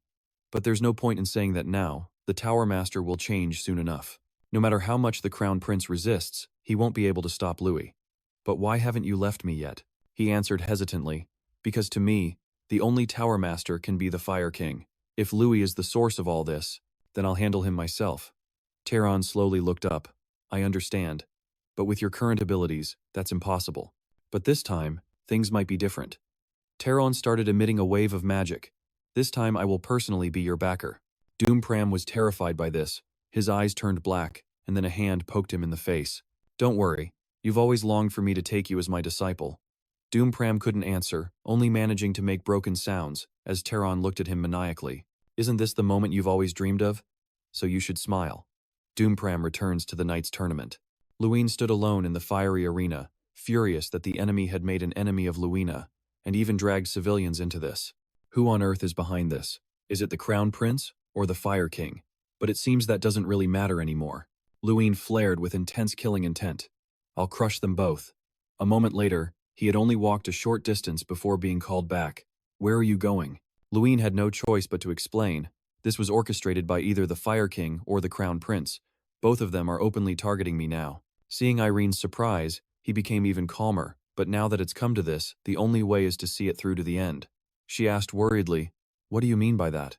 He replied coolly, You saw it yourself. They dared to brazenly attack in the middle of a crowd of civilians. If we just let them run rampant, not only Adele, but the entire empire will fall into chaos. Irene swallowed the words she was about to say. I can't believe the Fire King is targeting you, but the overwhelming magical power you're displaying right now has definitely reached the 8th circle. Right now, you might be the only mage strong enough to confront the Fire King, but what exactly are you planning to do? Suddenly, Luin shooed her away. Please step aside. Irene asked blankly, What are you talking about all of a sudden? But then the atmosphere froze. Pram was standing in front of them. Luin immediately called him out. Long time no see. Did the Fire King send you to kill me? He angrily retorted. Don't you dare mention his name with that filthy mouth of yours. Luin, not to be outdone, shot back sarcastically. You, Fire King fanatic. Pram was furious, but didn't dare to argue further. You bastard. Finally, He decided to strike first. I, Pram, will never let you get near the Fire King. Luin blocked it with ease, still the same fanatical attitude, but then he was startled by something else. What? What's wrong with this Pram guy? Flashing back to earlier, Terron was slowly replying, even if I grant you power, I know full well it still won't be enough. Therefore, you have only one mission, stall for time, that is your sole purpose. In the present, Pram was going berserk because of that command. Then he started swinging his sword. A searing slash quickly grazed past his back. Next, a sword wave shot towards Irene. Although she managed to dodge, she was still terrified. I can't believe it. That's definitely Pram. He used to be one of the strongest among the 11 children, but now he's on a whole different level. What the hell is going on? Her face showed clear confusion. Then Irene warned him, be careful, his appearance reminds me of something. I read about it in a book once. Pram has undergone demonization. That also makes it painfully obvious who's behind all this. That really is a cowardly Fire King. Pram is no longer sane. He's probably lost all reason due to the demonization. In that case, I know exactly what I have to do, subdue him and help him regain his sanity. Pram was still screaming. Let's end this, Luin Adele. Another sword slash tore through the air. Pram was striking the ground with all his might. Just then, Luin spoke softly. That was almost too much to block. Because you swung your sword so hard, I got the chance to use something I've never been able to use before, and the system quickly brought up the Steelbreaker skill. It can unconditionally destroy anything made of steel one time. He also cheekily raised his elbow higher, followed by a playful declaration. Now it's time to end this. A pillar of light suddenly shot up, all from the pressure of Louis' sword-breaking strike. Right after that, a fist shot towards him, and even though he was hitting him hard, he was still polite about it. Sorry about this. I'll try to hit you without killing you, so you better try to hang on until the end. Meanwhile, someone else was running in a hurry. He burst right through the door. Your Highness, you must retreat immediately. The Fire King outside is. But before he could finish, something hard smacked him right in the face. With no one left to bother him, Somerton thought nonchalantly. So in the end, Father still chose to play it this way? My godfather, the Fire King? Facing him, he still maintained his arrogant demeanor. On the other side, Terron spoke calmly. My apologies. In the end, I had no other choice. Somerton's lips curled into a slight smirk. This is absurd. Why on earth would you do this? Do you think getting rid of me will win you the Tower Master's position? Terron's voice boomed as if from the depths of hell. I'm not satisfied with just that anymore. Because my position as Tower Master is threatened, there's only one path left. I must seize overwhelming power.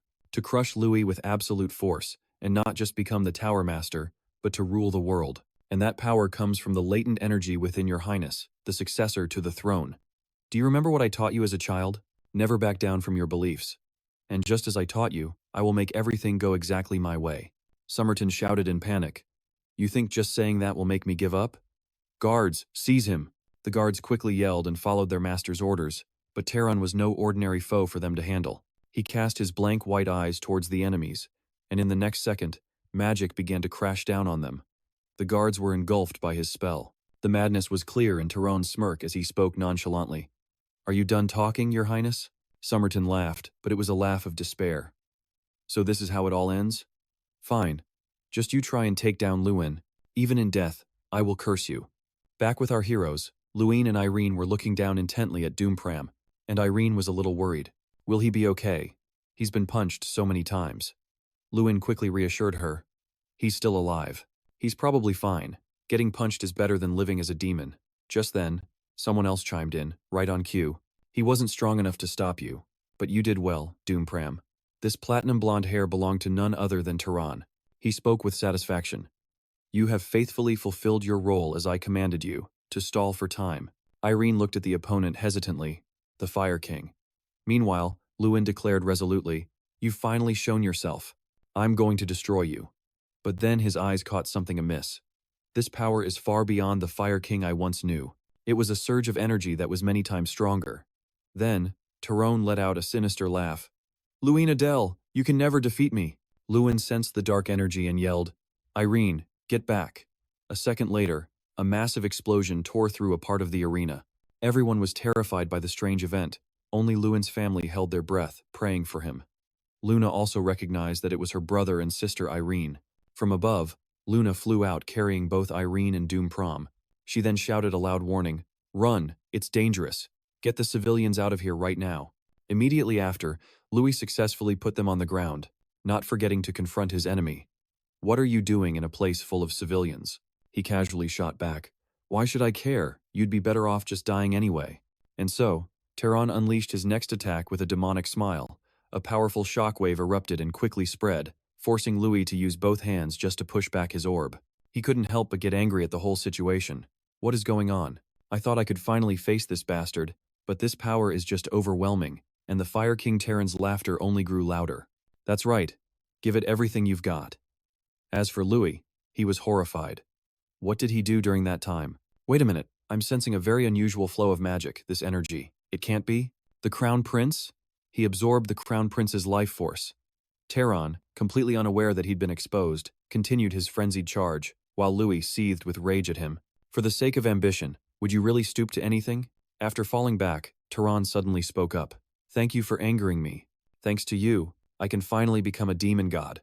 Only then did Louis understand that because of envy, the man had dared to touch a forbidden power, an energy so monstrous that he couldn't even recognize it at first. How many people besides the Crown Prince were sacrificed? Unforgivable. People like him shouldn't exist. If he's allowed to do as he pleases, this world will be swallowed by chaos. Just then, Terron heard Louis call out his full name as he snarled, word by word, "I swear I will stop you, no matter the cost." But of course, the demon's smile only widened, and at that moment, the system issued a quest: defeat the demon god and save the world.